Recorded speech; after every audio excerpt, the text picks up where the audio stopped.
am officially your host for the VIP Ignite 30X Challenge Model and Actor Bootcamp. Are you ready to blast off your career? Hold on. People on Zoom, are you ready to blast off your career? So, if you're watching me on Facebook, if you're watching me on YouTube, this is what I want you to do. I want you to stop what you're doing, type in VIPignitesummit.com into your browser. I want you to get the Zoom link and I want you to come over here and join us live on Zoom. Right now, I am totally having flashbacks because I was at Hollywood Studios about a week ago. And I saw something. All right, so come join us over here live on Zoom. Again, go to VIPignitesummit.com and we will see you here. Okay, hold on one second, guys. That mask is really cool, but I can't even hear myself think. All right. So are you guys ready to get started? How many of you are ready to get started today? I know I am. So yesterday was day one. We had an absolutely amazing day. We learned so much. And yesterday was what we like to call Foundation Day. Today is Transformation Day. Okay. Yesterday, we learned what you need to do to earn 6 figures as a model or actor, even working part-time. We talked about what type of modeling you qualify for. We heard from some of our amazing talent that we work with about like where their life was before they started working with VIP Ignite. We heard from the one and only Mr. Ryan Colby, stylist to the stars, agent extraordinaire. I had to say all of that because, you know, I kind of messed up on that one earlier today. Anyway, he told us what we need, what staples we need in our wardrobe. We learned about a framework to be an actor, to go from where you are to getting into SAG much more rapidly than anywhere else you can do that. We talked about how to get booked internationally. We heard from Mr. Mark Schoenfeld, who is literally finding people from all over the world, discovering talent from all over the world. How can you set yourself apart?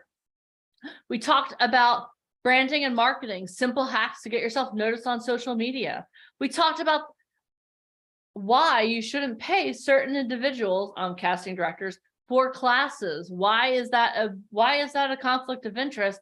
And we talked about why you need to invest in yourself. How many of you remember that first time you made a big investment in yourself, how empowering it was? Imagine doing that for your career. We talked about how to become our next success story. Guys, throughout the course of the rest of the day, as we are talking, as we are having speakers come on, we have amazing speakers that are going to be coming on today. We have speakers that are, one of the speakers is 50 Cent's acting coach. Literally, when 50 Cent was going from being a musician, solely a musician, to breaking into acting, his manager was like, yo, 50, like you're good, but you need a little help, guy. So Robert Galinsky was the man who helped him make that jump. We're going to hear from Bobby Finaro from The Sopranos. When he first started acting, he's classically trained. He was traveling throughout Europe with James Gandolfini, living on imagine, you're traveling throughout Europe, doing A Streetcar Named Desire. Then you come home and you're working at Caroline's. Ugh. But you know what? While he was on the road, he made connections and he networked. And you know what? He wound up being on The Sopranos, American Gangster, The Irishman, just to name a few projects he's worked on. He's going to come and tell you his secrets to success. You're going to hear about millionaire mindset. You can have all of the tools in the world. We can give you all of the tools. You can have all the talent and all the resources, but if you don't know in your knower that you can do this, you're not ever going to use the tools. Always remember, mindset is 80% of success. Okay, mindset is 80% of success. We're going to hear also about a really cool project that we're working on. We're working on this project that is, Mike's been talking about it all day. And let me tell you something. Stay on till the end. That's all. Type in the comments, I'm going to stay on until the end. Type that in the comments. And this is why, because let me tell you something. You want to hear this project that we're working on and how you can be a part of it. Okay. We're also going to talk, hear from one of our speakers who literally went from being homeless to now he is building a studio in Omaha, Nebraska for faith-based films. What? That's pretty cool. So many times, Alicia, and you can back me up on this one. We hear, oh my gosh, but I live in like a small town in the middle of nowhere. Oh my gosh, how am I going to do this? He's also best friends with Will Smith and Tyler Perry, so that helps a lot, Deneen. So it does help a lot. So like for him to like start this in Nebraska, which is really sweet, he made it in Hollywood and New York before he went back.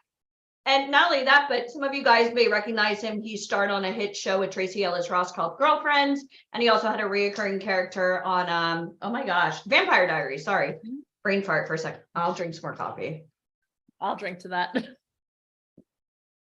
Yeah, no, he did. But the thing is, the point I was trying to make is that so many times people and they're welcoming him. They're giving him all kinds of tax incentives. They want to bring business to like the Midwest. Why not? I mean, we saw New York and LA. I mean, they were the first to shut down during COVID. Hence why I live in Orlando now, because I had the sweet little baby in the middle of the pandemic. But, I mean, think about it. I mean, Michigan started doing movies. They had to find alternate routes. And I think even though Hollywood is very much back up and open, and so is New York, they've realized that there's better places to work without like horrible snowstorms, earthquakes, hurricanes, you know. And just better tax incentives and a bigger huge tax incentives. Yeah. So you're going to learn this is everything we're going to be talking about today. So I want you guys, like, as we're going through the day and you hear from, again, from all of our amazing speakers, you hear from Alicia, you hear from Michael, you hear from Ryan Colby. What I want you guys to think about throughout the whole day is I can do this. And I want you to type that again. I can do this. Because you know what, like for some, what I really want that to turn into is an I am statement. But for some of you, you have to give yourself permission before you can say I am. And as we're going through everything, that's what I want you to be thinking about. I can do this. If that person could do this, I can totally do this. Because it's possible for each and every one of you. The only thing standing between you and success is your mindset and you. You are the only one who can stop you from doing this. Do you all understand that? Give me a thumbs up. Give me a thumbs up. Okay, good. I want to make sure we're all on the same page because this means a lot to me. It really means a lot to me that all of you know that you can do this. Okay. So today we have an amazing, amazing day. And at the very end of the day, you're going to have the opportunity to find out how you can start working with Truth Management. How can you start working and developing a team of people that believe in you? How many of you would want the opportunity to work with a team that believes in you? Type team in the comments. How many of you want the opportunity to work with a team? Because you know what? And like I said this before, and I'll say this until maybe it'll be on my gravestone one day. I don't know. But you need a team to succeed. You always need it. You can't do this on your own. You can't do this on your own. Humans were not designed to do things on their own. There are some things that you're the only one. Like when I got shot 390 feet into the air, I was the only one on that thing. But you know what I mean? There's some journeys you're meant to take on your own. But at the end of the day, you need teams to win. Okay. So this is what I want to do. I'm going to start off I'm going to do a little presentation for you guys. This is one of my favorite presentations. I'm drawing out a little thing here. All right, so what we're going to do is we're going to play with the whiteboards now. So let's see here. New whiteboard. Okay.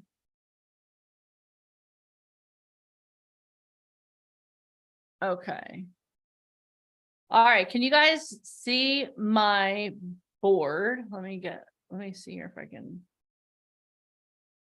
Can you guys see my board? Someone type yes in the comments if you can see it. Yes. Thank you. Thank you very much. Okay. So we're going to start by talking. I want to talk to you guys about how your career is kind of like you being a mountain climber. Okay. Let's do this. Okay, here we go. Oh, there we go. Oh, what's going on here? Escape. Okay. So what we're going to do is we're going to talk about how your career is like being a mountain climber. So first thing we're going to do is we're going to draw. And I want you guys to understand that I'm not necessarily the best artist, but I want you to hear what I'm saying, okay? So imagine this. Imagine you're a mountain climber. Okay, here you are. You're really excited. We're going to be climbing a mountain together today. So if you wanted to go climb Mount Everest, would you be able to do that on your own? Is that something you could just like book a ticket, go to American Airlines right now, go to AA.com right now, and would you be able to just hop on a plane and go to the base of Mount Everest and start climbing? Yes or no in the comments. Type yes or no in the comments. No, you wouldn't be able to do that. So do you think it would be, I don't think I could ever climb. Colin, you have not met me, have you? No, right? You can't just show up. It's not like you book a ticket on a cruise to climb a mountain. So here's my question for you. How many of you know the costs involved in climbing Mount Everest, first of all? Does anyone know the cost involved in climbing Mount Everest? We're going to Google it. How much does it cost? How much does it? Does anyone have any? Okay, no one knows. Okay, so how much does it cost to climb Mount Everest? Okay, 35,000. Okay. Let's see. According to data from the average price of an expedition to Mount Everest in 2023 is $58,069. So if you wanted to go climb Mount Everest, you're looking at about almost $60,000. What? That's insane. Why does it cost so much to climb Mount Everest? Well, first of all, you have to get there, right? And then you also have to buy yourself you have to buy the plane ticket. You have to buy the equipment. There's a lot of different things that you need. And I know it's crazy, right? That's most people's salary, $58,000, right? So let's talk a little bit about what it is that you need. How many of you would love to climb a mountain one day? Just go with it and type yes in the comments. Who is on my whiteboard? VIP Ignite Live, I see you. Yes, okay, we all want to climb a mountain. So what I want you to think about right now is your career as if you were climbing a mountain, okay? So imagine your career as you're climbing a mountain. So what I want you to do is I want you to get out your notebooks right now. And what I want you to do is I want you to write down a goal that you want to achieve. Whatever goal you said you wanted to achieve in 5 years, what is that goal?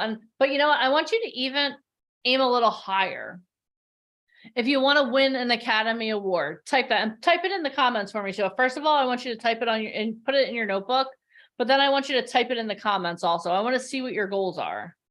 Be SAG affiliated. Okay, so you want to get into SAG. Got it. Okay, what else? You guys have to have some goals here. So what are some of your goals? Get into SAG. We want to win an Oscar. I like that. Oscar. Oh, hold on. Oscar. You want to be a model for Fenty Beauty. Okay. We're just going to put a model. You want 1 million followers. Okay. 1 million followers. Pia on my fucking up 40 tour. That's funny. I like that. Co-starring role. Okay. Let's see. Be remembered. Okay, you want to change a life. I like that one, Monique. We're gonna say be remembered for changing a life.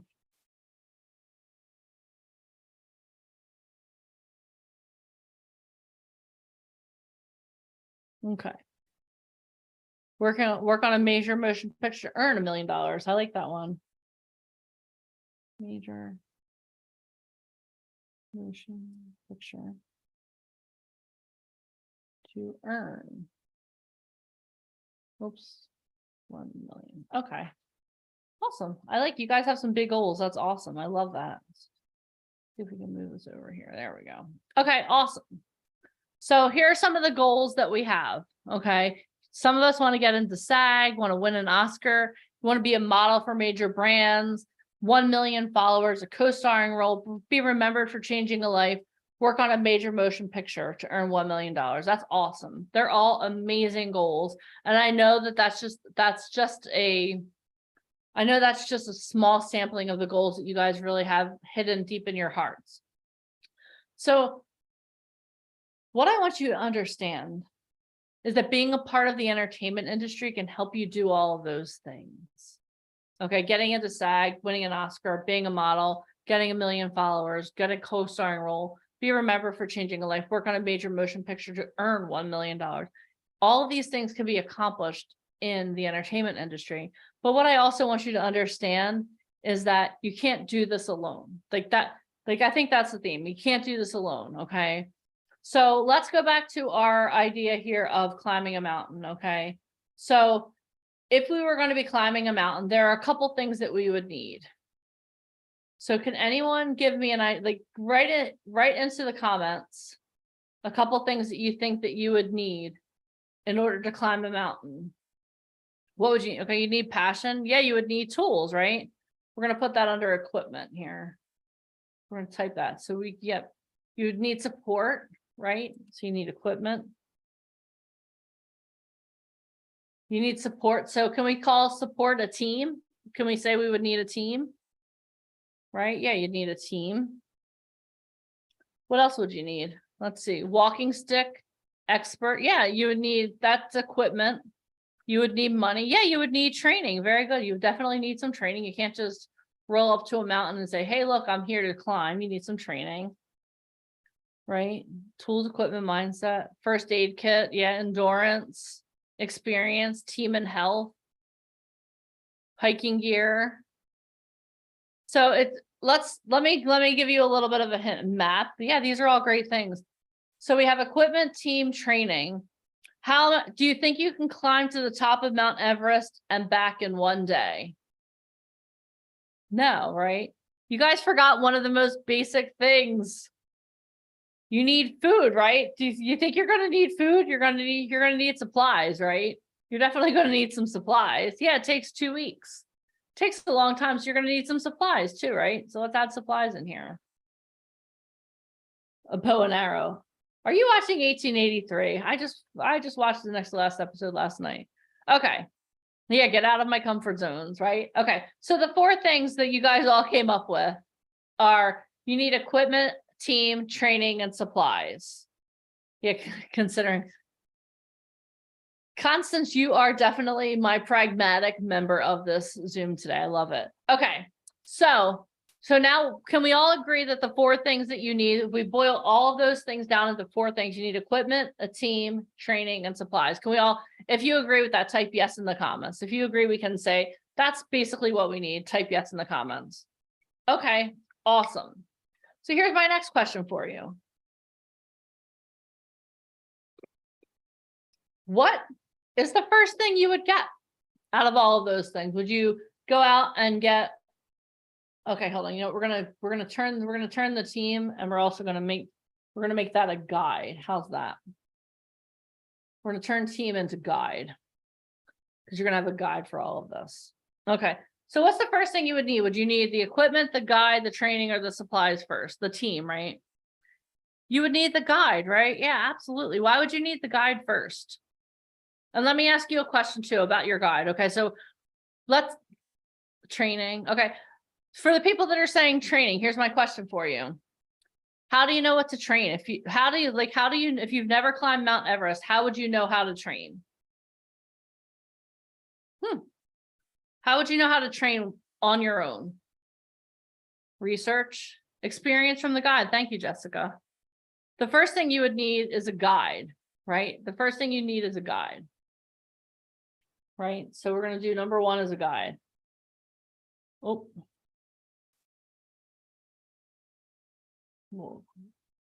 Yeah, there we go. Okay, so the first thing you need is a guide. So let me ask you a question about the guide. Okay.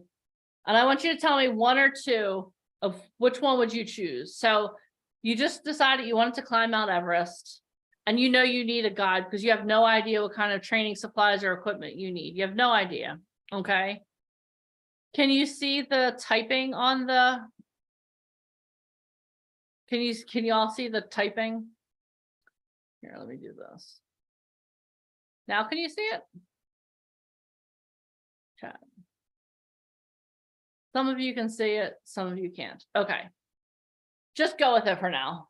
Okay. So, okay. Yes. Okay. So the first thing you need is a guide. Let's talk, how are you going to choose the guide that you need? So you have two different options, and I want to know in the comments whether you want option 1 or option 2. Option 1 is someone who's like, oh my God, I've climbed to the top of Mount Everest, but I've never helped anyone get there before. And, I think it would be really cool.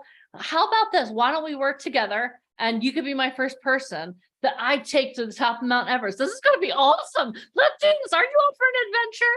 So do you want person 1 or do you want person 2? You know what?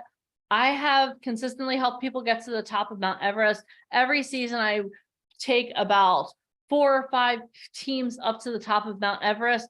I have never lost anyone. I have a proven success rate. I've actually climbed to the top of Mount Everest about 10,000 times myself. So do you want oh my God, I'm so excited. Let's go on an adventure. Or do you want the person who actually knows what they're doing? You want person 2, right? So when you're looking for a guide, we can all agree that you don't want someone who maybe, oh my gosh, this is new to me. No, you want someone who knows what they're doing, right? Does that make sense? If I'm going to risk my life, risk my dreams, risk my goals to getting to the top of the mountain, if I'm going to risk my heart's desire of winning an Oscar, I'm going to go with someone who has a proven track record of success. So when you're going along on your modeling and acting career, anything in your life, don't ever choose the person who's like, oh, this is good. Come on, can you be my guinea pig? No. You want someone who has a proven track record of success. Okay, so now we have our guide. What is the next thing? What is the first thing that the guide is going to do for you? Do you think you're going to get training, equipment, or supplies? Yeah, you're going to get training, right? Now, why would you need training to get to the top of the mountain? Well, it's a 2-week journey. So the first thing you need to do is you need to make sure that you're in shape, right? If you are at your heaviest and you can barely walk down the street without getting winded, you're not going to make it to the top of the mountain, right? So you're going to need training. So it's very important to make sure that you get the proper training. And a guide who has been to the top of Mount Everest multiple times will know you want to live. Thank you, Roxanne. I want to live through this journey. The second thing you're going to need is training. You're going to need endurance training. Okay. You're going to need to be mentally in shape. You're going to have to learn exactly what you need to purchase to take to the top of the mountain. You're going to have to learn how to use your oxygen. You're going to have to learn how to do all of these things. Okay. So the first thing you're going to need is a guide who's actually done this before. You're going to need training. Okay. And if you want to win an Oscar, can you do that without training? Yes or no in the comments. No.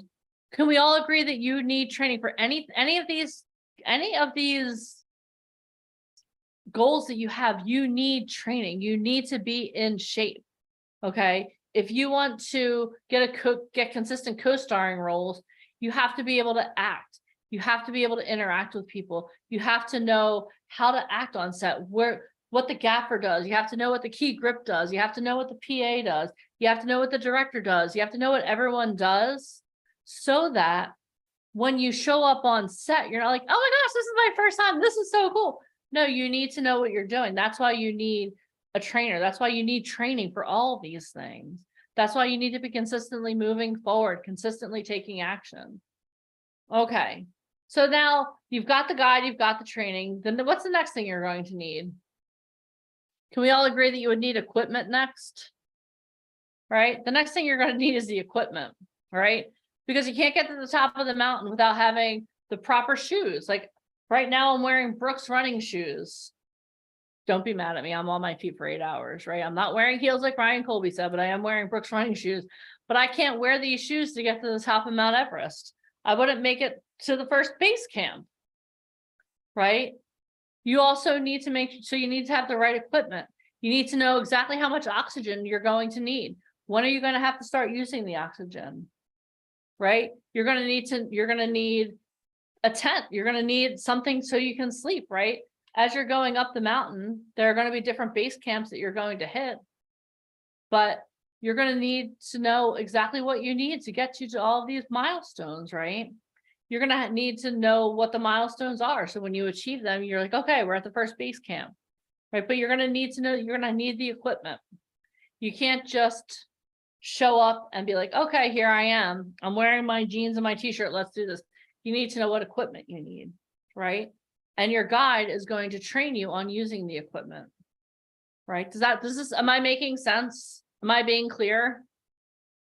And then the last thing you're going to need to do is you're going to need to get your supplies. Okay, you're going to need to get your supplies. We'll text.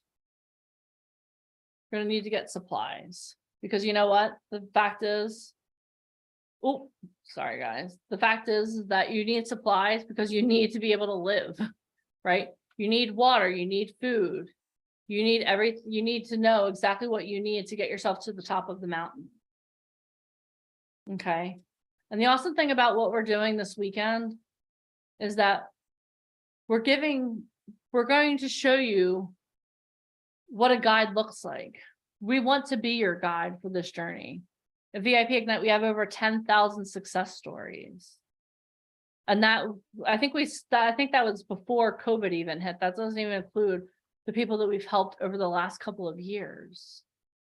You need the training. We're going to introduce you to people that are working in the industry who know what's going on right now.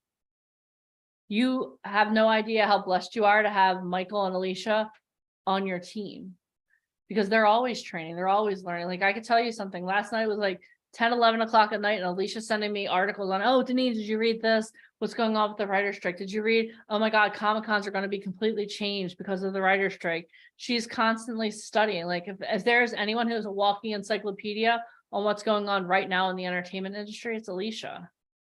Michael is always ahead of the trend. He knows what's coming. Like he was talking about ChatGPT before every guru online was selling courses on ChatGPT. We've been studying these things. And one of my things what I think is my area of expertise is mindset. Because you know what? I've invested a lot of money in my mindset so that I can help guide you. Because the thing is that when you're going to achieve these amazing goals that you all have, you need certain things in place. And over the course of this weekend, we're showing you the guide, we're giving you training. You're getting more training on this weekend than you probably could anywhere else, to be really honest. We're going to give you the equipment and supplies. So my goal, when you first walked in, you were like right here, like, hey, I'm going to climb a mountain. This sounds so cool. But you know what? As you go through the weekend, you're going to be progressing. You are progressing. And with every step you take, you're getting a little bit closer. And the awesome thing is too, is that as you're getting closer, right? Eventually, you're going to get to the base of the mountain. And it may not seem like a huge journey, but there's a lot of work you have to do to even get started. But we're giving you the tools and resources that you need, right? And then what's going to happen is you are going to be on this journey. And then you're going to find out, like some of the talent you heard from yesterday. Oh my God, you know what? I'm at the first base camp here. And you're going to look back and you're going to see all these people coming behind you. And you're going to be able to encourage them. Hey, you know what? It may seem daunting, but you know what? If I can get to this base camp, so can you. Then you're going to find yourself at the next base camp. And you're like, wow, it looks so awesome from up here. This is great. Look at this. Then you're going to find yourself at the next base camp. And then eventually you're going to find yourself achieving your goals. But the whole thing is you have to understand is that for you to get from here to here, let's draw a little flag. This is like our X marks the spot.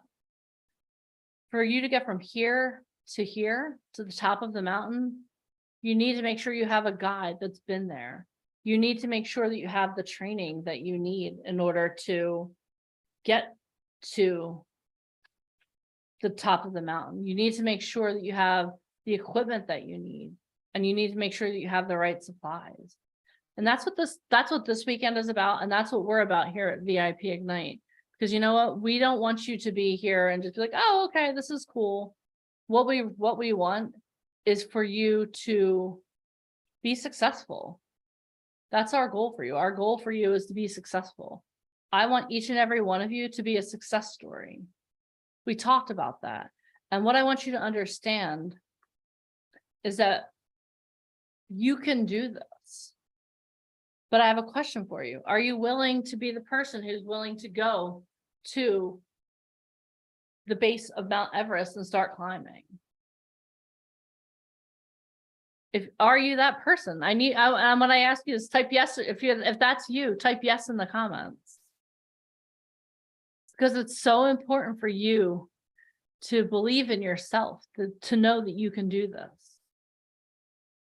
Okay, so as we're going through the rest of today, this is what I want each and every one of you to do. First of all, and I know I asked you to do this before, but what I want you to do is make sure you write on a piece of paper for today, what is your goal? What is that one goal? A lot of you had some really lofty goals, but what is that one goal that you don't want to take to the grave? What is that one goal that you don't want to take to the grave? Because what I want you to understand too is, and someone alluded to this, open board.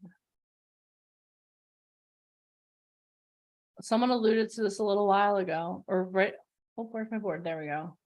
Someone alluded to this and I didn't really mention it, but it's not easy to get to the top of Mount Everest. What I want you to understand is that as you're climbing, the crowd's going to get thinner. Because there are people who have a dream, who they start out, they think, oh my God, I can do this. This is awesome. They're super energetic. Let's do this. Ah, right? They're super energetic. But then when the going gets tough and the oxygen gets thinner as you're going to the top, there are fewer people up here still trying to climb. And I'm not trying to be discouraging first thing in the morning. I promise you that. But what I want to encourage you is that you're here and you're looking at my crazy drawings. God bless all of you. But are you going to be the person who's just super excited right now? Deneen, I want to climb Mount Everest. I want to achieve my goal. I don't want to take anything to the grave. I want to do this. I have these amazing goals. But then as soon as you get to the base, you're like, oh crap.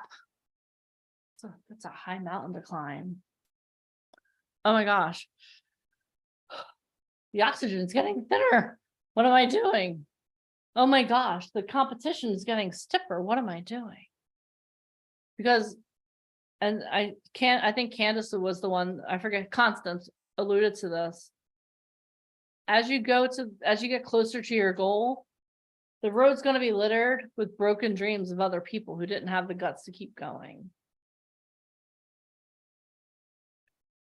The question I have for you, again, is what is that one goal that you're not willing to take to the grave? Type it in the comments. What is one thing that you are not willing to take to the grave with you? And I know this is really deep. This is pretty heavy for the beginning of the day. I promise you that this isn't what it's going to be, but I want you to commit to yourselves right now. And put it in the comments, commit.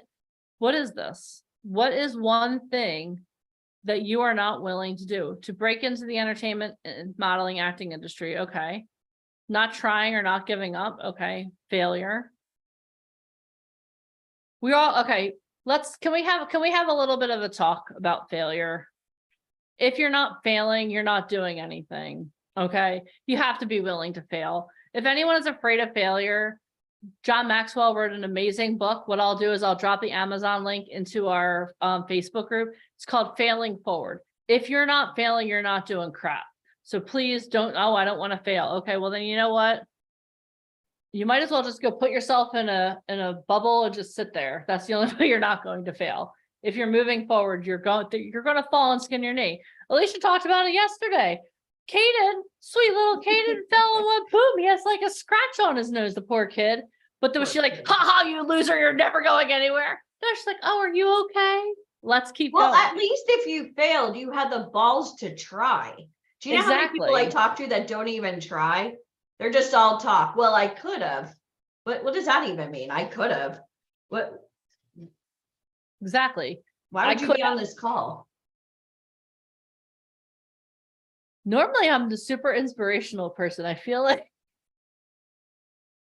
this, as you're talking about like climbing Mount Everest. I mean, I know you said it would be like 50 or 60 grand. I would totally pay for that. Not saying I would ever do that, because I feel as though those videos would be kick ass. How many of you guys would love to see that? Like, oh my God, is there a Starbucks up here? That, like, I would make it funny. I would like get up there and be like, I did it. It would be some kind of like Eye of the Tiger thing playing as I'm like climbing up, but there's no way in hell. I mean, we saw what happened with the submarine, right? That's some scary shit.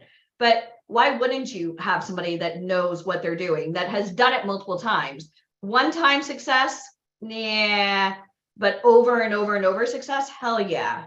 And that's what it's about. I mean, that's why we do what we do. That's why we have over 10,000 success stories, because we're really freaking good. Yeah. And Greg, failure is not an option. Failure is inevitable. Well, that's what I'm trying to get to you. Failure is inevitable. You are going to fail along the way. Thank you, Jamie Block. Jamie said I would contribute to a GoFundMe for Miss Allie climbing Mount Everest. I want to see those videos. But think about it, like for us as a business, I mean, we do well, right? As a marketing campaign, like follow the journey. How many of you guys would watch this if this were a reality show, right? Mike is listening and no. I'll tell you what, like, you know, I hate to fly. One of my birthdays over the years, Michael got me a flying lesson just to overcome my fears.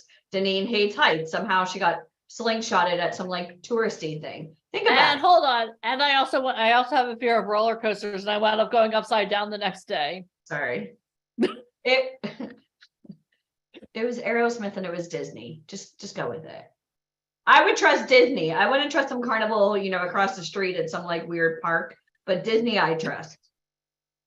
Says the woman who filmed me being slingshot at some weird park across the street. You guys have no idea. Anyway, but the point that we're trying to make here is, in our comedy routine, is that you have to do it. You have to take the steps. You have to take the steps. And that's what we want. I want you to understand that if I can be here talking to you, like I'm painfully shy. When I am, Alicia's laughing because she knows it's true. I'm painfully shy. And when I first started working for VIP Ignite, Mike challenged me. Deneen, do you want to host a podcast? I was like, Mike, I've listened to podcasts. I've never hosted a podcast. I know nothing about the entertainment industry. I work at a dental office and I've never hosted a podcast and I'm painfully shy. And you know what he said to me? Oh, what? You're not up for the challenge? And that challenge changed my life, because I could have very easily said, no, you know what? I have a root canal that I have to schedule for like 10 o'clock tomorrow morning. But you know what? I was like, you know what? No, I'm up for the challenge. Do you guys know who the first person I interviewed was on the podcast? You want to add craziness? Ryan freaking Colby. What? Like, yeah, you laughing. Okay. You all think it's really funny. I was sweating. I was dripping in sweat. Thank God it wasn't a video podcast. But that terrifying experience, because it literally was terrifying, because at that time the podcast was also live. It was like a radio show, so people could call in and listen, right? The stuff, right? But you and you the obstacle is the way, Deneen. It's jump off a bridge and build a plane on the way down. You started off at the top. I mean, Ryan freaking Colby, like the diva himself. I mean, I'm sure he ran that podcast. You know, he likes things done in a certain way. I blocked it out of my memory because it was so. He still has PTSD from that. It's all part of the experience, Deneen. But at least you did it, and you have a story to tell. Yep. Do you know how many people I talk to on a daily basis? Well, I want to get into show business. My friends don't want me to. My parents don't want me to. Grow a pair of balls. Seriously. Yeah. Like, when was the last time? Oh, hi, I'm going to go through the drive-through. Let me call my mom and see if I'm allowed to order cheese on my burger. Why would you even need help from anybody? If this is what you want to do and you're on this call, you better jump off. That's it. Jump off the bridge and build a plan on the way down. You won't crash if you believe in yourself. That's 100% fact. You know, when Mike and I invested in this Broadway show, I'll tell you very quickly, and I'm not trying to take over this by any means. No, it's good. But I remember I was doing the radio show with CBS, and we didn't have like Tony Awards, or, you know, we didn't open the stock exchange or been featured in Forbes, like none of that stuff. And I was talking to somebody, Pat Addis, who's our fairy godmother, our mentor. She's like the head of the Broadway League. Like she's kind of like Regina George and Mean Girls of Broadway, right? Like she's super like, you know, higher echelon, very socialite. And she said to me, aren't you tired of introducing people to people in the industry? You've always been the bridge. Why aren't you the destination? And I'm like, what are you talking about, old lady? What are you even saying? And she said, I want you to be my partner. And I was like, in what?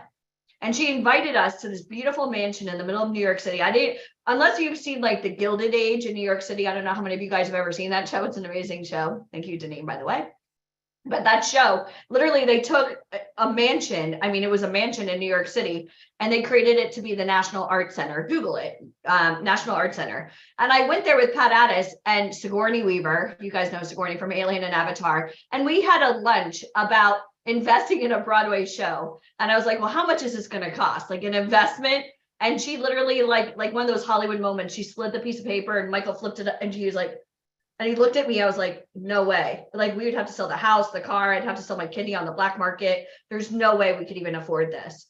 So the first thing I did, Deneen, was I called my mom and my dad. My dad went to West Point. He's a corporate lawyer. His job is to redline everything and find every escape route, every possible like negative and anything. That's what he got paid to do for his clients.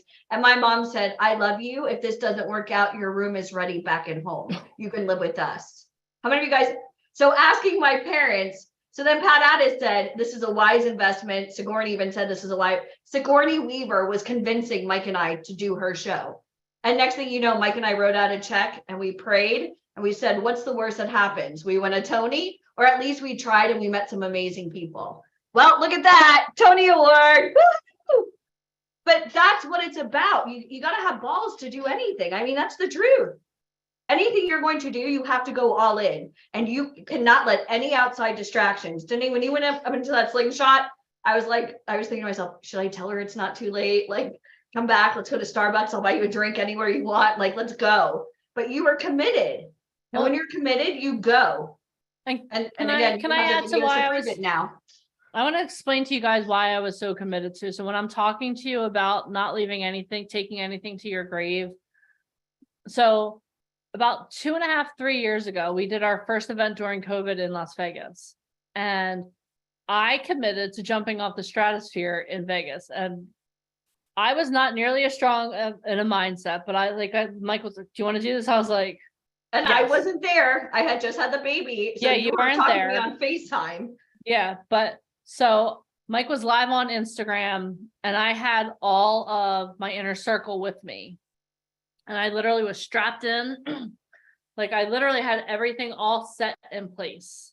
And I was like, I'm going to be the first one to jump, guys. And they were like, okay, go, Deneen. And everyone's like cheering for me. And I was if you've never been to the stratosphere, by the way, it looks like the Space Needle in Seattle. It's the tallest point in all of Vegas. Yeah, it's scary. It haunts you. When you hear the rest of my story, you'll understand, like, literally everywhere you go, you see it. So I was literally standing at the top, like I was strapped in. I had everything. I had a GoPro on me because we were going to GoPro this. It was going to be amazing. And I literally walked to the edge and I looked down. I was like, okay, I can do this. I can do this. I can do this. I can do this. But I didn't do it. My palms were sweaty just here. Anybody else's palms sweaty hearing the story? I didn't do it because I was scared. And I was on a bungee just like I was last week. It seems like a year. It seems like a lifetime ago, but I couldn't do it. And I went down and I had to look everyone in the face that I told I was going to do this. And I didn't do it. And there are probably 2 things in my life that I regret not doing.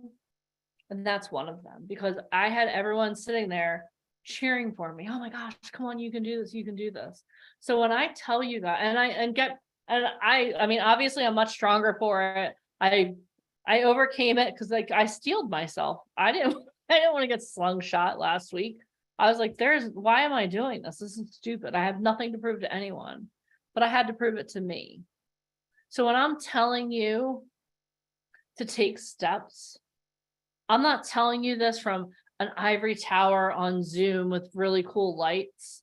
I'm telling you this from personal experience. Okay. So what I want you guys to understand is as I'm sharing stories with you, everything I share is from my heart. And I don't want any one of you to regret not taking a step forward, because you know what? I'm going to give you some good news and some bad news. I'm cheering for you. So if you do this, I'm going to be your biggest flipping cheerleader. And if you don't do this, I'm going to be really sad, because I was excited to be on the journey with you. Just like all those people, like my whole inner circle in Vegas, like they all hugged it out with me and they're like, oh, Janine, it's okay. After they all jumped and I was too chicken to. They jumped, I took the elevator down. Don't be that person. This isn't I can totally see Michael with like shirts, like congratulations, and then go see him and take it back. That's pretty much what he did, honestly. But it's what I deserve, because you know what? I didn't step up to the plate. I don't want that to be you. Because let me tell you something. I would have lived if I had jumped off the stratosphere. I would have lived. I was actually safer jumping off the stratosphere than getting slung up in this chintzy piece of metal. Right? But I wasn't mentally strong enough. That's why it's my job to get you mentally strong enough to get to the top of that mountain, to get to those goals. So let me ask you guys a question. How bad do you want to not take something to the grave? And are you willing to share a story like that, that's actually pretty darn embarrassing, to help people be encouraged to get to their dreams? That's what I want you guys to understand. When I'm sharing stories, it's from my own personal experience. The first time I ever hosted one of these Zoom calls, you can ask, I still sweat every time I have to host one of these calls. But it makes for a good movie, Janine. I mean, think about it. The movie Wizard of Oz, which I love that you brought that up. The reason why the movie's like 2 hours long is because Dorothy's asking idiots which way to go. This way.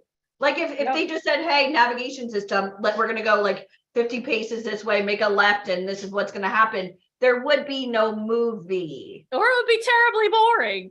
Okay. There would be no movie. I mean, guys, it's your journey. So we're here. You're not jumping, Janine. I'm going to be honest with you. Had you jumped 2 years ago when you weren't ready, I mean, yeah, it would have been great. But the fact that for the last 2 years, I mean, you produced a movie, like you've been doing like kick-ass shit. Sorry. Well, no, I'm not. But you've been doing amazing things because maybe that was the fire that led you to where you are today. Yeah. And that's the truth. It's true. So, and now you have no fear. Well, you actually have a tattoo. I do. I have a tattoo right there that says I'm fearless, and now it's real. True. Very true. Awesome. All right. So why don't we do this? Let's see here. You know what? I'm going to call on someone to share their experience with us. And you know who I think I'm going to call on? Craig Bruce. Are you able to get on here and talk? Oh, hi, Craig. He's a ray of sunshine. He is. You guys are going to love him.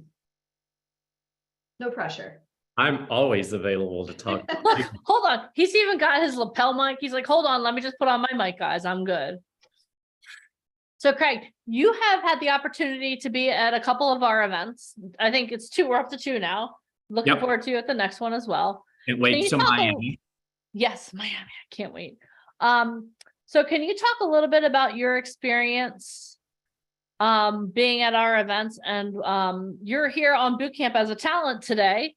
So what has your experience been like being at the events and now being here as a talent? Yeah, wow. So first of all, hello everybody, and Deneen and Alicia and Michael, thanks for this opportunity. It's great to see it and experience it from this side. I mean, it's just truly amazing. I supported you and was of service in LA and Orlando. And I will first say that the events that you put on and the opportunities that you give your talent is just unbelievable. I mean, I was like shocked, you know, I don't know any other agency that does this. And that's first. Second is, I just love you guys. I mean, you do what you do exceptionally well. And most importantly, you do it with heart and love and caring. I mean, guys, if this is your first exposure to them, this is who they are. And they're not acting, pun intended. They are truly this way. I mean, what you see with Alicia is what you get. And I love it. Deneen comes at things with a heart. She holds you accountable. And Michael is brilliant. They all are brilliant. And Michael is. We're like the Avengers. We bring different powers. You Obviously, do. we know my power. You do. And having said all of that, I said, it's time for me to up my game and up my impact on the world by being part of your community. So what do you do? What did you do before you made, I mean, you're still doing it, but what do you do for your 9 to 5 and then talk about becoming a part of our community? I know it's not a 9 to 5, Craig. I know it's like a 24/7, but well, it's actually not a 24/7 because I set boundaries, which is something we all should do a little more as entrepreneurs. I am a high performance lifestyle consultant working with high performing business leaders and entrepreneurs to really continue to achieve success at that high level, but without sacrificing their life, their wellness, and the relationships that most of them have sacrificed to get to where they are. And I launched that business 2 years ago after a very successful global career as a global executive where I was completely burned out. And why I joined the community is because I know, and I put it last night, I didn't say I want to be, I said I am. I am because I am. I'm a global influencer to these high performing business leaders and entrepreneurs. And I see partnering with you as a way of taking that brand through acting and modeling to that next level. That's why I'm here. And besides, I just love the community. I mean, look at Sama. I mean, what's not to love about that guy, you know? and we have all the high energy people right on the top today. It's awesome. Awesome. Thank you so much for sharing that, Craig. We're excited to have you as a part of our community. And I also saw that the coaching you came out because I was going through the Facebook post. You're like, what I want you to do is change that to not I want to, is I am. I was like, that's awesome. Yeah, I'm excited to see everybody in Orlando. And I will say, if you're on the fence, get off the fence. As my Southern grandma would say, get off that pot. Right?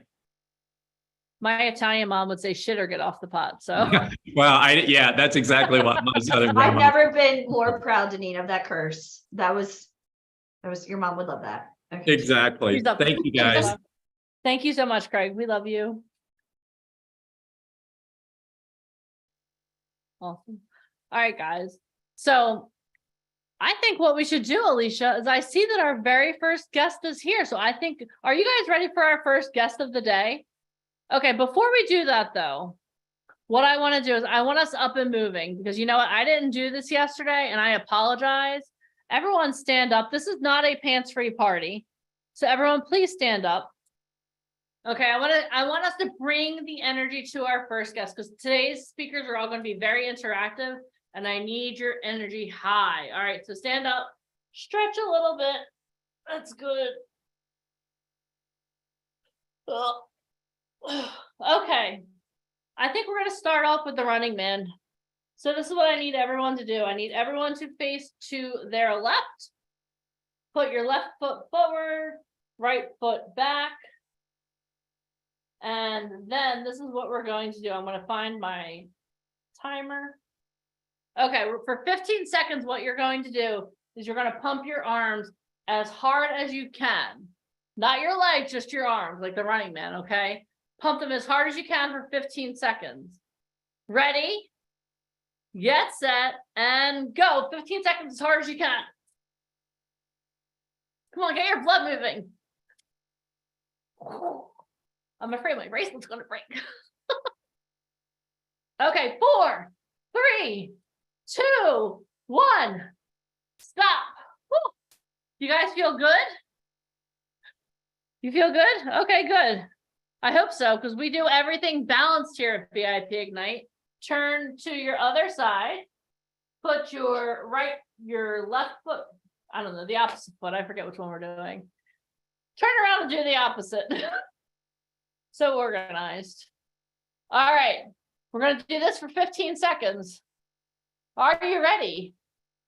Get set and go. 15 seconds. Pump as hard as you can. Pump as hard as you can. Guys are doing great. Look at that energy. 3, 2, 1. Stop. Good job. Oh, hold on. It wants to do it again. We don't want to do that. How do you guys feel? Do you feel good? Do you feel energized? Okay, good. Everyone take a seat. Have a sip of water or coffee, whatever your liquid of choice is for right now. All right. What we're going to do now is we're going to meet our first guest of the day, which is going to be a little breathless now. So Bobby Finaro was born in Brooklyn, New York to Anna, a deaconess, and Vincent Finaro, an interior decorator. His parents are both second-generation Italians. Finaro began acting professionally in New York theater with the European tour of A Streetcar Named Desire as Stanley with the late James Gandolfini, Mitch, where they became friends. Robert's breakthrough role was Eugene in David Chase's The Sopranos. From then on, he has been known for multiple TV and film roles such as The Sinner with Jessica Biel, with Jessica Biel and Bill Pullman, Ray Donovan as Lieutenant Bricker with Quincy Tyler Bernstein, HBO's Vinyl as Tony Del Greco, which was directed by Martin Scorsese, The Irishman as Johnny with Robert De Niro, and American Gangster as McCann opposite Josh Brolin. He is forever thankful for James Gandolfini, as they say in show business, for sending the elevator down. Everyone, please give it up for the one, the only, Mr. Robert Finaro. Yeah. Oh, thank you so much for Deneen and Ali for that beautiful opening. Thank you so much. It's great to be here. I see we have some of the people that we do the workshop with. Sava, Samira. Sava, you're getting too much attention. Calm down. Okay. Forget about it. It's not the same. Forget about it. Forget about it. Forget about it. Yeah. What's happening? Hi. Here we are. Happy Sunday. Happy Sunday to you too, Ali. Nice to see Great. you. It's great to be here with the VIP Ignite. Very important, vital lifeline, so to say, to actors and models. And you do need a lifeline nowadays because everything in the whole business is flipping upside down. So it's great to have a base, just like the actor studio with those actors who are out of work and you guys are looking for a job, but it's the same thing. It's a lifeline to develop your work and to develop your modeling and develop your skills. Having fun while you wait for that next job. And hopefully you graduate and you'll be working on job to job. And then maybe you can come back and you could speak to everyone here, like as I'm doing. Although I didn't come through VIP Ignite, but in the same way, I'm sure there's going to be graduates from VIP Ignite who do big things. I want to ask you a question, and I Yes. don't want to interrupt, but you know I love Sorry, you. uninterrupting. Okay, so I mean, you're a very established actor. You've been in The Irishman with Pacino and De Niro and Marty and all these amazing people. I mean, you're giving up your time on a Sunday. I mean, we love you for being here, but what is your true interest in helping our company? Like, why do you love working with us? And you've been to our events, you've been part of our company since like the beginning for like almost 20 years now. So what is it about our company that really draws you to us? Because you don't have to do these. And I know you're very busy. And again, we love you for being here. But what? Okay, I think that, you know, I consider dreams like somewhat like a piece of glass, like Williams, the Glass Menagerie. I work out at the gym, and there's young,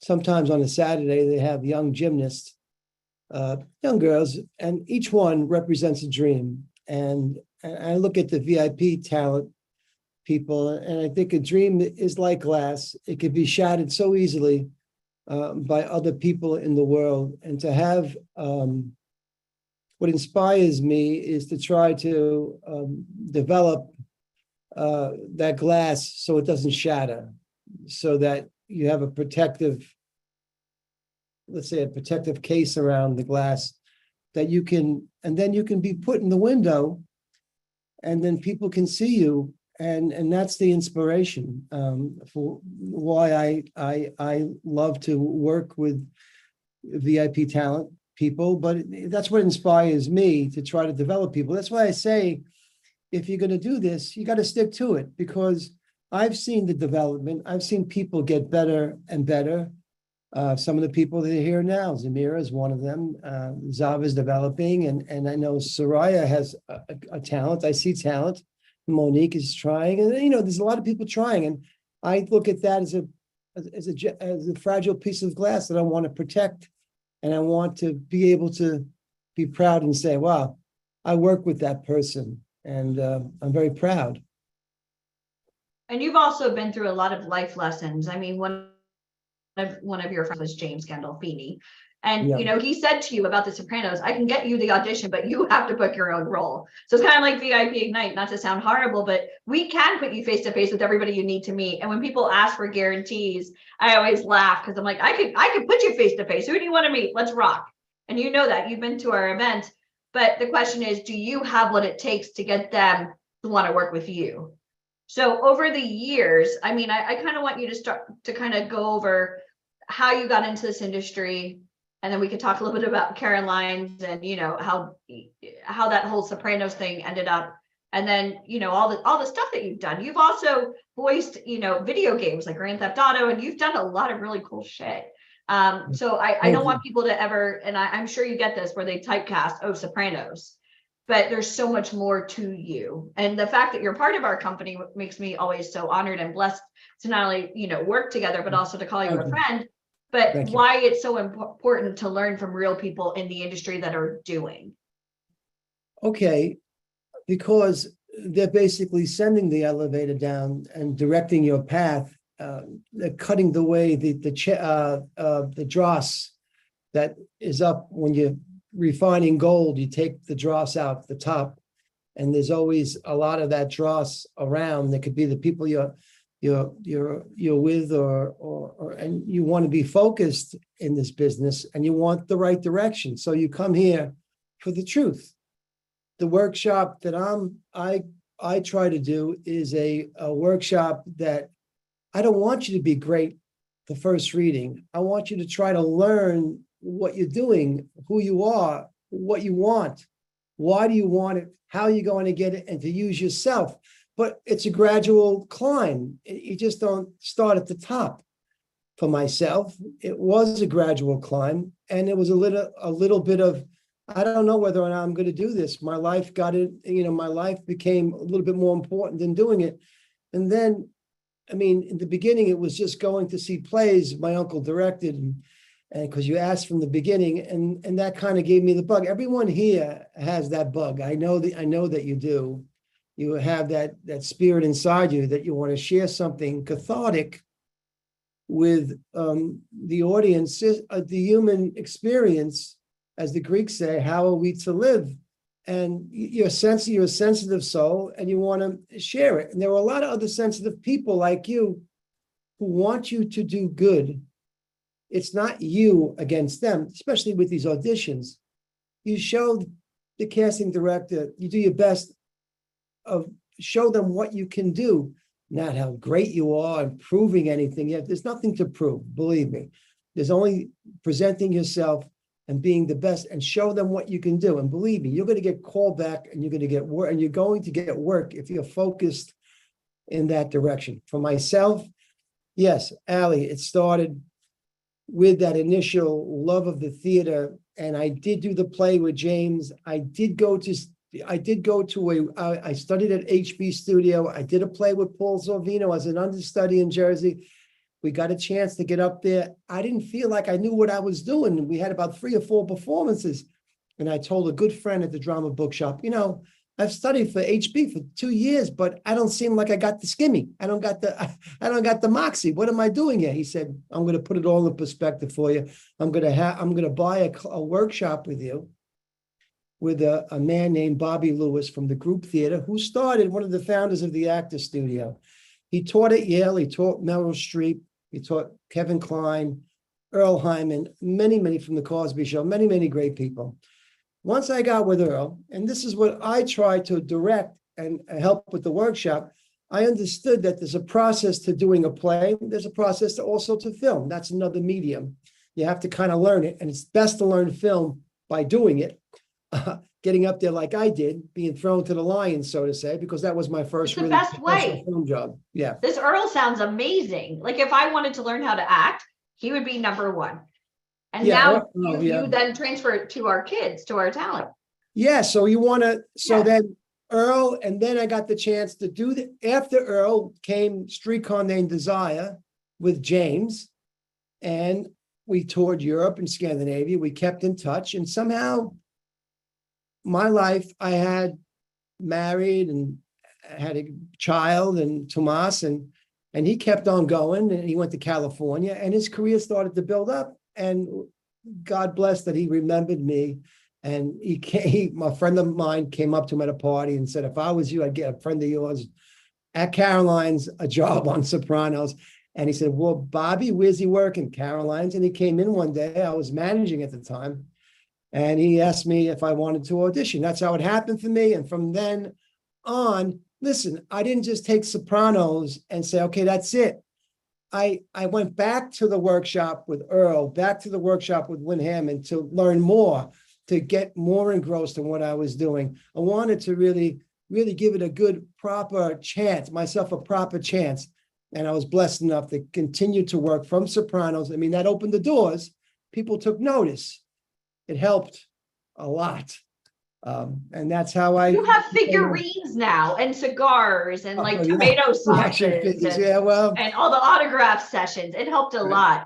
But what was the interview from? So James Gandolfini came into Caroline's, the big comedy club in Times Square, where we used to host our events. Imagine the price tag, guys. I'm running the #1 comedy club in the country for the entire day. I just threw up a little bit thinking about it. So expensive. Yeah, me too. Well, so expensive. Yes. But so you get an audition and James says, I'm going to get you an audition or point you in the right direction. So what was the audition like for The Sopranos? Did you have to memorize the script? Was David Chase there? Was James there? What happened? First of all, it was, of course, nerve-wracking. Well, it was already in the first season, right? Or what did you start? It was season 3. Okay. And James said, you can audition. I've tried to do this with a couple of friends. They didn't get it, but I want to give you a shot. So I said, okay. Now, Georgianne Walken, Chris Walken's wife. Yes, I know her. She's in my phone. Yep. She was casting across the street. Yeah. Excuse me, Sheila Jaffe, Georgianne. Yeah. I was told that, I think it was the following week I would be given the audition. No, it was actually, I don't know. I mean, it was the same week or the following week. All I know is that I stayed at Caroline's almost overnight learning the lines, and really, I didn't even go home. I just stayed in New York City. I slept at Caroline's. Well, they had the big boost there, from the comedy show. Yeah, I slept at Caroline's, and I mean, I had to learn it, and I went to see Georgianne, and then of course she liked me, and she said, okay, I really like this guy. I'm going to bring him in to meet David and the whole crew, which was at Silver Cup. And that was really nerve-wracking because it was like an inquisition. I mean, when you get in front of all those people, the lighting, David was like that. He liked to have everybody like the people that were being seen. David It was Chase. a plurality. It was a plurality and it was a great, so I mean, did a lot of praying and Wait, you went to Silver Cup Studios. Can you talk a little bit about that? So you memorize these lines from The Sopranos. This is the third season, so the show is already a huge hit, right? They had 2 seasons before. Now you're auditioning. It's like almost auditioning for Friends. Like the show's already huge, and then here you are, and so you audition for Georgianne Walk, and then now you're auditioning at Silver Cup. So you're driving into the studios. Right, took a train. Back lot. You go through security. I've Yes. been there, so it's pretty Yeah. awe-inspiring. You pull up and you're like, I'm here for the Sopranos audition, like I'm sure sweating bullets. So Yeah. you walk in and you meet David Chase himself. And what is that like? I mean, Well, the David's audition really process, quiet. like, was it just David's you? David's really quiet. I mean, he's Brilliant. Yeah. he's just looking at you and staring at you and, hello, and let's get going. Let's get going because that's the only security I have is the script and the character that I'm playing. Everything else, I'm a mess. I'm a nervous wreck. So I held on to that and it went really well. But it was, of course a nerve-wracking, but also I kept my focus and try to do the best I can with learning the script, which by then, you first get a script and you do it. And I like I watch a lot of actors, they try to learn it. You can go to the lines.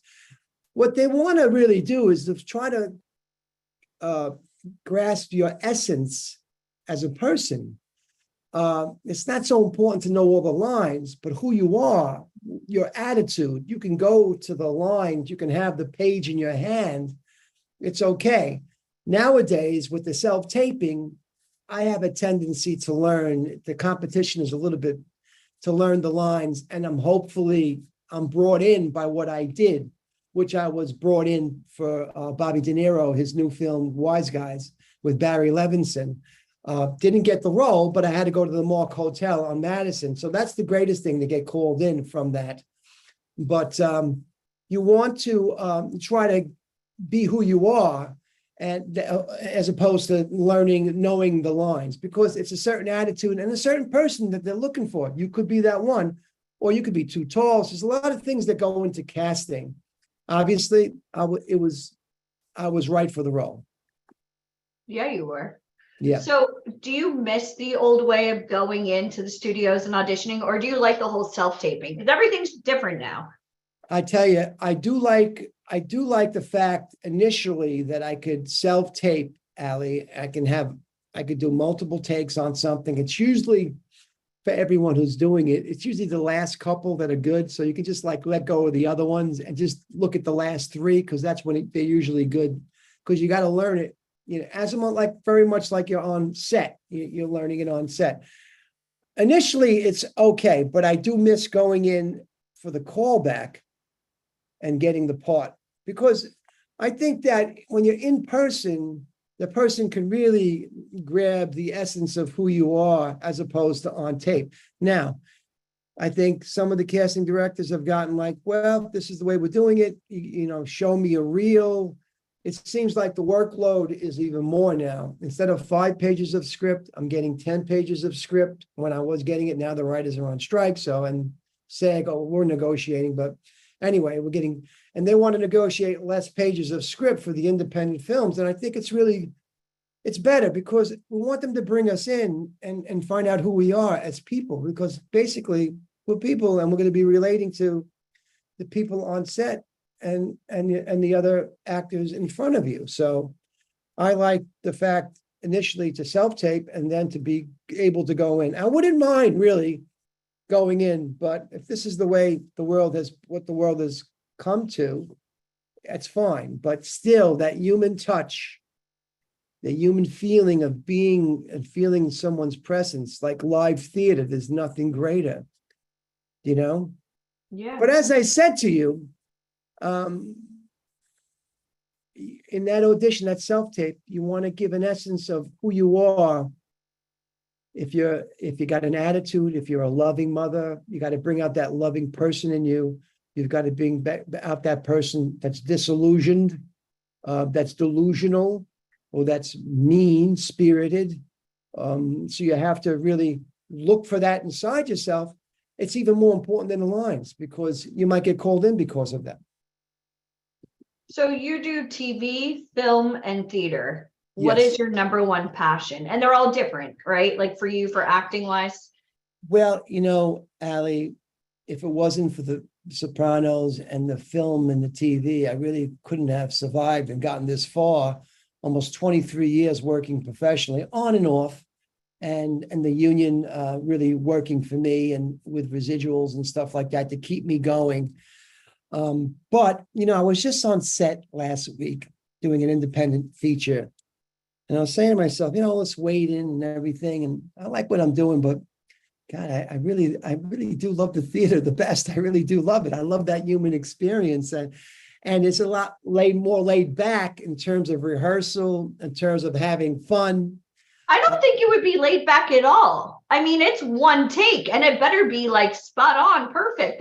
There is no repeat. Well, no, I'm saying is, Yeah. you're right. Yeah, because the theater I would is be like, shitting bricks. My yeah, palms theater are sweaty is- just thinking about it. Yeah. One take only? Oh God. But like for you to be on set with like, let's talk about Marty. You want to talk about Marty a little bit? Sure, So the whatever you want to Irishman, talk we're there about, yes. with some notable figures. De Niro, Pacino, the whole gang is there. What was that like for you? And how did you get that role? Did your agent just say, hey, Marty's looking for you? I know you call him Marty, so I'll call him Marty now. Well, it always helps. Like bowing and doing the whole. No bowing, just treating him like I would be freaking out. I would be like freaking out. How many of you guys would be freaking out to meet Martin Scorsese? I mean, that is like the top of the top of the top. So what was that experience like for you? Well, James said something to me. Gandolfini said something to me. If you're going to be freaked out, like you said, when meeting people like Marty and Bobby, then you better get out of the business now, he said to me. But I think what he really truly meant was that you're just as good as everybody else. You got to believe in yourself. I mean, everybody, water like intellect, it seeps to its own level. We all do what we do. I mean, we all go to the level of, but there's nothing wrong with being at a certain level if you're really effective. And like Stella Adler said, you get up there and show me a scene, you want to please me. But the first person you got to have to please is the inside of yourself first. You got to please the inside of yourself. So that's what it's like to work for people like Marty. They know, they realize they're going to put you at ease. Of course, I work with him on vinyl, so it was easier for me to get the audition for The Irishman, because once he works with you, he likes to keep you in the family. He knows your work, and he'll bring you in. Although they make you read, perhaps they make 20 actors read one role. It's kind of disheartening. You're reading the one role and they call you up. Well, you're not going to do that. You can do something else, but you're going to argue? No. That's what happened with Bobby and Barry. I was told that I was reading for a role. And then then they said, well, we're not going to let you read that role. We'll let you read another role. I was kind of let down, but at the same time, well, I don't have the baseball bat. It's not my bat and ball. If it was, that's why a lot of people do independent projects, and they're very noble projects, or they create theater companies, because then you have the bat and ball, you have control, and you can do as you wish. And I do get a lot of enjoyment, Allie, from working on independent features, because there's a lot more relaxed atmosphere, But you got to get used to the other atmosphere too if you want to do it. Do you know what I mean? And the paychecks are a lot more relaxed. Yeah. Lack thereof. I mean, you do it for the love of the art, but obviously if you're an up and coming actor, you're like, where's my paycheck? Because I think for you, like, because you make the residuals and you make all that, like indie films are fun because you have the artistic ability to be able to, love your craft. But for someone who's like, shit, I got bills to pay, I want to be an actor and I want to make, a lot of money. I mean, with The Sopranos, you had a reoccurring character. And then now that it's on streaming, you're still making residuals, right? Even though HBO went to Max and it's a whole thing. That's the reason why I think the actors are and the writers are negotiating because of live streaming, Ali. The residual kickback is not what it used to be. When, let's say, for instance, when American Gangster plays on the Paramount Channel, or when Which you were in, yes, by the way, American Gangster, guys. This is yeah. So when it does play Yeah. on those channels, I do get paid a lot more money in residuals. What are the residuals for? Did it keep you going? Because you can't work 365 days. No one works 365 days a year. So it would, first of all, if you could do anything good, it's not, I mean, unless you're in a series and you do 6 months and then you're off for another 3 months and then you go back to taping. So, those residuals are important. And now we're fighting, the union is fighting for you guys. So when you get your union card, that you'll be able to keep on going, because I'll tell you something, it's getting really rough out there. The commercial business flatted out. We used to get a lot more commercials, and we got one commercial can make 15 to 20,000. That keeps you going with your little apartment, your studio apartment. Now that's all changed. And the live streaming, this is what we're fighting for, to keep you guys going as actors. And once you do start getting professional jobs, because you need that to keep going and to share your art. Now, it's not a prerequisite. You can start your own thing, but if you want to make a living, it's the way it is. So I want to pick your brain really quick about the writer's strike, if it's okay. Yes. So I have a really good friend who's a theatrical agent, SAG, and we were talking recently about how HBO ended up going from cable network, HBO, that is like the biggest of the big, to HBO Max. Right. And that was still considered cable, but now that HBO Max has taken HBO to HBO Max, now to Max, it's no longer cable, it's now streaming. And therefore, people are not making their residuals at the same pace as what they were. So every writer, every actor, so like you, the team from Boardwalk Empire, Sex and the City, all of these big shows, Barry, all these big shows, now they're kind of like shit out of luck that because HBO went HBO to Max, they went from cable to streaming. Now, everything that they promised you with the cable networks is null and void. Is that kind of what you see? Yes, that's exactly it. As I told you, network TV. That's just shitty. Think about it, guys. You're making residuals on HBO and they decide to go HBO Max as like the middle ground. Okay, well, it's still HBO, but now HBO is just Max. So they went from cable network just to streaming. So all of those paychecks you were getting before, bye-bye.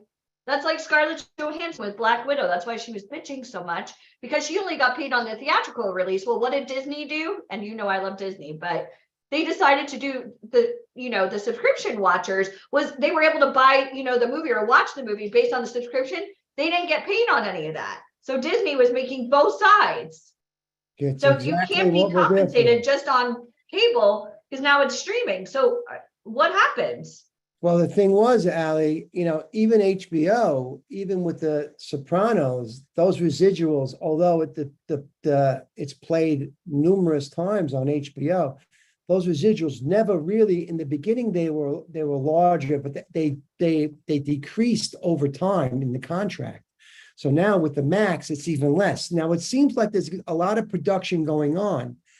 Fine and dandy if you get into one of those shows, but good luck if you're not a regular, because that show, after you've initially got your pay, which is a weekly, I think it's about $5,000 for a weekly, and a day player could get about $1,000, maybe more with the overtime and stuff like that. You would get paid based on that pay. But now with the live streaming, it's a whole different ballgame. It's minuscule compared to that. And the producers have found a way to get around that. So it's not good. And because it's not good for the industry, to keep people going, to pay rent, to pay, how do they expect us to live? Yeah, and especially now with AI, they could take your voice and take your image and Oh, Sopranos Part 2, The Return, and you're like, oh That's shit, I'm not another- even part of it. But now they Yeah. technically own your image, right? Yeah, well, yeah, that's another. I know. Michael's working on a whole thing with AI, and it's so crazy to me, everything that's happening. But you're right, the fight now is for the up and coming actors. Yes. They're fighting for you. For So, you guys, and that's for you one thing guys. I didn't even realize was with the writer's strike, when we were talking last week, my girlfriend and I, she's like, well, people still have to report to set, even though there's a strike going on, you just can't cross the picket line. So you're literally outside with everybody showing solidarity, because if you leave early, bye-bye, you're fired from the job. And a lot of people don't realize, even with the strike going on right now, the actors are still reporting to work. They can't physically tape because you can't cross that line, but you are there all day until they say bye-bye that day. So it's kind of crazy. Are you going, and are you going Well, to I'm going to go on Wednesday because I have a doctor's appointment. So can you do like a Facebook Live for me while you're there? I'll try to. I'm not really fantastic with I could do the Instagram live, I suppose. I can't do the. I'll send Deneen. Deneen will go with you, and you guys we'll bring lunch. All right. I'll probably You're go on already Wednesday. working out a mini event. It's going to be great. You know this. But I think it's they're so at Rockefeller important. Center that day. The writers are at Rockefeller Center. The union sent out like a addendum of where the writers are going to be. So that day I have to be in the city anyway for an evening rehearsal. So I'll just stay in town. So Deneen will meet you. We'll make some signs, and that would be great. See, Deneen, are you down? I'm all in. Let's do this. You want to do signs? No. That's the only way to make a difference. This is kind of like joining the military. They're going to have the fight for your signs right. for us. They're going to have the Yeah. signs for us. Believe me. See, Deneen's going to be getting some glitter. She's going to go to Michael's Arts and Crafts later. I'm not the most creative person in the world, but I have a loud voice. That's Yeah. good. You need a loud voice.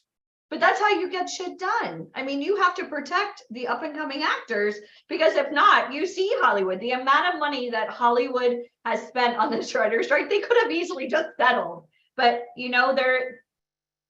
they're bullies. Costing a lot of people money. And there's people like in the props. I know people who do props and they're asking me, are you going to go on strike? I said, the last week I said, well, I think we are. I mean, because the writers, and I don't know what the situation is, but it seems like Fran Dresser She's the president of the Screen Actors Guild. The Nanny, guys, the show The Nanny. Fran Drescher is the president of Screen Actors Guild. Yeah. But she knows her shit. So she kind of did a video to let us know that the negotiations are going on, and they seem to be going in a positive direction. So, but who knows what's going to happen? I don't know. well, Allie? there's 160,000 SAG members. Do you remember when you got your SAG card? Yes, I do. You want to talk about it? Well, I was on the show on Sopranos. I mean, they said that, okay, if you want to do James told me, well, don't buy in until you have to, because you got to make that threshold of money. So I listened to what James said. And then when I think it was the second or third episode, I had to buy in. It was great. It was a great feeling to be part of the union and to. So you were non-union. So they probably did like a Taft-Hartley to get you in. And so you were non-union. You were able to get a speaking role. Were you going to be a reoccurring member, or were you going to do like a one-off episode, 2 episodes? No, Or did they love you so much that they made you like a reoccurring character? I was recurring. I was hired to recur. I was under a contract. So, but the thing is, I didn't want to spend the money for the union card, because $3,000 now to join the union. Yeah, the best way to do the union card doesn't really necessarily mean that you're going to work. So, but if you're working, it's great to buy it when they tell you, okay, you got to buy in, because that means you're working, and you got to be a union member, of course, you know what I mean? And especially when you're first starting out, you want to kind of save your money as much as you can, because you're struggling, which I was. But then when I had to when the time came, I did it. I'm very proud of it, even with Equity, the theater union too. Actors Equity. Yeah. But it kind of validates you as a professional, but it doesn't guarantee your work. But it's of course, you got the protection. Will you get better lunches? I mean, obviously you ate with the cast, right? Can you talk about the food? Yes. That was like my dream lunches, to go on Ellie. set with you for The Sopranos. I want to hear about the gravy. I want to hear about the lasagna. What did James eat? Or did he eat the salad? Because when we hung out, well, when I got to hang out with Pacino, grilled chicken on this side, no oil, no butter. I was like, this is not what I imagined. I want like a steak and like lasagna on the side. And so what was the craft service like? Did you Oh, go? it's great. We had great Italian food. James course you ate, did. James, of course, he didn't really care because the character, the more weight he had, the more he felt better. He even said it in an interview, you know, when he lost weight, he said, I don't really feel like some Tony Soprano. He's got to be a big guy. So, you know, we had the greatest Italian food from New Jersey, even in New York, when we shot in New York or Queens or wherever we were. And they would get pizzas and great lasagna and the best of the best. That was the Soprano set was the best food I ever had on set. But nobody just ate alone. I'm in their sorry, Marty. trailer, I'm sorry. right? I'm sorry, Marty. I'm sorry, man. Sopranos was the best food. See, I knew it.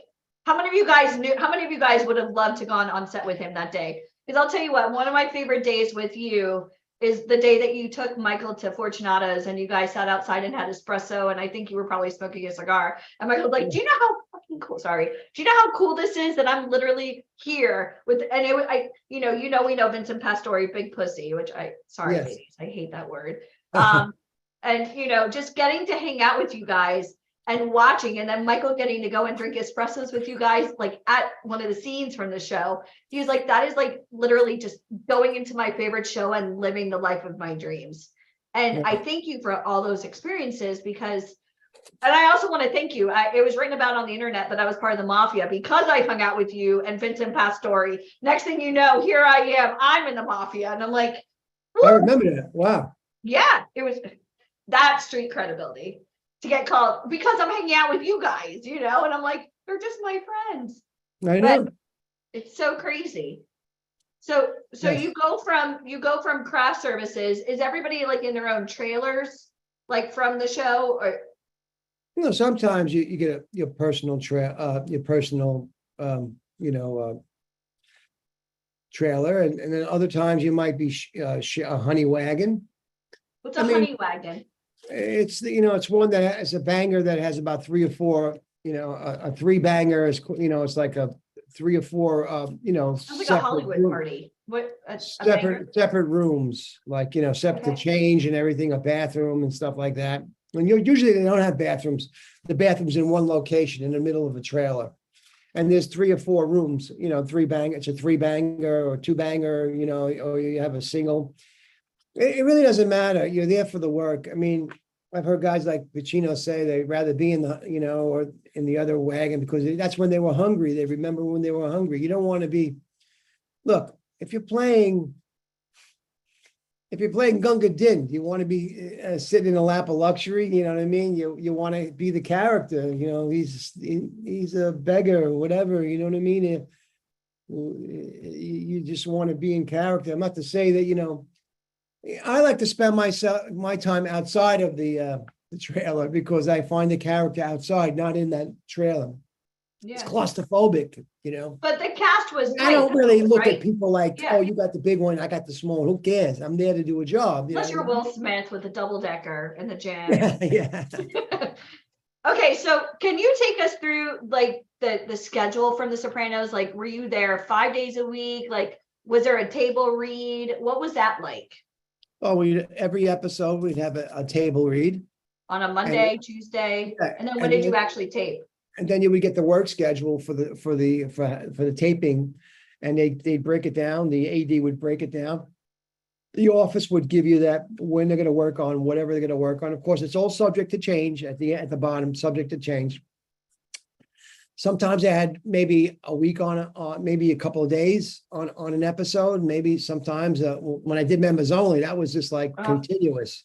That was a continuous shoot. So, but on the other, sometimes you might work one day that month, 2 days that month, being well taken care of, and you're getting good pay, so you're able to afford things. And Were they emailing you the script or were they dropping off at your home?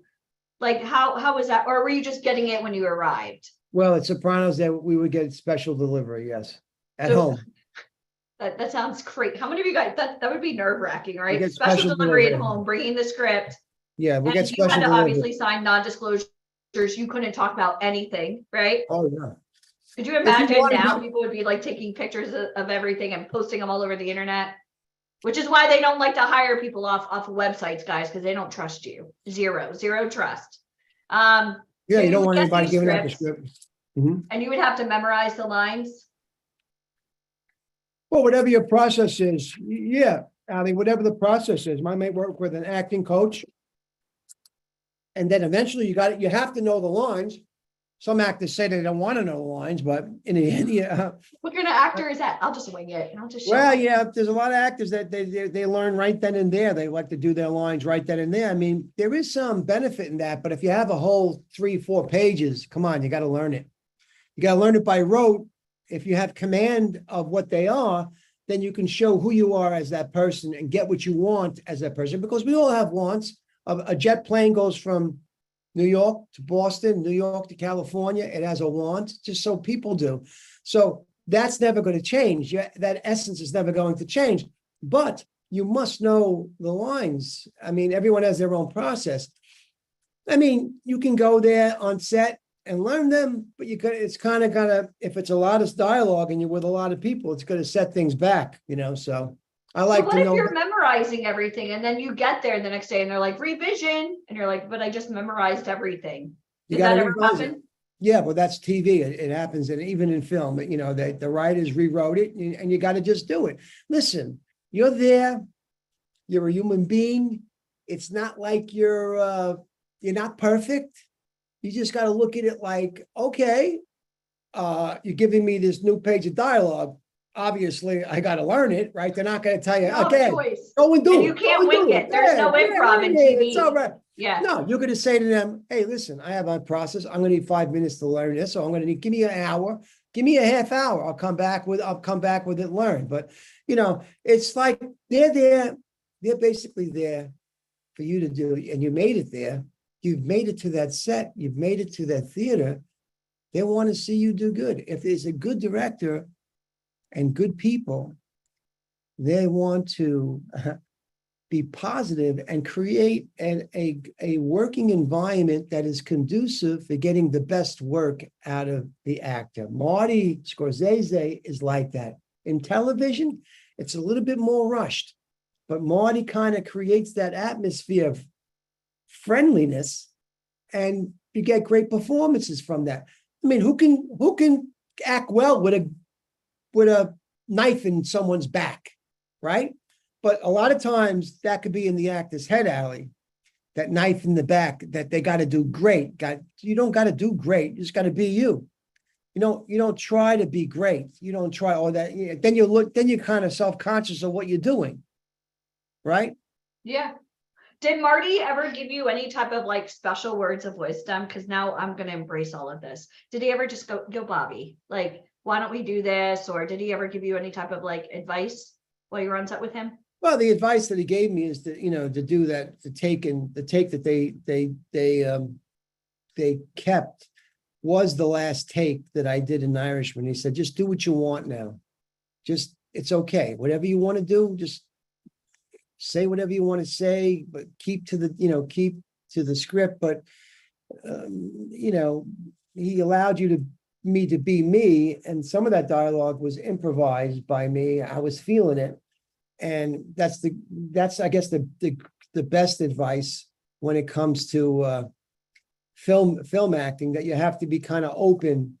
Like I was just on a set, and one of the actors across from me, he kind of took the last part of my line. At first it threw me off, but I went with it. And then when we did it again and again, I said, okay, you're going to do that. You want to do that? I'm cool with that. I got a lot of lines. I'll give you that. So you take that, it's fine. So we'll do it again and again. And then finally it works, but don't be thrown off by it. Things are going to change. Just stay in character and keep going. And remember, everyone's there to see you do well. The casting director's there. I'm there in the VIP talent workshop to see you do well. That's why a lot of people in the workshop, they come in the first day, they don't have I yell at them. Where's the script? I want to see the script in your hand. I don't want to see a performance. Yeah. I want to see the process of getting there. And even on the set, Allie, there's a process to getting there, even though it's film acting or TV, there's a process to getting there, even though you don't have that series of rehearsals like in theater. There still is a process that it gets better and better as you go into each successive take. You know what I mean? Now, the early takes, that could be good too. Some directors like to shoot the rehearsal. Sometimes they can get it. Other times you don't. So you keep on doing it until you get it and until they're satisfied. I think Viola Davis said she did that one take 33 times, and I forgot which film that she was in. She was brilliant. She's a brilliant actress. Viola said she did it 33 times. So there you go. After a while. I rest my case. But in theater or film, you can kind of do a little bit of improv, but TV, there is no, like literally you have a script reader right next to you, right? And you had to stay on point. Well, in theater, especially theater, you can't improvise either because you got to stay Okay. with the writer's lines. In rehearsal, you can change it. The writer coming, oh, I like that change you made. I'll give you that change. In TV, you're right. You have to, there was a stickler for Sopranos, man. You had to go by you had to use that dialogue. Very rarely were you able to improvise. I might have had one or twice that I was able, and I had probably about 20 times that I was told, don't say that, say it the way it's written. So, No pressure. Yeah, it's pressure. Yeah. Very pressure. It's good Okay, pressure. so- It's good pressure. It's good pressure. It is It's good. not the I'm not submersible complaining. pressure. You know, I love it. Okay, so can you talk to me at all about when you got an agent? Did you have an agent, a publicist, a manager on The Sopranos? Well, initially, the person who worked my deal on Sopranos was 3 Arts Entertainment, Dave Becky from 3 Arts. I'll name his name because he was part of the whole thing of me getting the role and negotiating the contract.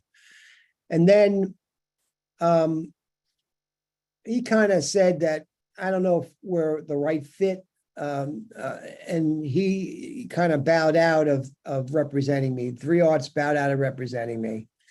And then I I went to the source and I said, James, I need some help, man, because 3 Arts was doing more comedians. They did Louis C.K. I mean, not back then, but they represented Chris Rock. They're more than actors. So it really probably wasn't the greatest of fits.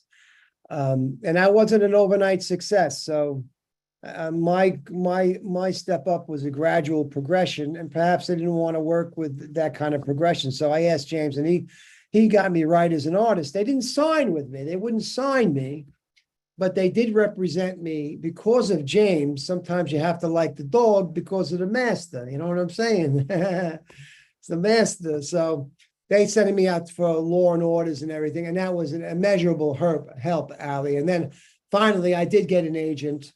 My agent and late manager, Eric Faber. It's not an easy thing. I will say, even for myself, I have a manager now and I have no agent. I'll be honest with everyone. I don't have William Morris, and I've done a lot of work, but it always seems like with them, you always have to prove yourself. And, I mean, it is what it is. I get work and by word of mouth and by my manager who sends me out for stuff. But Eric was really a great manager. We lost him to cancer, God rest his soul. But he got into independent artists, and then they closed. And he said, "Well, I'm going to manage." And I said, "Well, what's the difference?" He said, "Well, it's no difference. I'll be able to. People know me in the business because I started at Atlas Commercial." So I said, "Okay, let's go. Let's do it." And we got a lot of work. We did a lot of great stuff. Non-Italian roles also, like in Sinner. Well, he was Italian, but I did some roles that broadened my I was just not one note, Yeah, and you know how much I love Jessica Biel, like The Sinner. Yes. If you guys have not seen The Sinner, unbelievable. So you've done Blue Bloods, you've done so much. Do you have a preference of TV, film, or theater? I know you love theater, but do you have a preference? Because now also you're directing, right? Right. So you're kind of doing all the hats now. Yeah. I mean, Commercials, voiceover. well, what do you mean, like a preference of what I would Like, is there really a pay difference between the TV and? Well, I mean, TV is great. It pays well. I mean, there's nothing, and sometimes the independent productions, they work okay too. You make money on them also. I did an independent film in 2022 called Critical Acclaim. I kind of advertising or trying to send out some word about it because it's going to be, I don't know what live stream home base or platform it's going to be on, but I made almost $12,000 in that summer of 2022. That's not bad for about a 3 or 4 weeks work, right? No, it's good. So, Yeah. I mean, television really always pays well, film pays well, and all those TV jobs pay well. In theater, if you're doing it on Broadway, it pays really well. It pays very good. And off Broadway, it all depends on what you're comfortable with. You have to survive too. So those jobs, those television jobs sometimes are an ends to a means. If that means that you can do that one, if that means that you wind up your career at the end of your career and you star in Papillon and or a great film, terms of endearment, then it was all worthwhile, correct?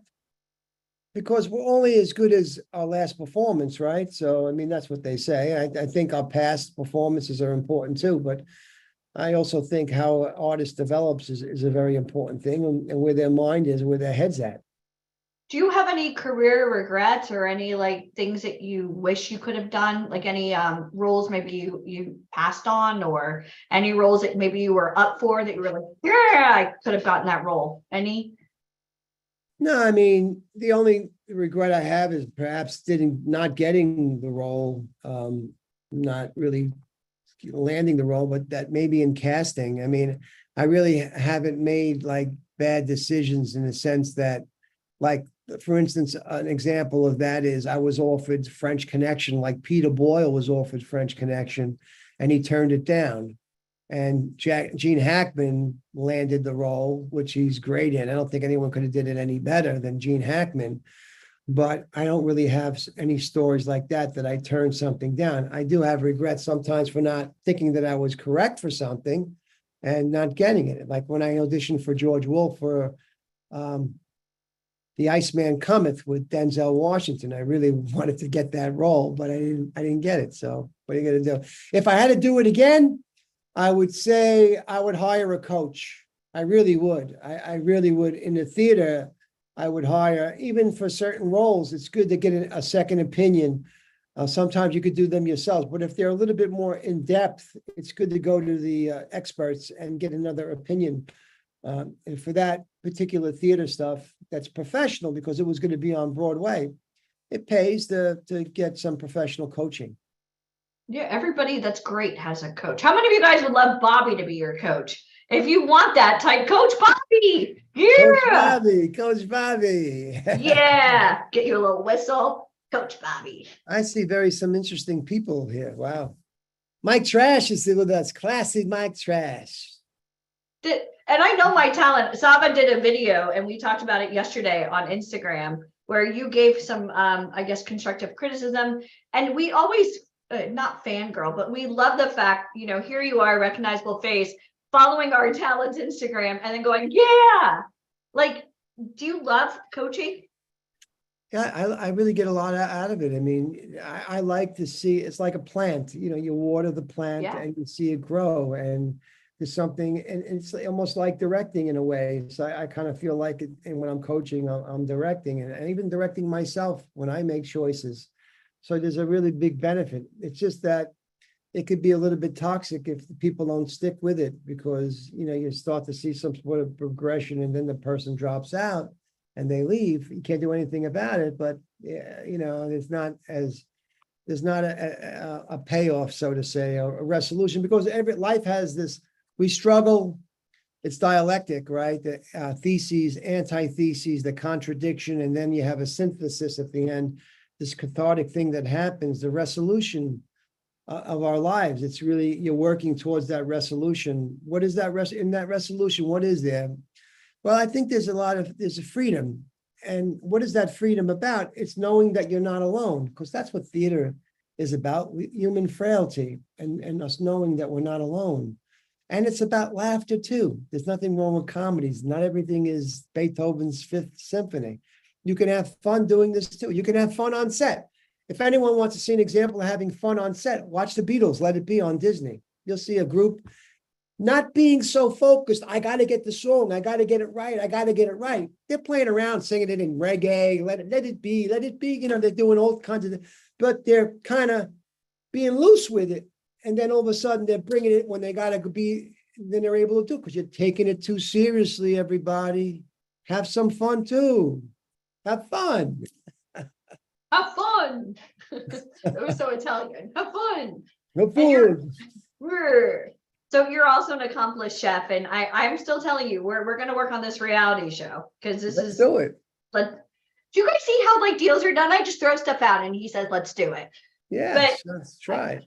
But I love that you're also with your social media, that you're showing your life as is, like you're cooking and you're making gravy, and I saw your chicken franchise or whatever you made the other day, and I was drooling. I was Yes. like, I'll come back to New York soon, I promise, even just for And something always happens when you come. I know, I have the baby, and sometimes I go to New York, I'm like, I'm coming up tomorrow, and you're like, I'm on set today. But can you talk a little bit about social media for you now? Like, because you're always on social media. I mean, back in the day, you didn't have to. I'm not, let me just say that Shauna Hudson's very interesting. This Shauna Hudson, she has a very interesting quality about her. Oh, look at that, Shauna. She Where are does you? have a very interesting quality about her. I just want to say that, very quietness, and comes out very big on screen, that doing nothing is doing everything. And just wanted to mention that. Okay, now moving on to social media.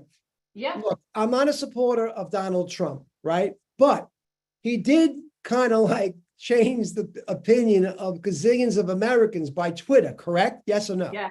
Yes. So now we have this way of advertising ourselves, so to say, or selling ourselves. Who knows where it might lead? So I feel that it's my job. It's important for me to get up there, show people what I'm doing, put the light in the window, so to say, like we spoke before, Ali, and like you also do with VIP Talent, to let people know that we're here. And I think we can really change lives and change minds and do something even greater than just the agents. Because when it comes down to it, Ali, Stevie Van Zandt was seen by David Chase on an award show with the pork pie hat. He was doing the script and he said, you know what? This guy, he can maybe be Tony Soprano. I'm going to contact him. That's what you want. You put yourself out there. Who's to say that a director's not on social media? If I was a director, and I am, I'm on social media. Look, I looked at Shauna. I said there was some interesting quality about Shauna. If I was doing something, I said, well, geez, maybe I'll bring Shauna in. You know what I mean? So that's the greatness of this whole social media thing, Ali. And it's important, I think, for us to put, because someone might be watching. George Lucas, who knows who it could be, you know?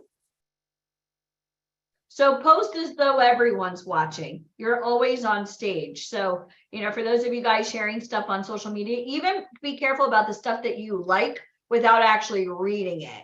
And it happens a lot, now, especially with castings, people will hit like, not reading it.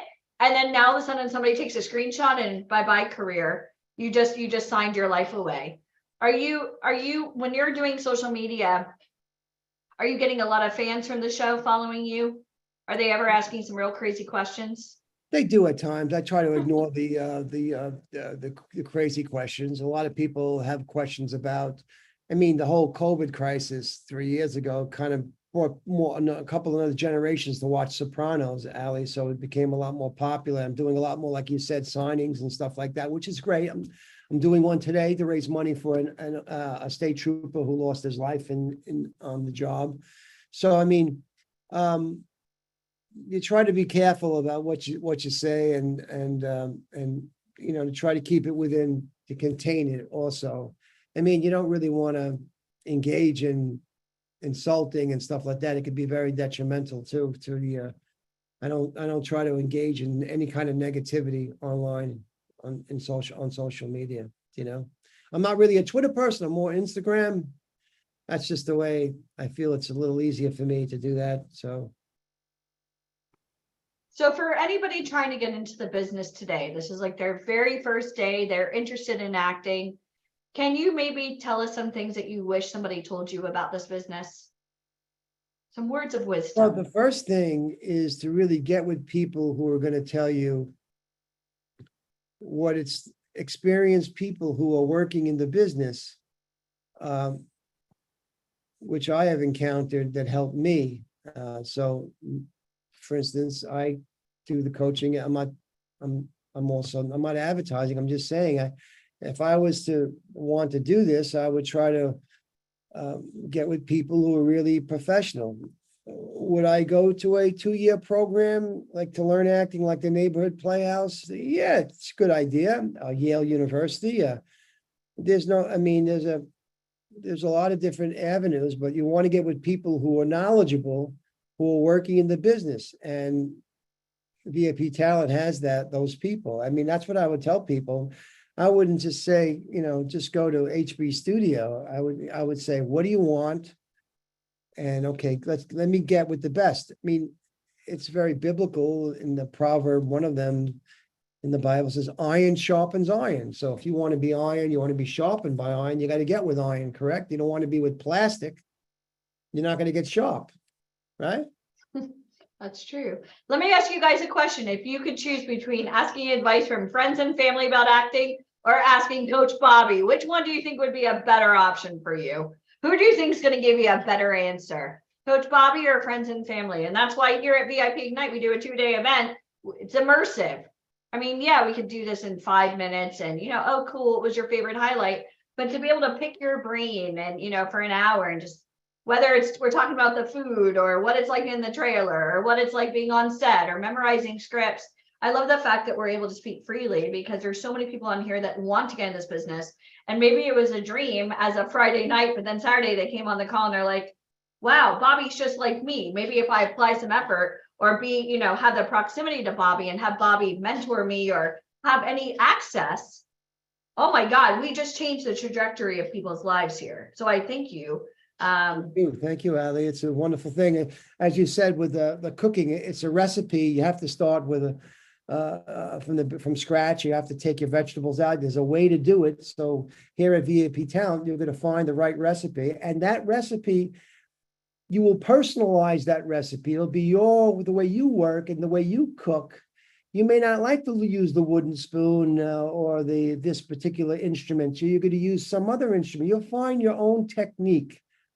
It'll happen. You'll use my technique in the beginning, but then you'll find, this works for me better. This is how I'm going to prepare for this. It's much better. Bobby's way was good, but I like, this is being very good. I'm getting success from this way that I found.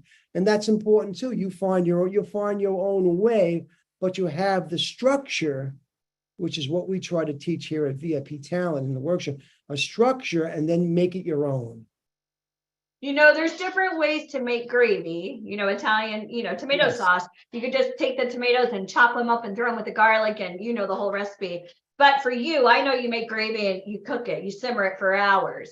And I think about when you're training our talent, not to sound cocky, but you're literally getting trained not only by Bobby, but think about the training he had between Marty and James Gandolfini. And I mean, we could talk about Russell Crowe in you, like, oh my God, this is mind blowing, just to even have access. All your training is literally it's a melting pot of everything you've learned, so whether it's De Niro, Yeah. I mean, all those people, Russell Crowe as a regular guy, Russell Crowe, he came up to me and introduced himself to me. I mean, I knew I loved him. He's, all that stuff you read about him, and that was all bullshit. I mean, I'm sorry for cursing, but they're used to it. It was. I mean, he came up to me. I mean, there's Gladiator and introducing himself because he knows he is only going to be as good as I'm good. His performance depends on me also. I mean, if I don't listen to him and I don't react, he's not going to be as good as he's going to be, because what is acting? It's reacting. It's being and communicating with people. That's what it's about. So the person opposite yourself in the Neighborhood Playhouse, you do a whole year of repetitive exercises to kind of get a feel for the person that's opposite you. If they're giving you attitude, you react to that attitude. They say, screw you. Well, screw you too. because you're getting a feel for, and then the next year you work on plays and dialogue to get a sense of who's in front of you. So that's very important to always have humility. And no matter where you go, how far you get, because we depend on each other, even as human beings. And how important is networking in your business now? Oh, it's tremendous. And networking is a tremendous thing. And helping other actors, getting them jobs through the Instagram or Facebook. And it's very important because, the avenues, they're ending in a way, and more and more people are doing things on their own. I mean, when you get George Lucas or a great director saying, hey, make your own movies, you can do it. I mean, he's saying something, right? He's saying, you can do this. You can really make, because what is it really all about? It's really having something to say, something really true, meaningful, and interesting. And your story could be out there if it's simple, true, meaningful, and interesting. It doesn't have to be all this fighting and all this other stuff. If it's meant to be that it gets out there and people recognize it and say, oh, geez, I see myself as that person. I see that myself as that heroine or that person struggling. That's what's important, to putting that out there. People will take notice. Believe me, they will. And we actually have the gentleman who introduced us to you here. Hi, Galinsky. Hey, Robbie. Oh, The gang's all here. Look at this. It's the The whole man, gang. the This is so man, the fun. legend. Oh, he's on mute. Hold on. I just unmuted for a him. second. All right. Hey, Bobby, great to see you. Hey, Robbie, what's up, baby? You looking good, baby. Thanks, man. You too. You look great. You're looking Oh, good everybody too, looks man. great. Yes, Rob Galinsky. I'm really thankful for him. Thank you, Rob, for introducing me to Ali. And Oh, yeah. and And thank you. Bobby Bobby graced me with my opportunity to direct him in a short that we did a year ago, and he was brilliant as usual. Yes. Thank you, sir. It was wonderful. Oh, look at how happy everybody is. Yay! Yay! Yay! I'm like Kaden now. Yay! Kaden claps and everything. Well, we're gonna come up and see you soon. You know that. The baby, Okay. the I'll be baby's here. been in New York twice now, and the baby, he thinks he owns Manhattan. So we're gonna come up and see you. All And right. maybe we'll get the rumor started that Kaden's in the mafia. He'll be like one of the young mafioso. And it will be the Sopranos lives again. Do you want to do that? We'll get the gang We'll get back him to start a together. gravy. That's what. Let's just get him to start a It's gonna gravy. be great. Yeah. I have a wooden spoon if you need him to stir the gravy. Yeah, wooden spoon. It's got to be a wooden Very spoon. important. Oh, that's it. This day is done, guys. Wooden spoon. That's the secret to the gravy. I got my grandmother's wooden spoon from Right on. years ago. Yeah. That That's was the good. first thing my mom bought me when I moved into my first apartment, was a wooden spoon. Awesome.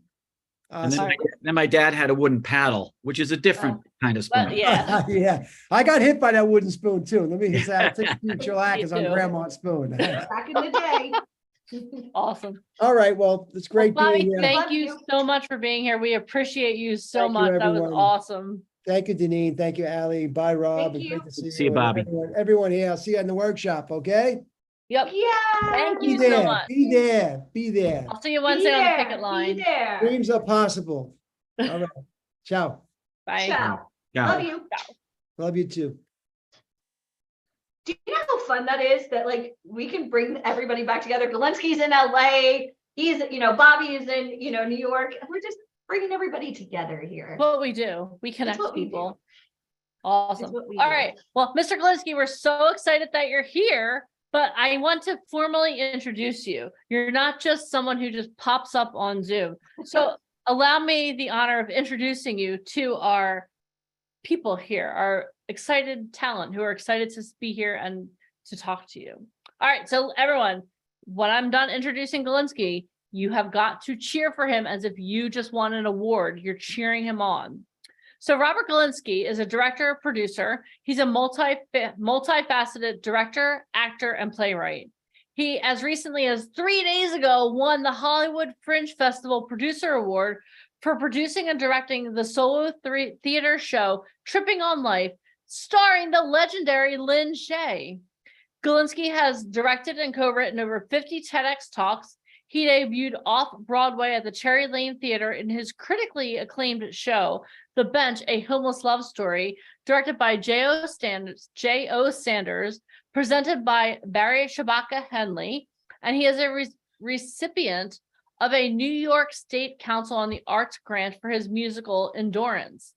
He has lectured at Oxford University on literacy and teenagers in prison and Yale University on homelessness, and was selected to perform his iconic poem, Five Flights, at the 2022 Whitney Biennial, where it remains in their permanent collection. He has directed Oscar and Tony-nominated actor Stephen McKinley Henderson and has coached personalities like 50 Cent to Chelsea Clinton, amongst others. Everyone, give it up for the one and the only, Mr. Robert Galinsky. Yay! Thank you. Thank Thank you you. so much for being here, all live from LA today. From are you in Beverly Hills? No, actually, I'm back in Manhattan. I took a red eye last night, and I'm here in New York again. I'll be back in LA next week. I leave Saturday. Look Well, at welcome you. back to the East Big Coast. shot. Yeah, big shot. Falling asleep on planes. Well, no, that's okay. And I heard a little rumor that you're going to start training me. That's right. You have a big. Whoa! you have a- I get to go through real actor training. I'm so excited. You have But a I'm not big really gonna press get into acting. big press opportunity, right? You have a huge opportunity, and so you're getting prepared. You're doing what you got to do to get prepared. It's good. Yeah, Always I'm be very training. nervous to do training. All right, well, this is your show. I'm going to put myself on mute. All right. Well, I wanted to, and Deneen and Allie, don't be afraid to chime in if you want to push me in a direction if I'm forgetting something or there's an area that you think everyone needs to hear. Real quick addition to my introduction, I've been working and training with VIP for over a decade now and networking. And I think those two things are the most important things about what VIP does is the training and the networking. They're equally important. And Bobby just said it. I'm sure you're going to hear it from other guests, how important it is. And there's no other word to say it. You got to train. You got to know what you're doing when you're on set. You got to know what you're doing when you're rehearsing, when you're auditioning, when you're preparing.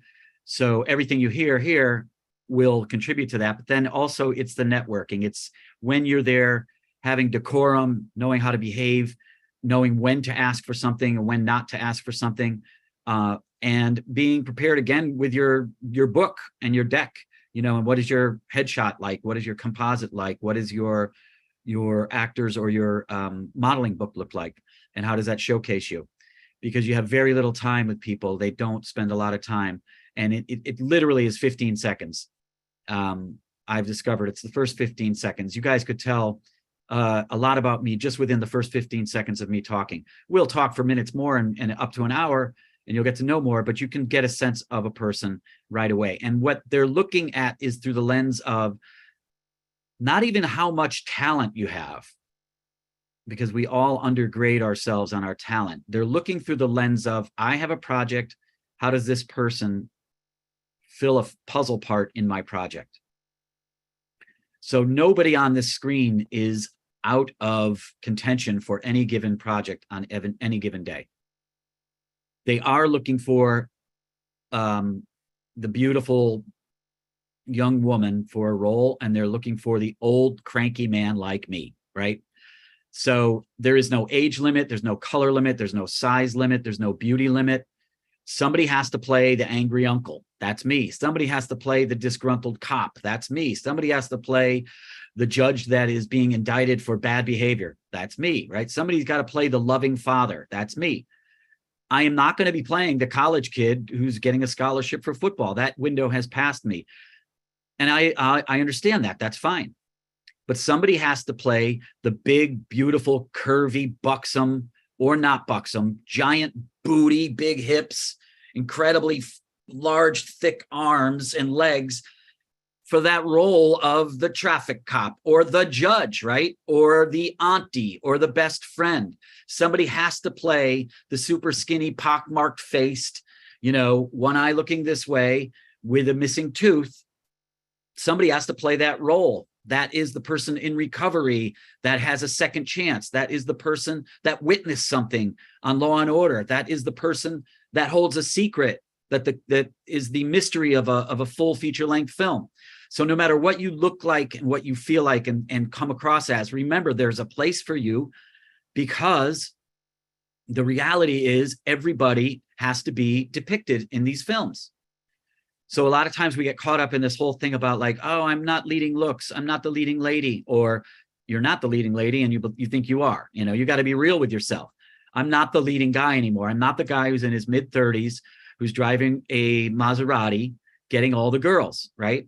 I'm not that guy. That's okay. There's plenty of guys for that role. So the same for you. And I'm being completely honest about pock marks and crooked faces and crooked eyes and big booties and small breasts and too dark, too light, too ethnic looking. There's nothing like that. You just keep going for the roles, and they're looking at you going, oh my God, that's the person that fits what I need.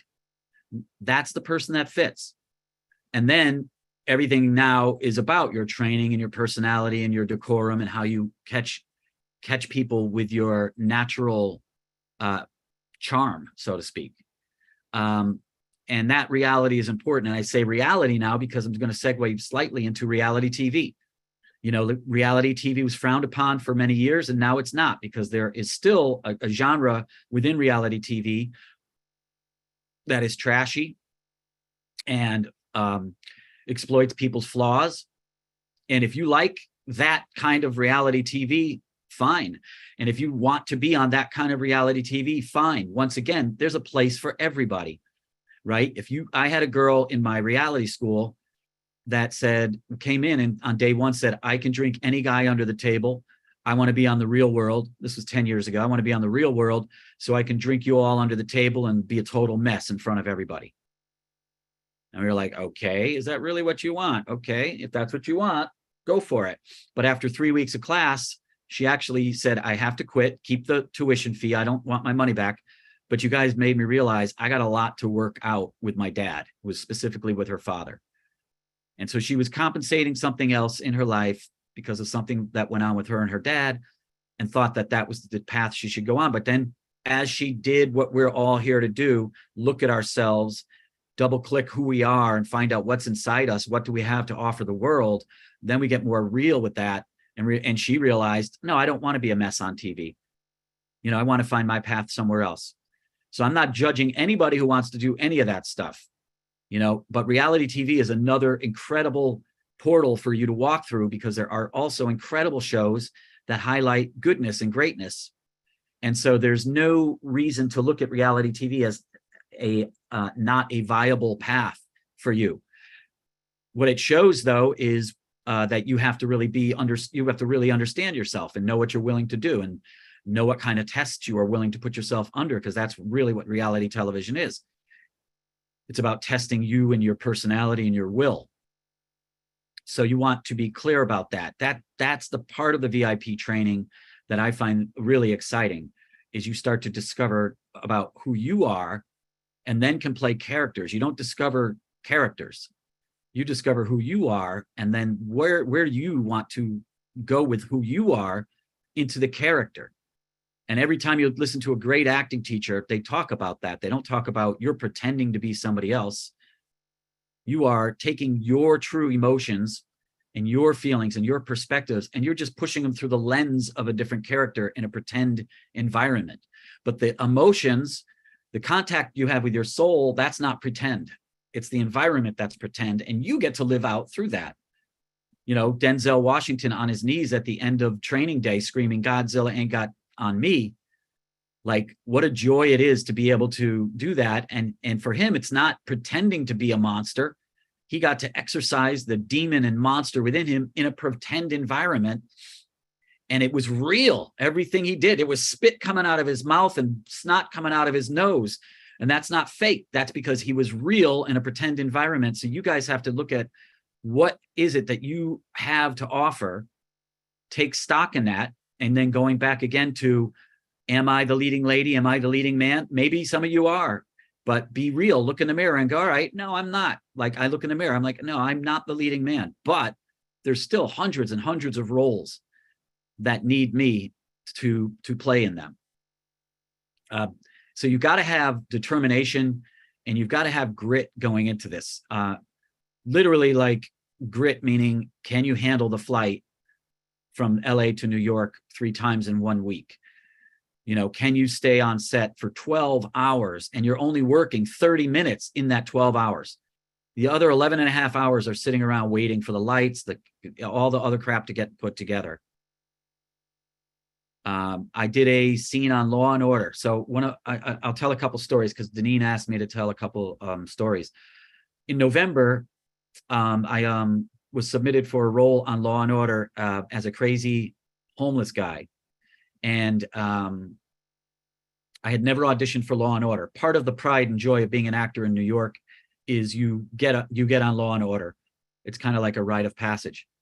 But so many years went by without me auditioning that I turned it for myself. And I was like, my pride is I've been here 34 years and I've never auditioned for Law and Order. I've never been on Law and Order. Ha, ha, ha. I'm going the opposite, right? But then I got submitted in November and I got this part. And so I was on set for a day and I was working with Carl Weathers, who was directing the episode. Carl Weathers is Apollo Creed in the Rocky series, among other amazing roles. So I got to work with Carl Weathers and we had a great time. And he said, I want you to ad lib a couple lines as you're crossing the street. And I'm like, great, I'm loving that. But I was prepared. So I looked at him, I go, maybe I'll ad lib the line, there is no tomorrow, there is no tomorrow, because that was one of his famous lines in Rocky. And he didn't even skip a beat. He threw a right hook and just left it right by my face. And he goes, you didn't see that coming. We had a little natural rapport. So I did the shoot. I waited 7 hours. I did my thing. It took 5 minutes. They loved it. He was like, incredible. They're all happy.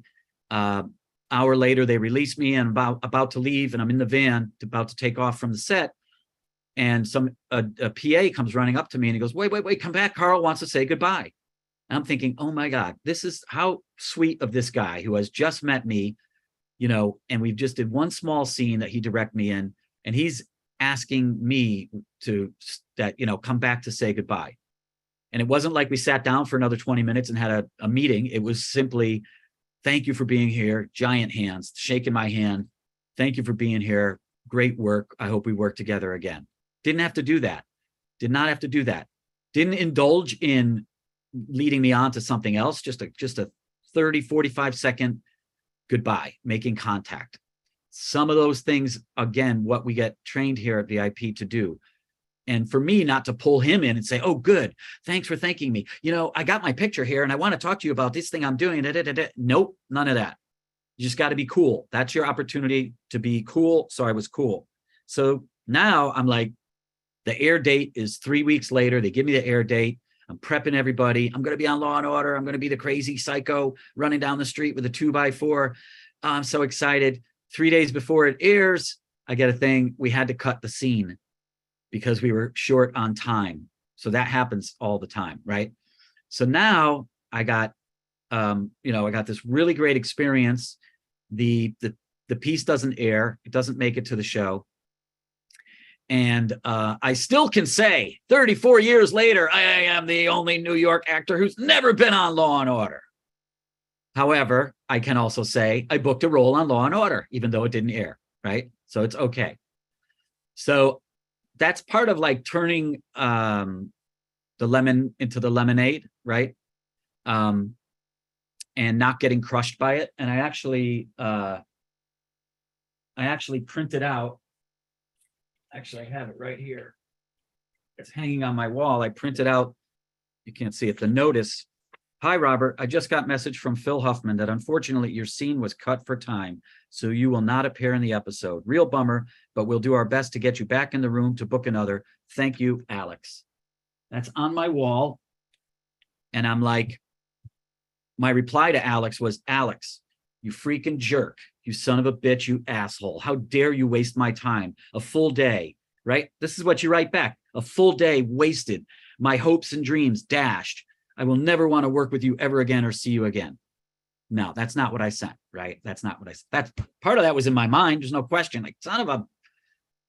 And then I spun out, but I've learned to spin out into the negative for about 30 seconds to a minute, indulge in that. And then the bigger part of me is, all right, send him an email. Alex, I understand this happens. It's going to happen again and again.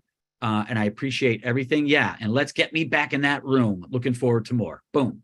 That's it. That's it. Really important to maintain relationships. Something else that I wanted to mention is it's a small world. You don't understand. When I first started, I'd go to auditions and I'd leave and I'd never follow up. And I would think, oh, I'll never see that person again. You know, I felt like a giant chasm, a big mystery. It's not. You are going to have relationships with casting directors. You're going to have relationships with agents, even if you don't work with them. They're going to see you again and again and again. So every time you're there, you've got to be civil and decent and full of positivity, because you're going to see these people again. And now I do. You know, Alex still sends me auditions. I've never met Alex face to face. I think Alex is a guy, but could be a girl. You know, I don't even know, but we have this great rapport going, and you have to remember that you're going to meet these people again. So you can't poop on the moment or the relationship. Deneen wanted me to tell you, again, this goes back to grit, the reality of grit, and the reality of determination, and the reality of facing these rejections. And people have told me, oh, it's so hard, show business. It's so hard. It's so hard. And I've learned that life is hard. Life is hard no matter where you go. You got a job at IBM, you got a job at Chipotle, you got a job at FedEx, Kinko's, you got a job at a hospital. You get rejection all the time. You don't get a promotion. You don't get to take a week off. You don't get that day off. You can't see your kids' graduation or your friend's graduation because there's rejection in every single business. So I'd like you guys to make an adjustment. And you're thinking now, it's like, this is no more difficult than any other business. And if you love it, it's even less difficult. It can be heartbreaking at times, but it's less difficult. And you've got to be patient. I'm so impatient, and I'm still trying to get that together. Like all right, I'll start the first time I performed, and I'll take you up to last week. Just those two stories, because Deneen asked me to tell you about the first time I performed. A friend of mine said, keep a journal. Start keeping a journal and don't put any feeling into it. Just start writing what happened to you. So if you guys want to start writing, this is a great piece of advice I got when I was 18. And that was, keep a journal day by day. Don't put feelings into it right away, because that might intimidate you and make you not want to write it. But what will happen within 3 to 4 weeks is feelings will come out of it naturally. Like, you will not be able to help but to bring your emotions to the writing. So I did that. And then I started to write some poetry in there. And then I went to a poetry reading when I was 20 years old. And it was an open mic. It was called The Wretched Garret, a beatnik poetry coffee house. So I went in, and there was a bunch of performances. Then there was the open mic, and I got up and I read a poem, and the crowd went wild. They were like clicking their fingers. They were making noises in front of me. They were like, oh, wow, amazing. And I was blown away. I was like, wow, this is incredible. My stuff must be pretty great. So I came back the next night, did it again, same thing. All the pretty girls, I was only 20, so it was all about pretty girls still. All the pretty girls in the front row. I'm like, oh my God, look at that. I am crushing it, right? So after the show, this woman walks up to me and says, you were brilliant. That was great. You want to audition for a play we're going to do next month, The Theater Company? And I was like, oh, sure, I'd love to do that. The theater company, what do you mean the theater company? She goes, oh, this was put on by a theater company. Half the audience are actors in our theater company pretending to be audience as beatniks. And beatniks at the time, I didn't know, in the 50s, the beatniks were the ones who invented the clicking. They were too cool to clap. So they were like, so what I thought was a real audience gassing my poetry and clicking their fingers was actually a group of actors pretending to be beatniks in an audience. And so I had a choice to either let that crush me and go, oh, none of it was real. Oh my God, they tricked me. Or to say, wait, I liked that feeling anyway. And so I chose that. I was like, wait, it doesn't matter if it was fake, staged or not. What I felt in that moment was real at that time. It was real to me. It was an expression of appreciation of me on stage. And I said, I really like that feeling. And if that's what that feeling is, then that's what I want to go for again. I want to move people. And that taught me that that's really what I'm there to do, is to move people and to get them thinking. And so that to me is a motivation that you guys might want to think. The motivation for me was not fancy cars. The motivation was not better clothing. Those are great byproducts of success. But to me, the motivation was moving people. And in that moment, that's what happened. So I said, screw it. I love that feeling. I'm going to continue doing this. And I'm going to see if I can generate that feeling on the real with people that are not in an acting company pretending they're at a beatnik coffee house. So that was my start. And that goes again back to grit. Go back to grit, which is like, how are you looking at stuff? The failure of Law and Order not being on there, I flipped it. No, it doesn't matter. I wasn't on there. I did book a role on Law and Order. I got to work with Carl Weathers, incredible. And then I still maintain my record of never having been on Law and Order as a New York actor. And the same thing with the faux audience. So for the past month, I have been in Los Angeles working on a one-woman show by Lynn Shay. You should look her up, Linshaye. I'll write it in the chat. I'm not looking at the chat much, guys, just so you know. But Lynn Shay is an actress who is very well known for her work in the horror genre. You probably recognize her face. She was in Insidious. She's in Penny Dreadful. She's in those series. She also was in Something About Mary. She was in Kingpin. She's been in tons of movies. She's done over 40 films. She's 79 years old, and she's doing a one-woman show for an hour. She's a phenom. And she, when she was 23, she was a hippie living in San Francisco and living in it was 1968, the summer of love. And she was like living the cliche life of a dirty little hippie,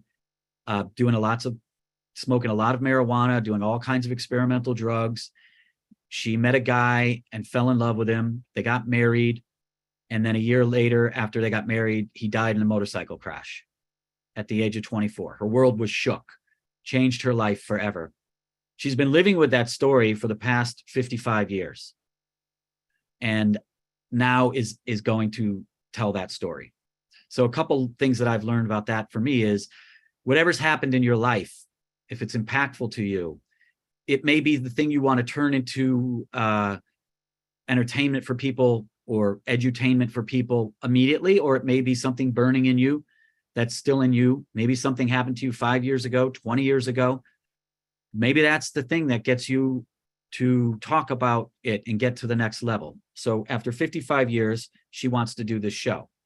And the way this, again, works randomly is last year in October, I debuted a new solo show in Hollywood called Everything in New York Goes Bang. And I didn't want to do it in New York because it's a New York show and I wanted fresh airs in Hollywood. So I did it out there one night only. And she was in the audience and she came running up to me afterwards and said, "Oh my God, you lit a fire. I have a show. I need to perform it. I want you to direct it. Can I hire you to direct it?" And I was just like, hell yeah, you're Lynn Shay. Let's go. Let's do this. But again, the randomness, the diligence, the grit, I didn't have any reason to put up a show in Hollywood last October other than I needed to try this, right? I spent my own money. I got a little bit of money from a co-producer, and then I spent most of all my own money on putting on this one-night show. What happened? Well, I got a lot of recognition from my peers. Some new people discovered who I was. And this woman who's a Hollywood legend comes out of the woodwork and begs me to produce and direct her one-woman show. You don't know what your true, honest, hardworking, gritty effort is going to garner you. You don't know who's in that audience. It only takes one person in that audience to make a difference for you. So you got to put yourself out there. You got to put yourself out there, whether it's like Bobby was saying, you know, you make your own movie, you make a 1-minute short, you're doing your TikTok, you're doing your YouTube, whatever it is. You got to keep putting it out there because you don't know who's going to see that and is going to pull you aside and say, I want you to do XYZ with me. So we ran the show in June, just this past June, a few weeks ago, as part of the Hollywood Fringe Festival. We sold out every night. She had standing ovations. She made grown men cry. It was wonderful. And we won the Hollywood Fringe Producer Award, which is really great because that means the theater invites you back to do an encore performance of the show. So we're going to do another one if anybody's in LA on July 19th. It's a Wednesday night. I'm putting the name of the play in the chat, trippingonlifetheplay.com. So if anybody's in LA on that day, would love to see you there. And also, you know me, I'm directing and producing the show. So after the show, when we do the hello on stage with the artist, I can make a quick introduction for you. Once again, you're just meeting and networking with people. And who knows, that's going to be a really important show for us because we're going to have a lot of producers there because we're trying to bring it to Off-Broadway in September and have a run here in September. So again, your actions, your grit to move forward is important. I did a show in October on my own dime, a one-person show, everything in New York goes bang. And now I'm looking at a year later, directing and producing an Off-Broadway run of a Hollywood Stars show. You keep working, you keep doing it, and unexpected good things can happen to you. So the other show that I'm doing, and I'm going to just do a little promotion here in the thing here, is one more link. I have my own one-person show called The Bench, and I'm doing this. This show is starting to go out on tour starting in August. The first weekend in August, I'll be in Atlanta with this show. I don't know if anybody's around, but I'd love for you to come see it in Atlanta. And you can, if you can get in touch with me through Deneen, I would also love any suggestions of how I could publicize it in Atlanta. I have no idea who's in Atlanta. I've never spent any time there, but we're kicking it off there. Then we're going to New Hampshire in the fall. And that's another solo piece. So the part of bringing that up is not only just to say, hey, this is what I'm doing, but many years ago, I wrote a 15-minute play called 15 Minutes on a Bench. And it was just something I observed with homeless people on a bench. And I put it up in a theater real quick, 15 minutes. And it's grown ever since then. And then about 15 years ago, I was thinking I need to do a one-person show to showcase myself. And this was before the whole TikTok, Instagram, YouTube booming, right? My instincts were, I got to do it. Nobody else is going to do it for me. I'm still auditioning. People will find me when I'm auditioning, but I want them to find me because I'm doing my own stuff. So I turned the show into an hour-long show, but I said, John Leguizamo, he's doing all these one-person shows. He's brilliant. I'm as good as him. So I'm going to write a one-person show. I sat down to write it, and within 5 minutes, I was like, there's no way I'm going to write this. That's a whole nother level. What do I have that I've already written that I can use? And then I remembered the play that I wrote called The Bench. And I started to rehearse that as a solo show. And the unique thing about it is that it's not monologue, blackout, monologue, blackout, monologue, blackout. It's an ensemble piece that I am performing. So I do dialogue all as one person. And it actually starts to blow people's mind because they start to see the different characters, even though I'm just that one person performing it. So a point being, what do you have that you've already written? So you don't have to climb a brand new mountain. What do you have that you've already written that maybe you could do as a monologue series on YouTube or TikTok, or you could bring to an open mic wherever you live? Open mics are great. I developed my entire show out of doing 10 months of open mics. I just kept trying the material, reworking it. And every time it felt like it was done, I move on to the next piece. Pages in your book, it doesn't matter what it is, pieces of your diary, like start looking at those things. What can be done? Another thing is public domain. For those of you who aren't familiar with public domain means that scripts, movies, plays, at a certain point, they're no longer owned by the artist or the producers who wrote them, and they go into the public domain. So anybody can perform it. Shakespeare's in the public domain. You don't have to pay money to perform Shakespeare. That's a big example. But one of my favorite poets is a guy named Carl Sandburg, Sandburg. And all of his entire work is in the public domain. And I have found his poetry to be incredibly dramatic. And I do some of the monologues that I do now are actually his poetry. So do a Google search for public domain theater, public domain poetry, and see what kind of great material is out there that you can make your own. You can perform on your own. And the cool thing about it is when I do it, and I'm going to do a one-man show based on Carl Sandburg's work, Carl Sandburg has an audience already. So I'm building in people who already understand and like his work. They're going to want to come see what I'm doing with it. They don't care about Robert Galinsky. They care about Carl Sandburg.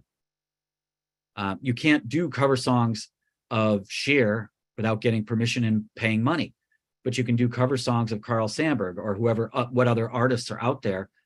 A lot of great classic music that you hear constantly from the 20s, 30s, and 40s is public domain. So what if you took a classic bebop jazz piece or a classic romantic piece of music from the 40s and turned it into something that Lizzo would do today, and you don't have to worry about the rights. So don't be afraid to continue to explore and make use of all of the tools you have. We're totally in a different era of where we're at with technology, even AI. So I wanted to mention AI for a minute. A lot of people are either petrified of AI and what it can do, or they're disgusted by AI and what it can do. I'm neutral.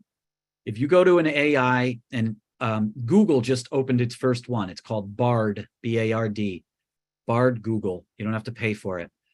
If you go into Bard Google and write me a monologue, I mean, literally type this in. You use your own language. This is what I type in. Write me a monologue about a Black woman named Sarah who is being discriminated against at a job to be a librarian in a public library because her skin is too dark, and the woman who is interviewing her is giving all kind of subtle clues. And write the monologue of Sarah being angry and finally standing up for herself and telling this woman all of her accomplishments. She's a straight A student. She has a master's degree. She's raised 3 children.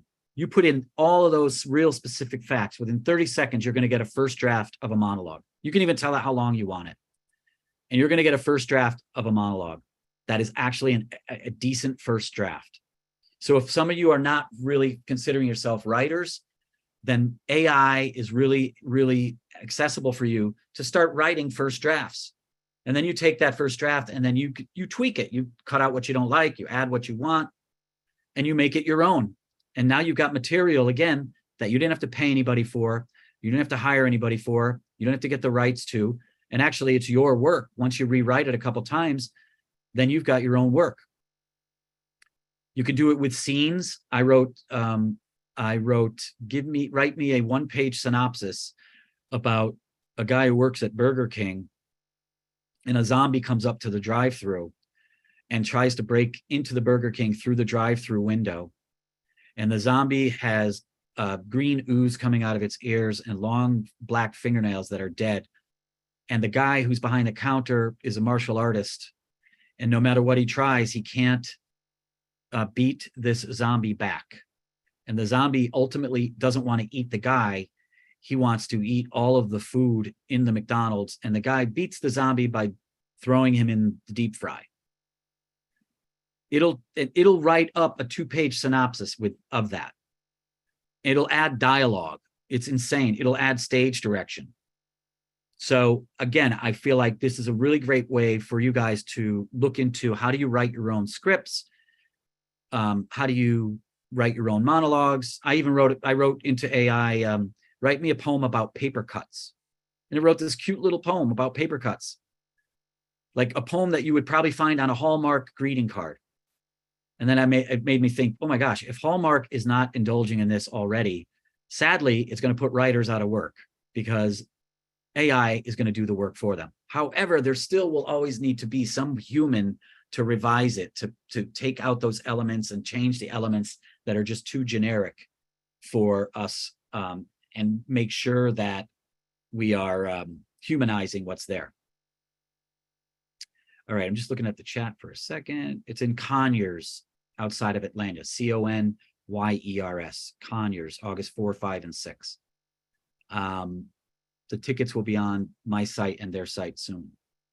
So I would love it if I could get Deneen to come back in here and spend 5 minutes pumping out of me, or Allie, because I love it when they prime me, pumping out of me what else that this particular group needs to hear.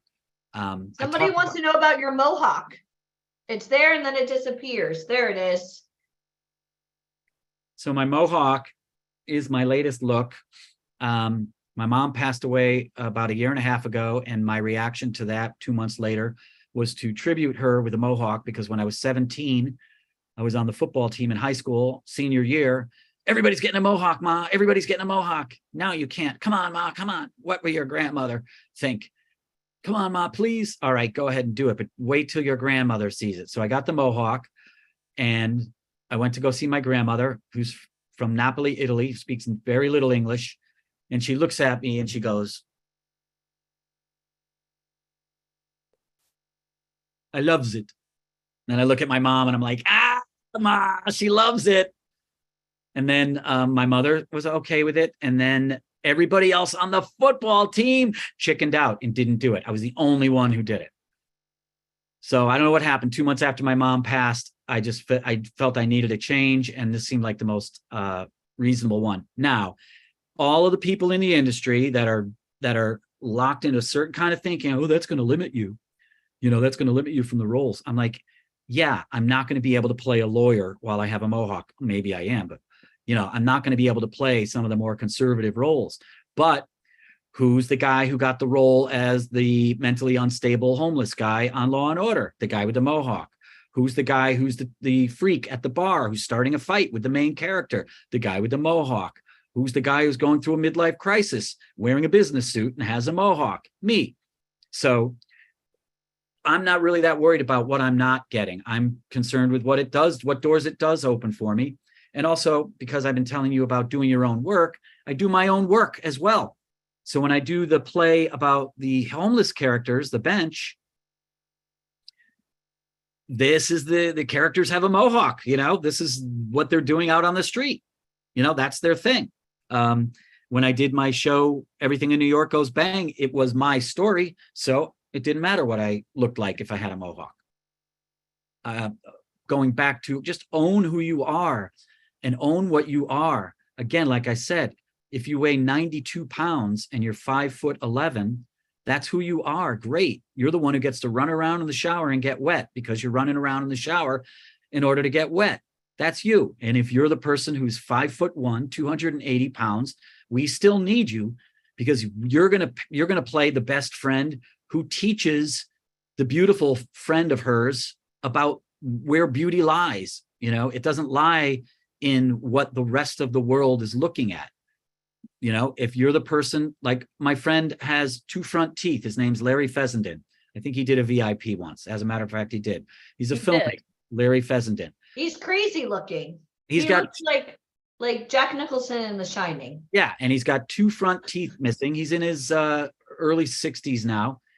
He's always kept his 2 front teeth missing, because now whenever they need an actor that is missing 2 front teeth, they call Larry Fessenden. And Larry knows that that's not going to get him the gig on Billions necessarily. But Larry also makes his own movies. So he's like, big deal. I'm the unique guy when they need me, and I do my own thing. He's in the movie Broken Flowers as one real fun role. He gets punched out by Bill Murray in that movie. Fun movie. So Deneen and Allie, I love when you guys prime me to get more focused here now with everybody. And I'm going to put you in the hot seat. Okay. Is that cool? Yeah, that's what I like. Okay, good. All right. So you lived obviously New York City and LA. What do you see is the biggest difference in pursuing acting, or I'm going to say acting out there, on either coast? Do you see like the agents, the casting directors, the managers is there really that much of a difference between New York and LA for you? Like with what you're witnessing for people aspiring against the industry? Yeah, there's a couple things that are different. Professionally, there's just way more contact with people in the industry in LA. There's just way more. New York has so many other industries that it's not as thick with entertainment the way LA is. And what I mean by that is every time I go out to a restaurant in LA, like 90% of the time, somebody is dining at a table that you either recognize as being on a show, or if you're savvy enough, you realize, oh my God, that's the guy who produced Green Book. You know, you don't recognize this, somebody knows him.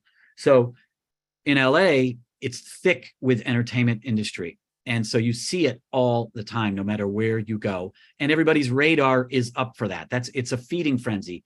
So it's crazy intense with nothing but what are you writing? What are you pitching? What are you auditioning for? What are you in right now? That to me is great, but it's also nauseating to a certain degree. I mean, this is just my personal take. To me, I need something else besides that. Like it becomes, I was there for a month and it becomes, whoa, day after day. All right, come on. I just want to go get some ice cream. I don't want to worry about who's in that room that I might meet or that I might go meet. And that grates on me. So I like New York because New York allows me to have other parts of my life and enjoy and indulge in those things while still doing this. Also, theater in New York, if you're a theater person, live theater, that's really the place to be. Really the place to be. Nobody really cares about theater in LA. The fact that this woman did her show, because she's known, people cared. And also because the writer's strike is on, people have a bit of free time. And so they went to go see this. So I think, Ali, that's pretty much it. It's like you're, as Mike and I once said when we were out there, it's like shooting fish in a barrel in LA. To just, no matter where you go, it's nothing other than entertainment, entertainment, entertainment. However, the downside to that in LA is you really do got to be pretty. You know, you got to be pretty. You got to be to be noticed right away. Out there, just casually, yeah, you kind of have to be pretty. I nobody looks at me. When I got the mohawk, that's when people started looking at me. Not that it's pretty, but it's eye-catching, you know. And I think one thing that a lot of talent need to understand is you need to learn how to work the room.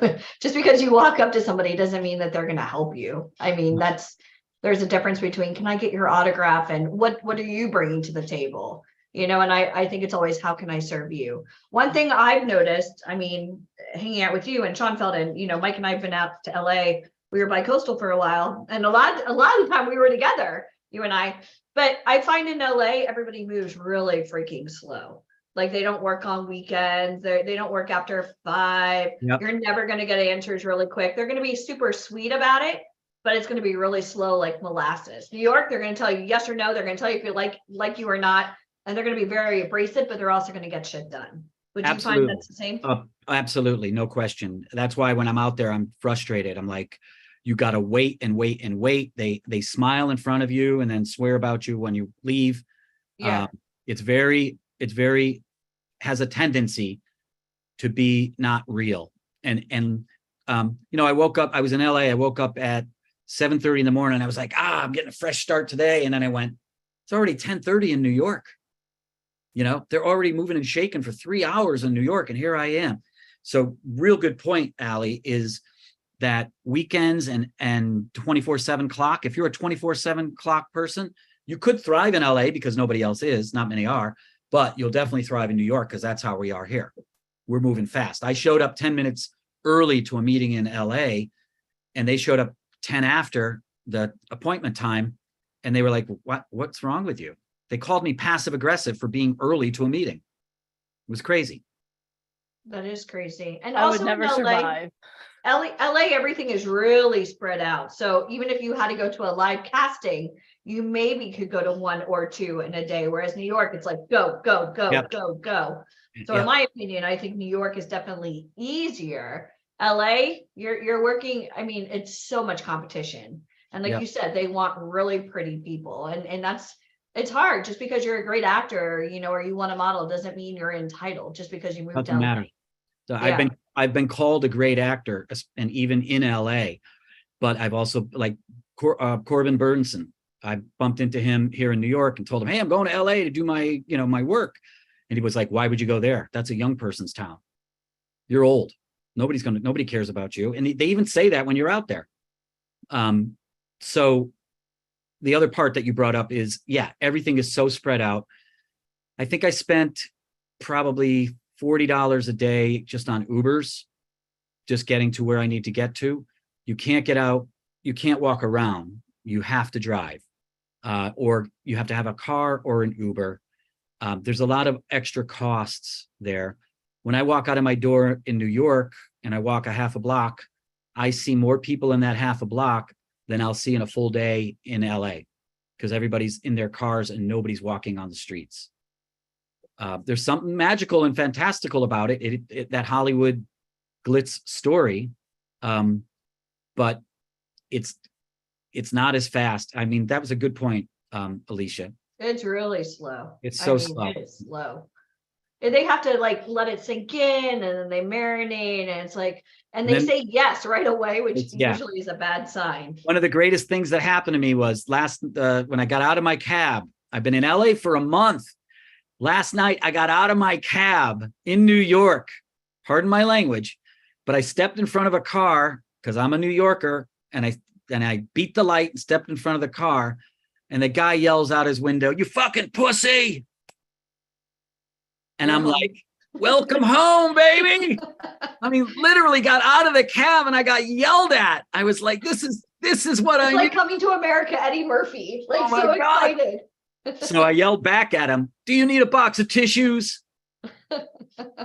Only in New York. You can see now why I have a problem being in Florida. Everyone's like, "You're from New York." No, I'm from here. But once you go to New York, it hardens Yeah, you. yeah. You know, I shared with you today via text with Mark Schoenfeld a picture of you and I, New Yorkers in Beverly Hills, pretending to be New Yorkers. And it was Yes. funny because it's so true. There's just some different ideology between New York and LA. Yeah. Can you talk about, like, with your shows, like right now with Lynn Shay, right? One of the stars of Insidious. She was also in There's Something About Mary. For those of you guys that saw it, she's the one with the dog, like making out, you know, with the crazy white hair.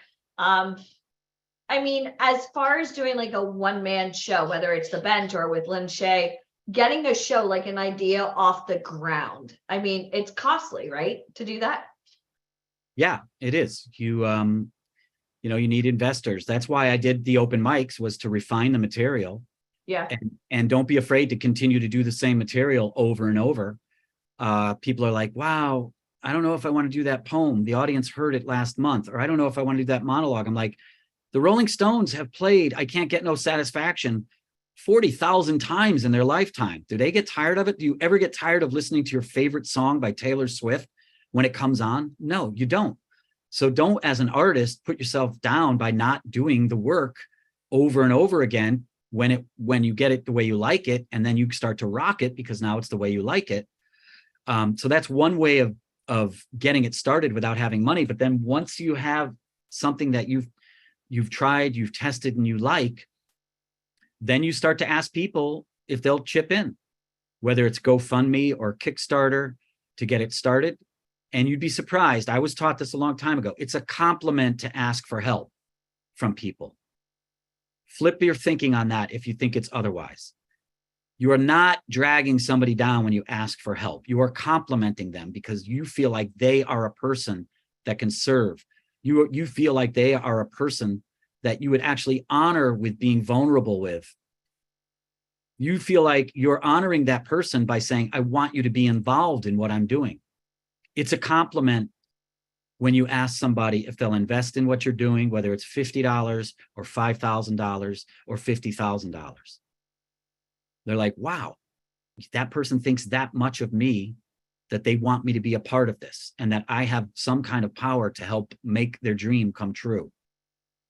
So that's a big part of putting on a solo show is once you're developing your material is going out to whoever it is that you think can help you.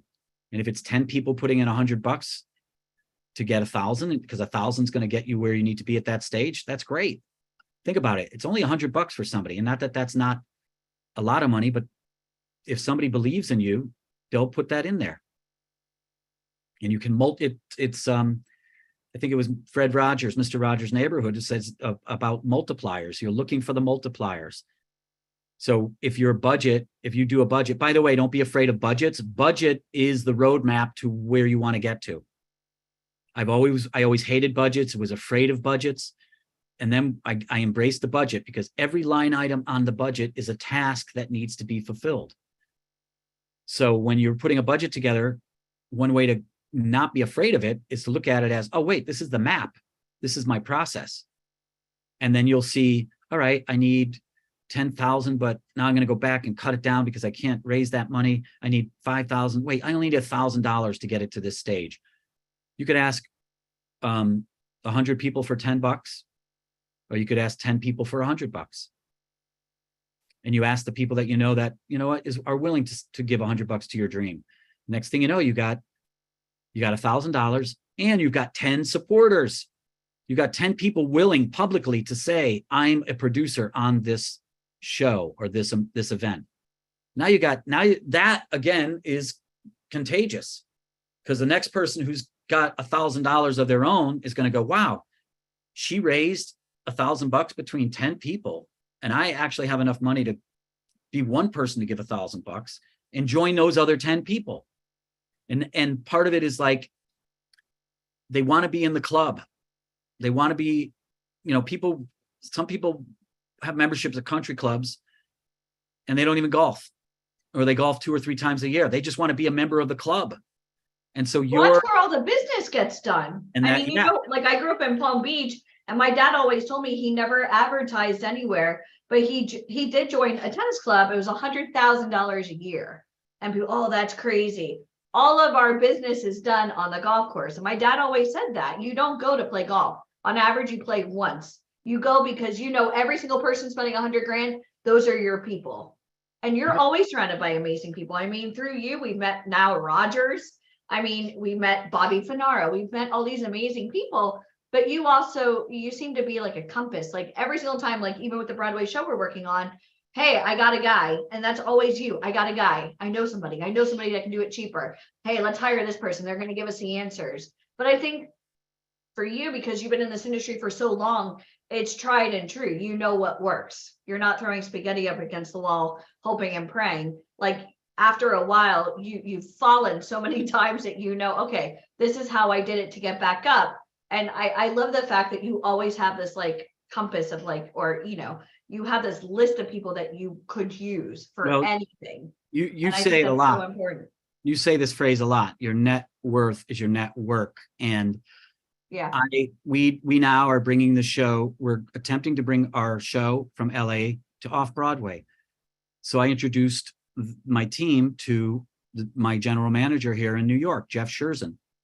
And so Jeff Scherzen, I know, is an amazing general manager. He knows how to do budgets and all the projections. He's on retainer now.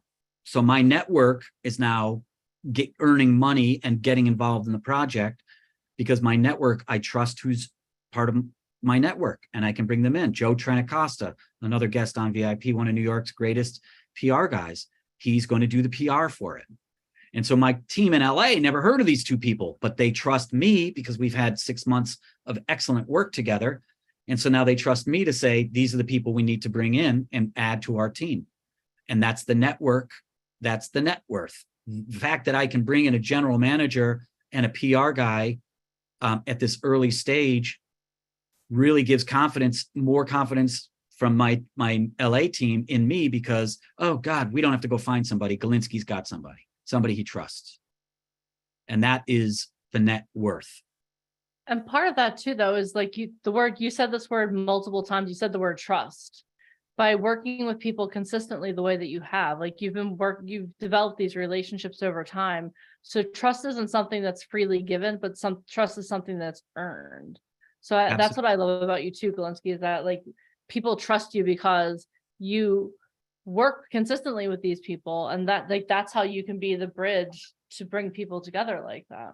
Absolutely. And that, Deneen, is the reality of being being honest with yourself and what you're capable of at the moment, right? Everybody in this room should really be honest with themselves about what are you capable of. If you're living in Bentonville, Arkansas, I'm bringing that up because I just visited there and I loved it. Oh my God, it was like being in Mayberry. Everybody was smiling, birds were chirping, opening doors for each other, traffic. Oh no, you cross. It was insane. I love it. No one swore at you. No one swore. Nobody said. But I love that. I was like, this is where I want to live. This is incredible. And the reality is that everything that you're doing is based on being truthful with yourself and real with yourself in the moment. People in Bentonville aren't thinking about opening up a Hollywood in Bentonville. They're working in Bentonville, blowing it up there with their own little theaters. There's a great artist there named Asha Levdik. I can't her last name, but Asha. She's with the Trans-Siberian Orchestra. If you Google Asha, Metlova. Yes, Metlana. She built a house, a tiny house in there, and her house is built as a performance space. It's incredible. And she does little concerts right in her house. And actually one of the sides of her home looks like an amplifier. But so she's having a ball there and she doesn't need to be in Hollywood. And going back to, again, reality, that's your reality show, is your life. And the best reality shows that you've ever seen, the best reality TV that I've ever seen, is when they're being truthful, when they're crying because it's real pain, not because it's BS. When they're joyful because it's real joy, not because it's BS. When they're challenged with things that are real right in front of us, not things that are set up as fake. So that your life can be like the greatest reality TV show. Being in LA, I met the head of Sony recently. I met these executives from Blumhouse. I met Julia Buchwald of Buchwald Agency. And to me, that was my reality show. There was a fake camera going off in my head. And I'm like watching myself interact with these people who are super powerful and decision makers and accomplished. Awesome. All right. Well, Galinsky, this has been awesome. It doesn't feel like it's been an hour, does it? Like I could sit and listen to your stories all day long. It feels like 10 minutes. It always does. It goes by in the snap of a finger. But thank you so much, first of all, for taking the red eye so you could be here with us today. Like that's some dedication. I'm sure I could do that, but I don't know that I could do that. You always do that. You were always burning the candle at both ends and rocking it. That's true. I wanted to ask if anybody's in Atlanta or anybody's in LA, please reach out, not directly to me, but through Deneen, to let me know, even at this level that I'm at right now, let me know how I can get the word out in Atlanta specifically, first week of August. I don't know anybody in Atlanta, so it's a crapshoot for me. And I'm hoping the theater does good PR, but I have no idea if they will. So I'm just reaching out on every level. People in Atlanta, I would love to brainstorm with you about how I could get more audience to come see the show. Awesome. All right. So you guys can hit me up in our Facebook group. That's how, if you don't have my email or my Voxer, hit me up on Facebook. All right. Galinsky, thank you so much for today. I am so excited to see you. I have to see you soon. I mean, we live so close and I haven't seen you in a while. I know. Well, he's going back to LA now. I mean, that's his thing. And even know. I'm getting training on Zoom, which I'm excited about. I'm going back to LA for a one-night encore, which we're going to showcase the hell out of it. And then hopefully we bring it to off Broadway in September. And I think what I'm going to do while I'm out there in LA is do my show again once or twice, just to, because you have your show in Atlanta. Right. And then I will get it primed in LA, and I will also, again, thinking strategically, I just met all these amazing people through Lynn's show. So if I do my show, a percentage of those amazing people will show up to see my show and see my work. And Lynn is cool with that. She's like, you should do your show. I'm gonna call that the lasagna effect. How do you, I like the layer. how do you relate that? I like that.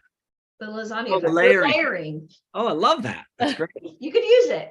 It's a gift from me to you. All right. Well, I'm excited to see you on Zoom, and thank you for being part of VIP Ignite for our talent. How many of you guys would love Galinsky as one of your coaches? I mean, come on. I would love to coach y'all. I would love to. I know people who can make that happen. We'll have to figure Have your that out. people call Yeah, our figure it people. out. I'm in the portal. I wanna, and it's less about storytelling when we coach, and it's more about you and what you're doing and what you want to do. And then for me, real tangible techniques and tips and tactics that you can apply, not pie in the sky story and just conversation, but real actual techniques that you can take both as a performer and as a business person for yourself as the performer. Awesome. All right. right. Well, I'll have my people call your people and we'll figure that out, Mr. Galinsky. Awesome. Thanks for a great hour, everybody. Thank you so Have an much for awesome being here. We day. appreciate it. Boot camp. Woo! Awesome. Thank you. Oh my gosh. On a scale of 1 to 10, how awesome was it hearing from Galinsky? Like everything he's doing. Like, you know what I love about his story? Like, he is very well connected, but he's also so humble. And so he makes himself so available. Like, literally, yesterday, Mark Schoenfeld moved his whole schedule around so that he could talk to you guys. Galinsky hopped on a plane so that he can come and talk to you guys this morning. Like, what I want you to understand, like, do you understand the level of people that are willing to give time so that you can accelerate your career? Like, earlier today, we talked about guides. How many of you are like, oh my gosh, these guides I have now blow my mind? Like, how many of you know that you can get the supplies and the training and everything that you need if you have the right guide, putting your team together? Teams win. Type that in the comments. Teams win. Speaking of teams wins, we're going to do something a little bit different right now. For anyone that does not have their camera on, everyone wave to them. Say bye-bye. Everyone wave. What we're going to do is we're going to hide you now. So when we look at our gallery view, which I'm going to show everyone on Facebook and on YouTube, we now only see the people that are on camera. So if you're not on camera, we don't even know you exist. So what I highly recommend. Cynthia Hernandez just put her camera on. Oh, look at that. Yeah, see?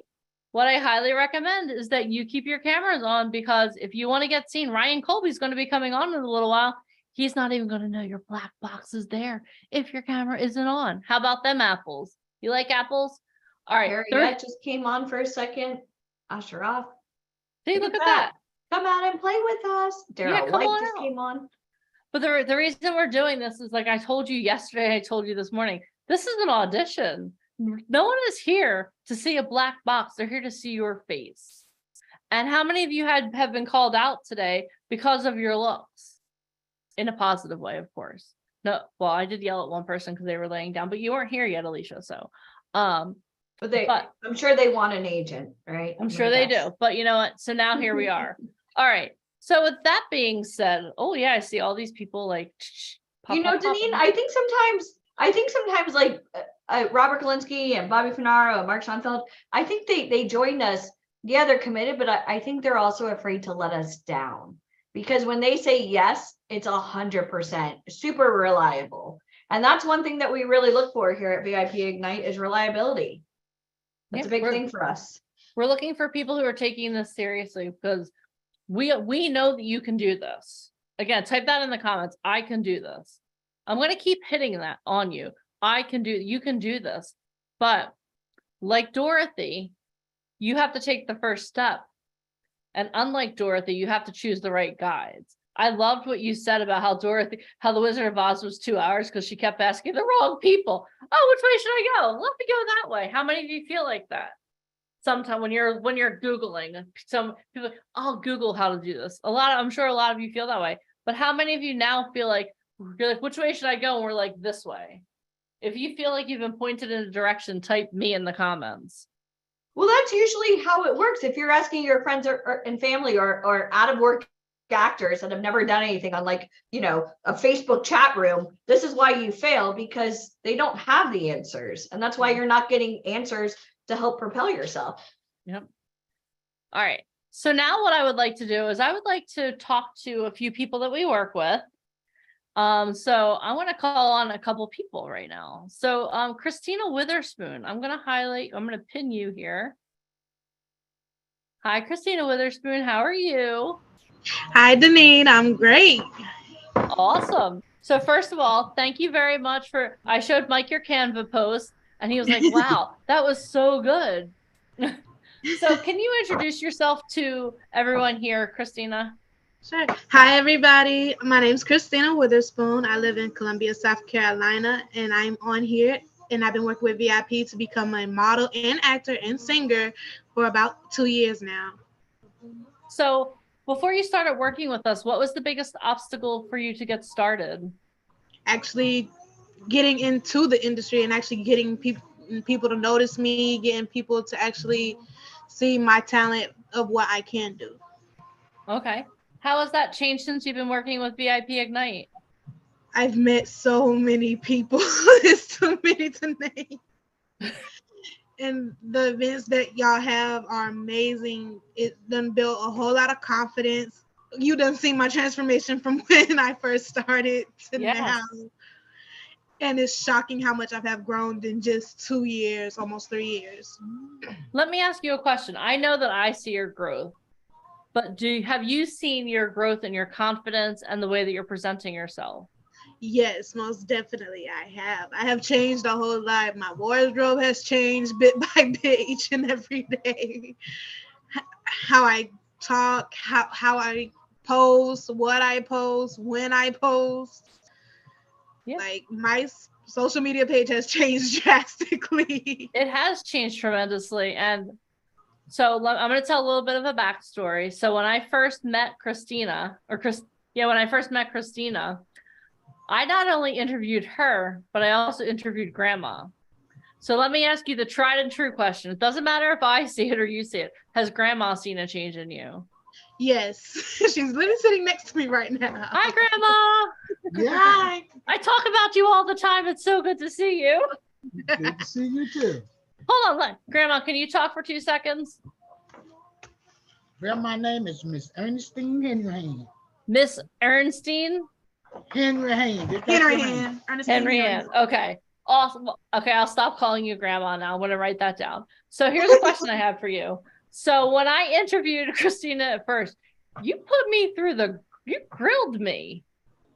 You were like, now hold on 1 second here. Let me ask you some questions. So from your perspective, are you happy that she decided to move forward and that what kind of growth have you seen in her? Well, I done seen a good change in her. Yeah. And if she like what she doing, I like what she doing. As long as it's legal. Awesome. As long as it's legal. I would never ask your granddaughter to do anything illegal, I promise. Awesome. All right. Well, I just want to thank you so much for sharing with us. I appreciate it. She's like, I was not supposed to be on camera today, people. Denise put me on. Awesome. Well, Christina, what has been your favorite part about working with VIP Ignite? Ooh, so much. Right? I heard that. That's a toughie. I would have to say the networking and actually meeting all the different people and different personalities and being able to get to learn new and different things in unexpected ways. Awesome. Very good. And I'm just going to give you a couple shout outs too. When now everyone here may see a really sweet girl, okay?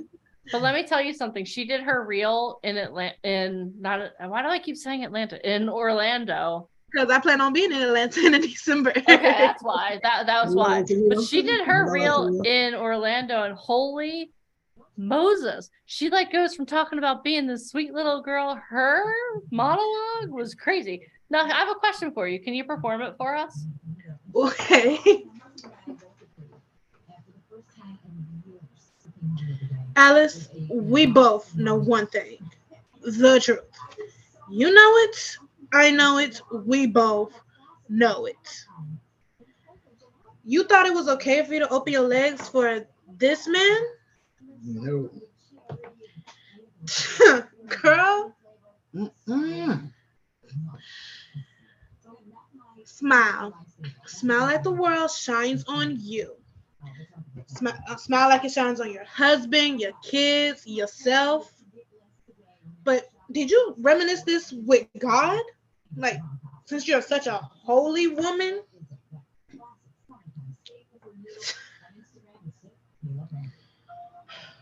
I can't even. God will lead you to do the right thing. That was awesome. Thank you so much for being put on the spot. Now let me ask you a question. Would you have Yes. been able to do that 2 years ago? No. No. Awesome. Well, Christina, thank you so much for being put on the spot and for doing your monologue for us. I'm so it's so amazing to see your growth, because when we first met you, you were so shy and reserved, and now you're like, psh, I got this. I got this. So thank you so much for sharing that. Thank y'all for giving me the chance and time to actually grow and experience as much as I have. You're welcome. Thank you. Y'all are amazing. So proud of you. And put God in everything you do. What did she say? Put God in everything you do. Amen. That's what I do. That's awesome. I love that. Thank you.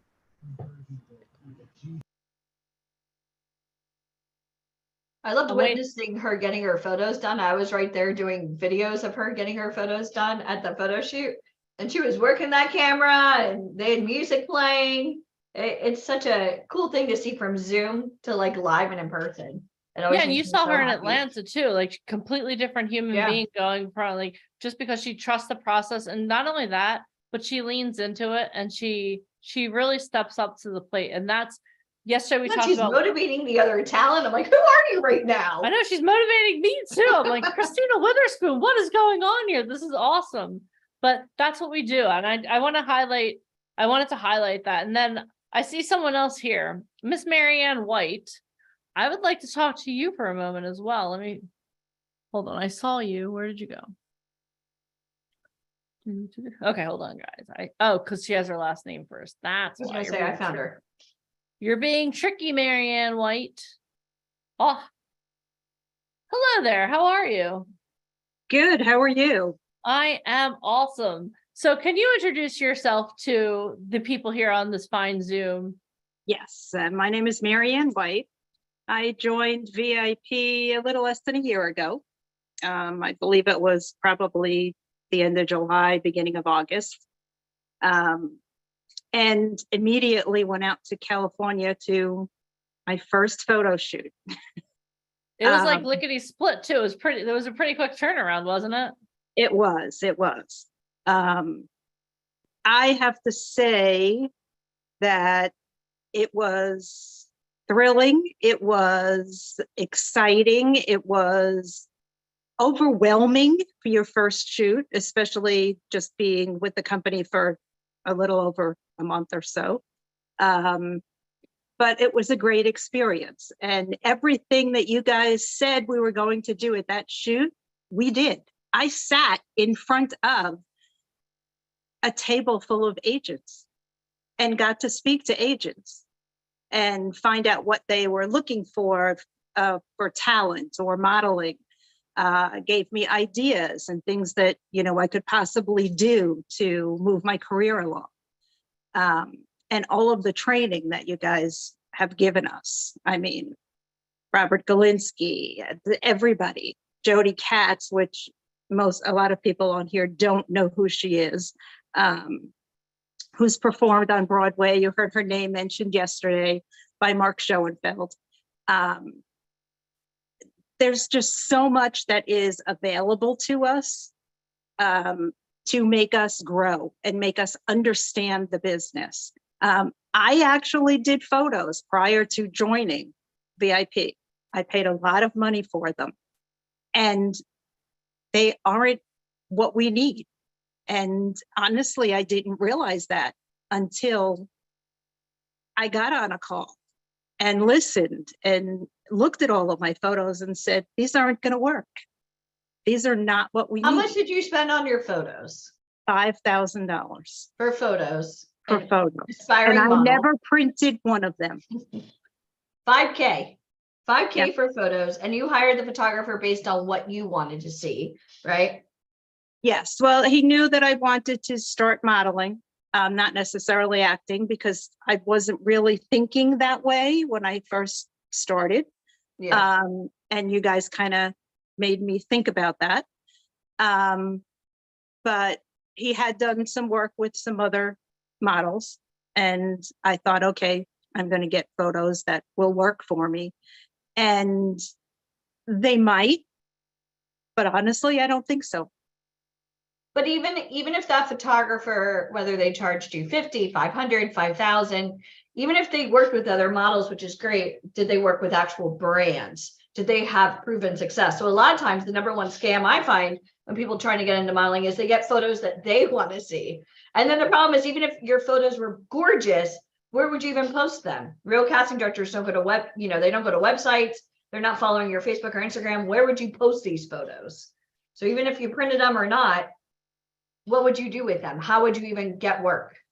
Exactly. And a lot of them were more portrait, or I looked like I was maybe a realtor, which is not really what I was looking, but we're looking Maybe for to a business portray. card. Yeah.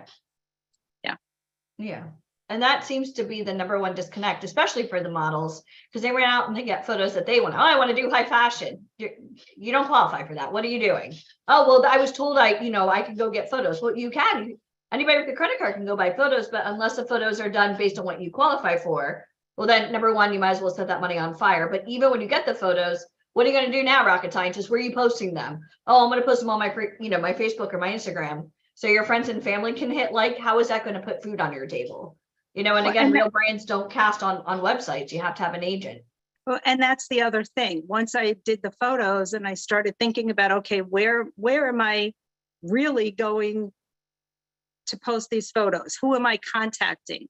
And I found that it was very challenging to really find out who is where and what market I would fit into for the most part.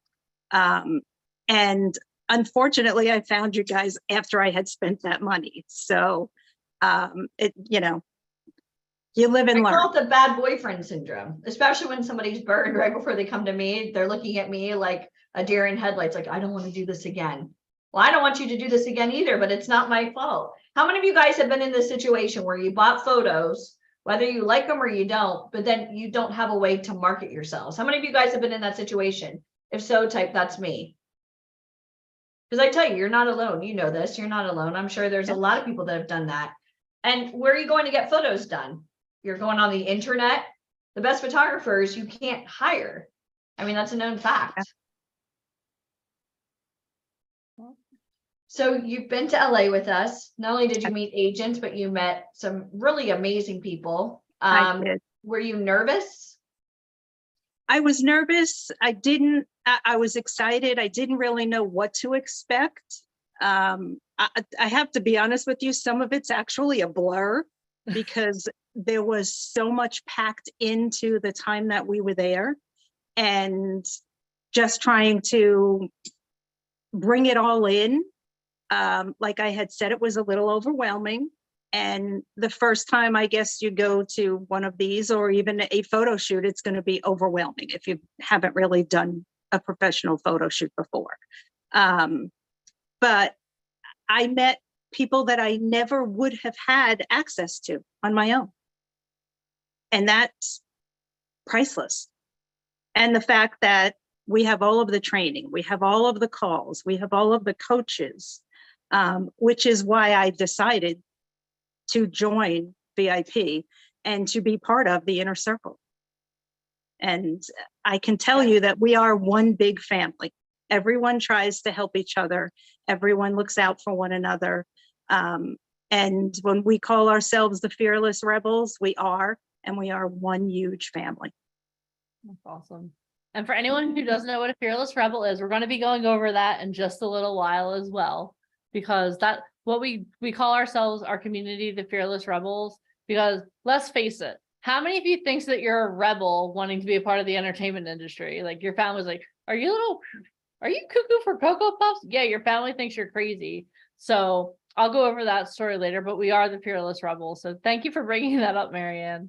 Oh, thank you. Sorry, I got a little ahead of you. No, it's perfect. I appreciate that because you know what the thing is that the thing I love about what we do is we are a community, we are a family, we do lift each other up. A rising tide lifts up all ships. And having you a part of our community also has been amazing, especially, oh my gosh, I was just looking through my pictures from Orlando and I have the picture where you made a dog for Caden and The JJ was puppet. like behind me, like in my ear with the dog. But yeah, but we're a family here and I thank you very much for sharing your story. And we appreciate that you're not only a part of our community, but you are a part of our inner circle. Oh, thank you. I appreciate being here and I appreciate everything that you guys do. Awesome. Thank you so much. All right, we're going to call on one more person. Okay. And this person I'm going to call on is Masharad. Are you able to get unmuted? Yeah, I'm unmuted. Okay, just making sure. It looks like you're traveling, so I won't keep you too long. But I love bragging on you, Masharad. So I saw your cameras on. I could not take the opportunity not to. So we met Masharad exactly 1 year ago today. He was a part of our community and I love the story that you told on the podcast. So you're like, Janine, I didn't even mean to say yes, but somehow my finger said yes, I'm coming to Chicago. And I was like, oh crap, I'm coming to Chicago. So can you talk about being someone who takes quick, decisive action? Because I think that exemplifies who you are. Yeah, so it's almost like, because back then, before I joined VIP Ignite, I would have never said yes to an opportunity like that. But now it's just, I don't know, it's like just something else just takes over. I know that sounds a little weird, but hey, it happens, you know. And you know, I'm really glad that I did go to Chicago that day, because if I didn't, I would have never become the person that I am today, and I'm still growing, which is the best part about it all. That's awesome. Awesome. Okay, so I know you're commuting, but you have grown so tremendously over the last year. Because a year ago, you would have kept your camera off and said, "Thank God she can't see me." So first of all, I want to applaud how much your growth. But what I want everyone to understand is that, this has been a recurring theme throughout the whole weekend. You have to take action. You have to take action. So Masharad, are you glad that you took action? When you first started working with us and now you're becoming a part of our inner circle as well. So talk about taking action and how much it's impacted your life. Taking action has impacted in many ways. You know, from me getting an opportunity to work with JJ, to just taking a risk, you know, just to say, and if I did fail, then I can say, well, I did try, I'll get back up and do it again. Taking action, there's really not a lot to lose in a sense. If it's something monetary, you could always get it back. But, you know, just make sure that you're using your time wisely, because that's the only thing that you can't get back is your time. So, you know, just really taking action has really just helped me boost up my confidence, helped me just to build as a person. And I'm going to continue to taking more action from here on out. Awesome. I'm going to interrupt really quick. So 1 year ago, last year, we were in Chicago for my birthday, and then we met Masharad, and he was so timid and so shy. I don't think you said 2 words to me. So now it's 365 days later. If I asked you on June 25th, 2022, would you ever think in 365 days, you're signed to a top agency in New York and LA now. JJ is one of the head choreographers that went on world tour with Michael Jackson. You have spoken from stage. You're currently starring playing Prince Charming in Cinderella in an area near you. And you got picked for New York Fashion Week. Holy shit, this is all within 365 days. I want everybody to write 365. Within 1 year, he did all of this. 1 year. Because he took action and made a decision to go meet up in Chicago. Yeah. His fingers took over. I'll never forget that. He was like, yeah, I didn't even mean to do that. But the next thing I know, I pushed yes and clicked send. I was like, what happened? But in 365 days, I mean, when I first met you, I would think that coming off of Zoom and saying your name would be like, okay. But Fashion Week, you've been to LA, you've been to New York, you've done all these amazing things. You're now signed to a top agent. You have designers. They want you to go to Paris now. You know this. The European market loves you already. Yeah. All because you've surrounded yourself with the right people. Who are you? And right now you're starring playing Prince Charming, like in an actual like theatrical production. Who are you? No, the auditions is. Oh, the auditions. Yeah, the auditions. But they asked you to audition. They actually pulled you out and said, I want you to audition to play Prince Charming. Yeah. Do you guys see, like, in a year? So I never, and this is somebody who was so shy that really wanted this, but was afraid maybe to take chances. I mean, we're like the wind beneath your wings, like we know you can do this, which is why when you went through the interview process, sometimes we have to believe in you a little bit more than you can believe in yourself. But you changed the whole trajectory of your life by saying yes. And from there, 365 days, everything is completely different. What do your friends and family think about you doing all this now? I mean, a lot of my friends, they just say, hey, good luck. I mean, they don't really have anything negative to say about it. But when I was first starting out, my mom, she was on the fence because when I told her that I wanted to get into the entertainment industry, it was just like a quick 180 because I was in computer science. So she was on the fence. But now the one thing she told me was never let anyone get in my dream, get in front of me from my.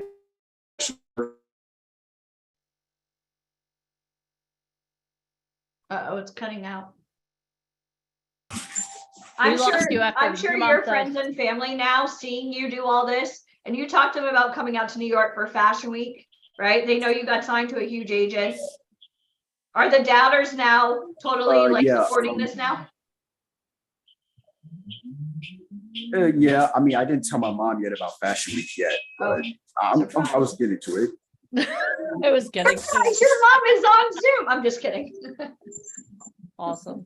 Well, Mashrad, we are so proud of you. And I know you're commuting, so I don't want to I'm not going to start crying. It's not crying o'clock just yet.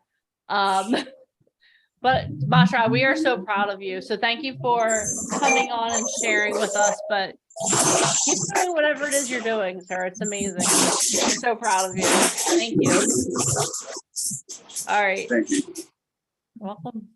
365 days, Deneen. You know what? People underestimate what they can do in a year. Everyone wants things to happen instantaneously. They want things like your way right away at Burger King now. But you know what? You have to put in the work. And one thing I could say about Mashrad is he puts in the work. He shows up to every call. Not only that, but he's actually studying theater in school, and he is pushing himself out of the box. He's like any kind of limitations now, he's learning to push them. Just keep pushing the limitations. And you know what? He's like he said, he's not afraid of failure. And one thing I want to highlight that he said is that when you make an investment in money, even if you make the wrong decision, you can always make money back. Money is a renewable resource. Do you know what is not a renewable resource? Time. Not one of us can buy back time. So I want you to think about that. And with that thought in mind, I'm going to introduce our next speaker of the day. And I'm going to go through his introduction one more time, even though you've heard it yesterday. But I want you to think about that as you are going through the next couple of hours. Money is a renewable resource. Time is not. So do you want to keep doing the same thing over and over again? Do you want to keep spinning on your wheel, or do you want to move forward? Which one do you want to do? Type that in the comments. Do you want to move forward, or do you want to keep doing what you're doing? Do you want to keep getting on the calls, be like, oh, this is cool, yay, woo, go team? Or do you want to move forward? Because every person that I've highlighted is someone that is moving forward. And I just want you to remember that. All right. Are you guys ready for our next speaker? When I introduce him, I want to feel the energy emanating through Zoom, okay? I want to feel the energy. So for almost 2 decades, our next speaker has dedicated his life to helping models, actors, and musicians connect with the most powerful people in the entertainment industry. As a Broadway investor, he has won over 38 awards, including 6 Tonys, and in 2013, won the Tony for Best Play. He is also the founder of Truth Management, the fastest growing talent management firm in the USA, with a placement of talent in a range of TV, film, and fashion shows throughout the US and the world. His company has helped free over 3,500 kids from sex trafficking worldwide in partnership with Operation Underground Railroad. He has over 10 years of experience in online marketing and is an expert in branding and marketing. Everyone, please join me in welcoming to the stage the one, the only, Mr. Michael Famkin.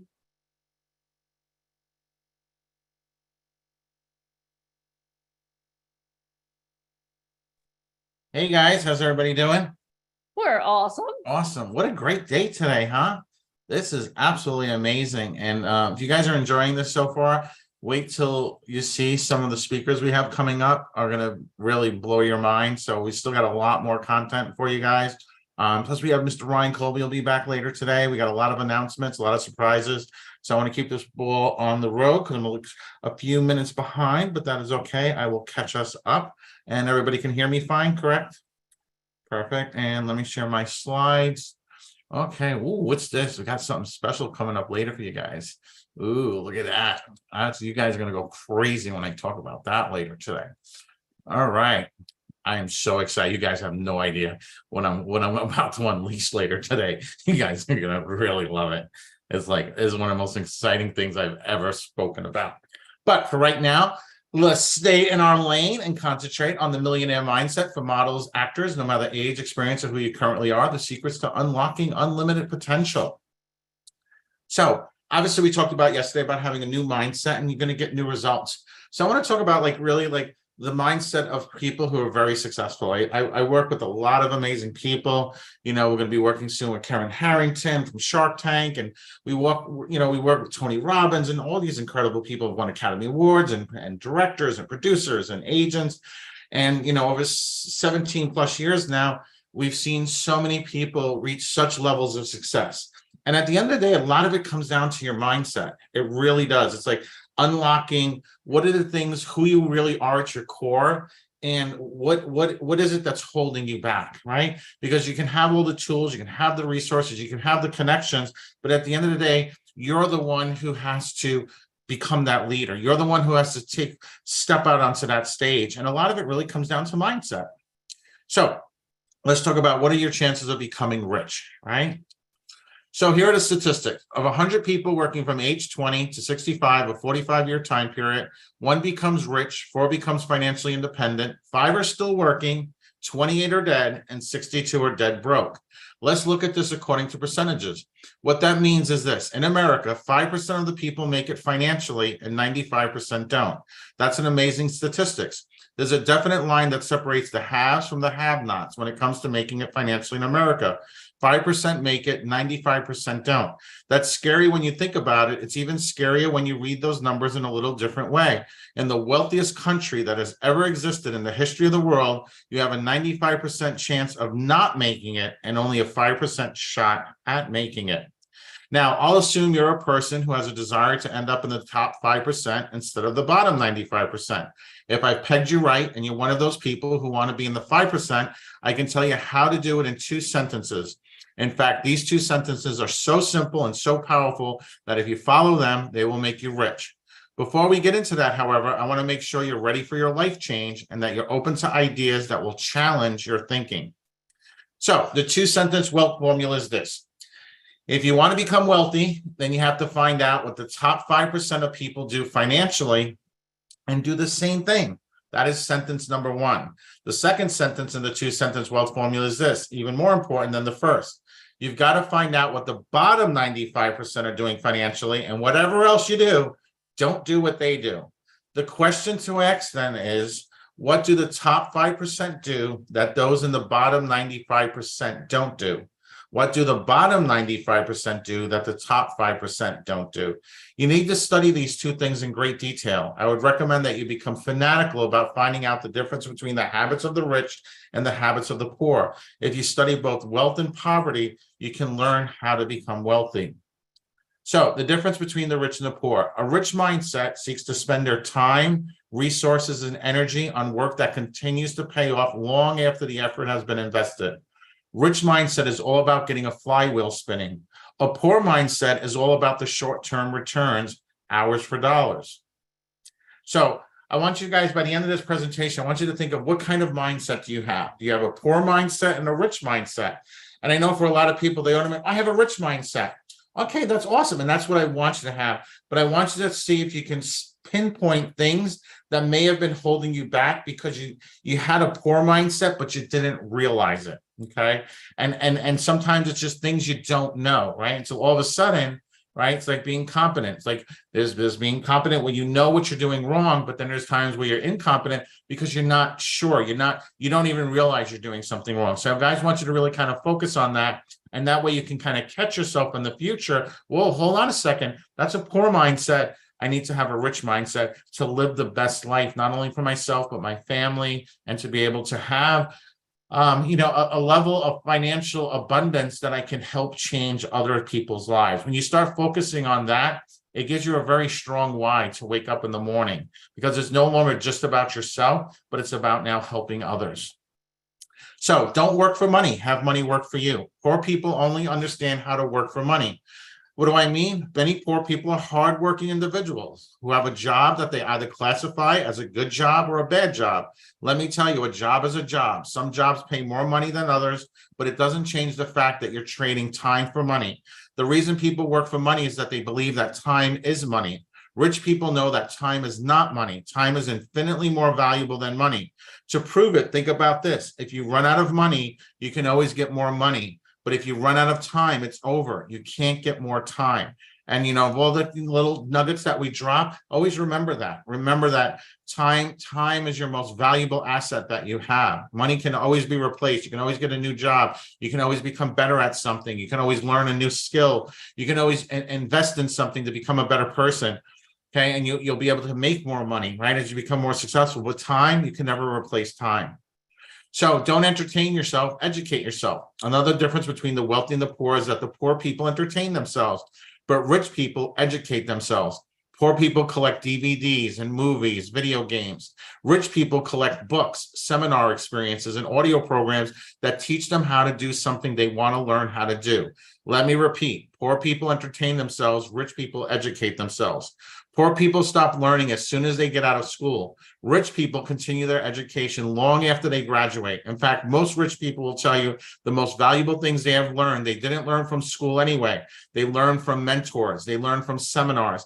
They learned them from books. They learned them from audio programs. They learned the things that they want to learn from people who know what they want to learn. Poor people entertain themselves.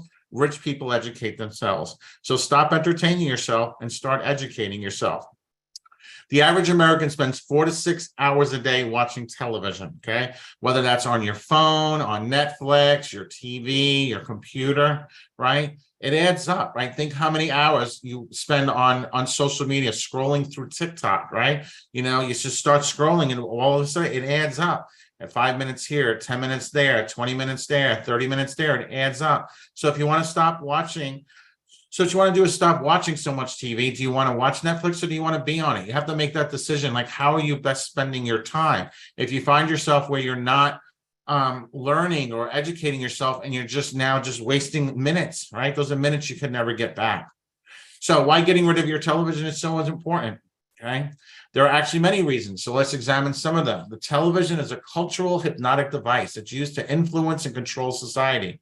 The programming, right? It's called a program, right? Why do they call it program? Because they're programming who? They're programming you. The news media and the commercials have a profound effect on the financial situation of most people. The television creates a victim mentality as people watch the rapes, robberies, and murders on the evening news or in violent TV dramas. People become more and more fearful. The commercials create a consumer mentality that encourages people to buy things they don't need and can't afford. TV keeps people trapped in thinking they're powerless and that changing their financial situation is impossible. The exact opposite is true. You are the one who has the best chance of changing your financial life, not the government, not a social program. Another problem with television is that it promotes the philosophy the main purpose of money is consumption or buying things. But the truth is that the more important function of money is for creating wealth. Okay. You guys will have the opportunity to work in the advertising industry. And I want you guys to understand that, right? It's a business at the end of the day. You need to rise above that. You're a part of the industry now. You have the opportunity to be a part of it. So I want you to understand how these things work. We talked about this yesterday when we touched upon what type of model you qualify for, the magazines, the billboards, the catalogs, to take a step out and not see the products, but to see the people that are promoting them, to start asking better questions. Who's their agent? Who's their manager? What's their career path, right? And how did somebody get started? Your favorite TV show, right? So forth. Start seeing this as a business, right? And then all of a sudden it starts changing the trajectory of your life because now you're seeing things from a different perspective, right? New mindset, new results. Most rich people don't have jobs. Another big difference between poor people and rich people is that poor people have jobs, whereas rich people own businesses, right? When you're in the entertainment industry as a model or an actor, there'll come a point where you're going to set up an LLC. You're going to be your own corporation, right? More than 80% of rich people become rich by owning their own business. Poor people seek to get a job. Rich people look to give someone else a job. Think about it. Rich people value their time so much, they hire people to do the things they don't want to do. But poor people will gladly get paid to do what those of us who are rich really don't want to do. Understand that the word job is the most perfectly spelled word in the dictionary. J-O-B. It's an acronym that stands for jump out of bed, get on the journey of broke so you can remain just over broke, right? You're never going to be able to reach a level of success just working. You have to become an investor. You have to have a business mindset. And you will learn this when you start surrounding yourself, with directors and producers and people who are so successful. You will see that. You see it in the entertainment industry all the time. Most of the most, successful musicians and actors, they create a platform and a voice for themselves, but then you see them investing in businesses, whether it's a tequila company, a vodka company, Powerade drinks, right? These people become billionaires, because they leverage their platform to become a real business person, to be able to invest the money they made in this industry to go even further and farther than they may have ever even thought at the beginning. And each one of you guys are on that journey right now. You're there, you're on the right road, you're in the right place. So congratulations on that. Rich people don't set limit for themselves. Poor people think either or. Rich people think both and. What this means is that poor people look at every choice as a process of elimination. For instance, a person might think, I would like to do what I love, but I have to pay my bills. That statement implies you can't have both. We buy into truisms that aren't true, like the saying, you can't have your cake and eat it too. Of course you can have your cake and eat it too. How else would you eat your cake if you didn't have it? The actual quote is, you can't eat your cake and have it or save it too. Ironically, the later statement is why poor people get poorer and rich people get richer. Rich people don't try to eat their cake and have it too. Choose your advisors wisely, your mentors. The difference that I'm about to show you is one of the most iconic of all the differences between the rich and the poor. Rich people only take financial advice from people who are as rich as they are or richer. Poor people only take financial advice from people who are as poor as they are or poorer. This is one of the most amazing things that I've seen since I began studying this subject. It's really sad because most people will go to the grave and never realize that if what they are currently doing is not giving them the result they desire, then they should start looking to some different sources for advice. One of the best definitions of insanity I've ever heard is continuing to do the same things and expecting a different result. If you continue to do what you've always done, you will continue to get what you have always gotten. Gaining momentum. A rich mindset seeks to spend their time, resources, and energy on work that continues to pay off long after the effort's been invested. Rich mindset is all about getting a flywheel spinning, building momentum, creating systems that continue to generate value on their own. A poor mindset is all about the short-term results, hours for dollars. Meaningful relationships. Rich mindset seeks to build relationships based on trust, liking shared values, and mutual respect. People with the rich mindset help others and cultivate relationships with no expectation of anything in return. A poor mindset will always say, I scratch my back, you scratch mine, right? You guys are starting to see this, right? I see some of the smiles and the thought process going through, like, wait a second, I kind of see now the difference, right? The secret of success: the rich attribute success to abilities, hard work, and spirit. The middle class attributes success to education and luck.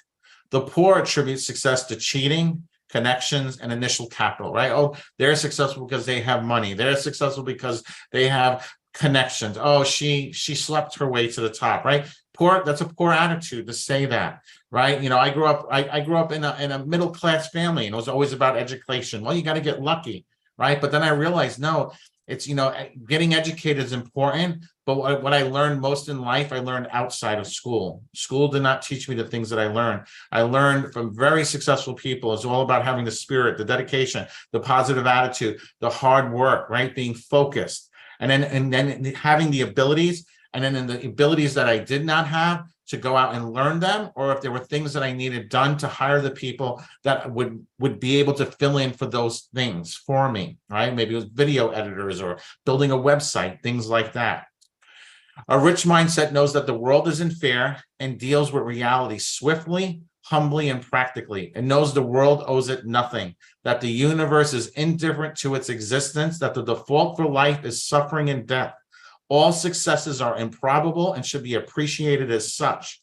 A poor mindset is consumed by the unfairness of the world and wastes time complaining about it. It feels the world owes it something and waits for it to be handed out. You know, think about somebody who did you wrong in the past. There's two ways to look at it. One is you sit there and you grumble and you complain about it, or you lost money on an investment and then you grumble and you complain, and now you're like, I'm never going to do that again. I'm never going to invest again. I'm never going to. And you just spend 5, 10, 20 years. People will spend the rest of their lives living in that anger of despair, versus a rich mindset goes, you know what? Things happen. Things come to an end. Things change. I'm better than this. This was an obstacle. I overcome it and I push through, right? It's living in strength and courage versus living in fear and anger, okay? You have to catch yourself with that. Okay, so important, because it's so easy to get caught up on it, and especially if you're surrounding yourself with other negative people. You know, their bills, they're this, they're that. Negativity loves company. You don't need the company. You need to surround yourself with people who push you forward, people who are one step ahead of you constantly. Okay, if you're in a room and you're the smartest person in the room, you're in the wrong room. Okay, you need to find a room of people who are doing things ahead of you. They're a chapter ahead, 2 chapters ahead of you. Celebrate others. This is a really important one. I see this all the time. Rich mindset celebrates the successes of others and embraces the competition and often befriends it. You have 2 choices: tear down another person's success or be inspired by the example. A poor mindset feels jealousy and bitterness about the successes of others. It looks at everything as a zero-sum game. A mentor mindset. Rich mindset understands that it can never know everything and that something can be learned from everyone, right? Good or bad, even the worst situations in the world, what can you learn from them? How do you change the story? Okay. How do you grow from that? A poor mindset deludes itself into believing it knows everything and that opposing perspectives are wrong before even hearing them. Okay.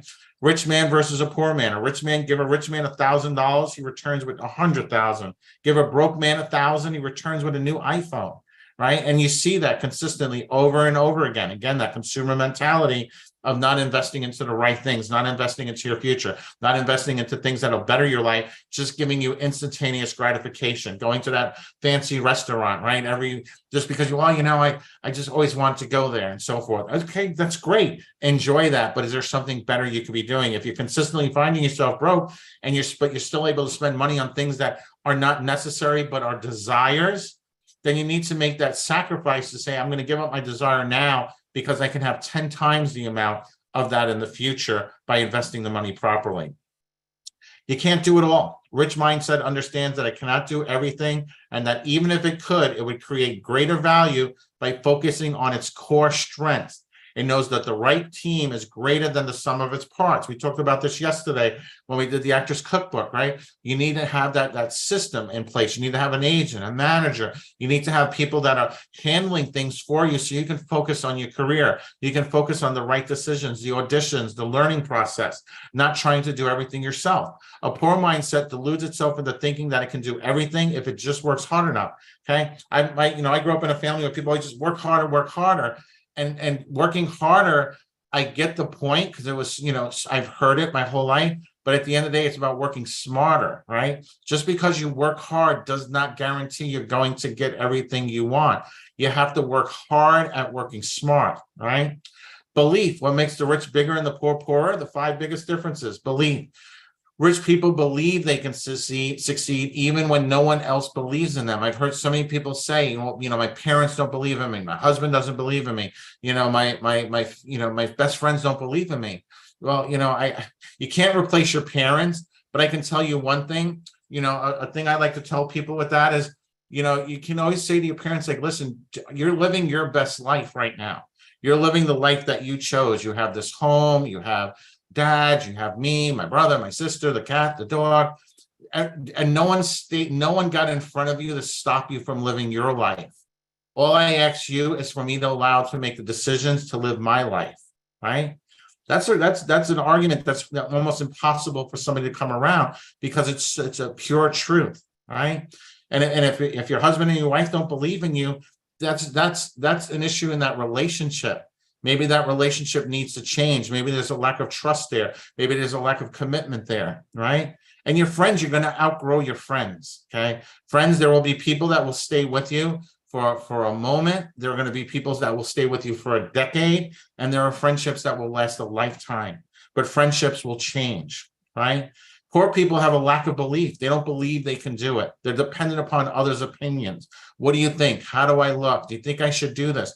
The moment you start asking somebody else outside the industry for advice, you've already taken 2 steps backwards instead of taking a step forward. Because how can somebody outside the industry really make a decision for you, right? It means that there's a fear inside of you. You have to face your own fear and ask better questions, okay? You ask better questions, you're going to get better answers. You get better answers, you get better results. Rich people plan. They have a plan.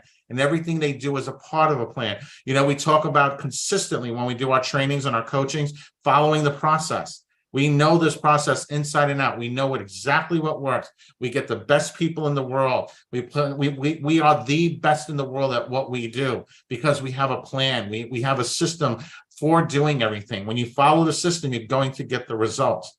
Poor people have a lack of plan. They don't know what they want. They don't have a target and they just move aimlessly. And targets are meant to change, right? Targets are meant to change. Ideas are meant to change, right? We said this, the one thing you always accept is things will change and things will come to an end. When you accept that, you will live such a better life, right? You got to concentrate on what you have and focus on that, not concentrate on what you don't have. How can I use the resources I have to get to me where I need to be? What is my plan? Solutions. When rich people face a problem, they find a solution.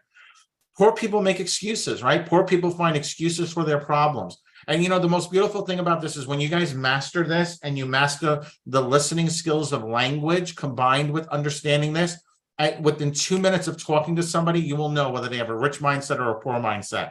And you're able to separate people. Who do you want to bring into your life versus people you do not need to have in your life? Okay, risk taking. Rich people are not afraid to take risk. They create opportunities. Poor people are waiting for a miracle. They wait for some kind of miracle, winning the lottery, getting a promotion, but they're just always waiting, doing nothing. Okay. Rich people, they want more. And the main reason why the rich get richer is because they want more. They know they can do it since they've already achieved a level of success. Poor people blame others. They think they're poor because of others, the government, etc. They're always pointing their fingers at somebody else. At the end of the day, you have to take full responsibility for your life. There's no, I grew up in a poor neighborhood. I grew up in a bad area. My husband left me. I didn't have the same opportunities. No, you have to stop that. That's a poor mindset. You have to say no, even if it's not your fault, you take responsibility. Okay. You want to become the best leader that you can be. You take responsibility, even if it's not your fault, Because all that matters is that everyone's standing there pointing fingers. You know what? I'm going to take full responsibility for this. Let's now concentrate on the solution, not on the problem. Let's make sure this never happens again. Okay. You start having to shift your mindset. You have to have a new mindset if you want better results. 86% of the millionaires in the United States are self-made. That's a phenomenal number. That's so amazing. That other 14% is inherited wealth, which means that there's not a single person on this call who does not have the opportunity, the knowledge, the connections, and the ability to be resourceful, to get the resources to become a millionaire and beyond. Start where you are. Use what you have. Do what you can. 17 ways rich people get 17 ways that rich people think differently, right? Rich people, I believe I create my life. I create my life. Okay, I am in control of my life. No one else is. Poor people believe life happens to me, right? Life happens to me. Life doesn't happen to you. Life happens for you. Good or bad, it happened for a reason. And you have to find the beauty in it, no matter how terrible it may be. You know, think of those families that lost those loved ones on that submarine, the most horrible thing in the world, right? But what is the beauty in that? How do they live past that? Because if not, they're going to consistently live in pain. Okay, they have to get past that. They have to find the beauty in what happened, right? And it may not always be discoverable in that moment. It may come in the future, but you have to be able to see past it. And it's a hard thing to do. This is not easy, okay? But it can be done. Rich people play the money game to win. Poor people play the money game to not lose. Rich people are committed to being rich, right? It's about commitment. Do you wake up in the morning? Do you meditate? Do you have positive affirmations? Today is going to be a great day. I'm going to overcome anything in my life to make today happen. Let me write down a to-do list, right? Poor people just want to be rich. Why don't you just say, I just want to be rich? You got a poor mindset, right? You got to be committed. No, I'm committed. The words you choose have such an impact on your life. Well, I'd like to be rich. You're never going to be rich. I will be rich. I am committed to it. Rich people think big. Poor people think small. Rich people focus on opportunities. Poor people only focus on the obstacles. You notice every time, if you listen to me speak, and you guys that have listened to me over and over again, every time there's something going on, I get excited. I'm like, okay, great. How do we overcome this? I look for solutions. I don't look for problems. When there are problems, I look for the solution. An obstacle to me is only a stepping stone for me overcoming it, looking at it, analyzing it, and then when I overcome it, I move on. I grow bigger, and then I'm able to handle bigger obstacles, right?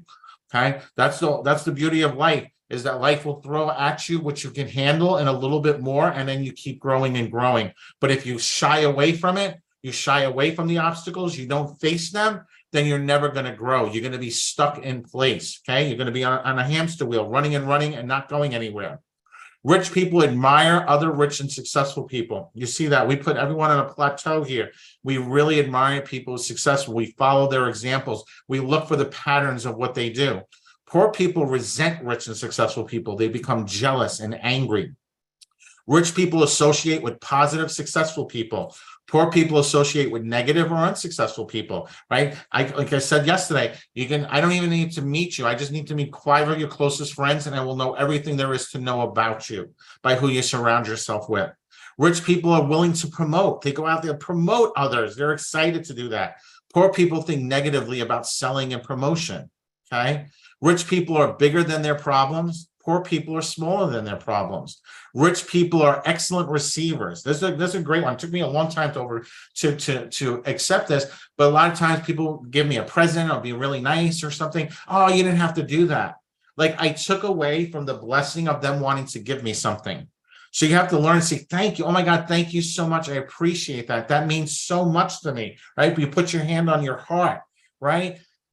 Poor people are poor receivers. No, you shouldn't have done that. Why did you do that? Right? And a lot of people might fall into that. I know I used to always fall into that. And now I'm an excellent receiver. I'm excited. I want people to feel good, to see them. Oh my God, they went through that trouble to pick that present out, to do something special for you. You want them to be acknowledged and show them the grace, gratitude, and blessing that you appreciate what they did for you. All right. And you see them smiling. They're so happy. Right. Rich people choose to get paid based on results, okay? Poor people choose to get paid based on time, right? Working hours, dollars for hours. Rich people think both. Poor people think either or. Rich people focus on their net worth. Poor people focus on their working income, right? You have to start thinking, what is my net worth? What is my value, right? As I become an actor, as I become a model, your value becomes more. As you learn more and you acquire more skills, you become more valuable to larger agencies, to bigger clients, right? It's just not about the time that you're putting into this career, but it's about the value that you're going to receive as you become more knowledgeable. Rich people have their money work hard for them. Poor people work hard for their money. Rich people act in spite of fear. Poor people let fear stop them. Rich people consistently learn and grow, while poor people think they already know it all.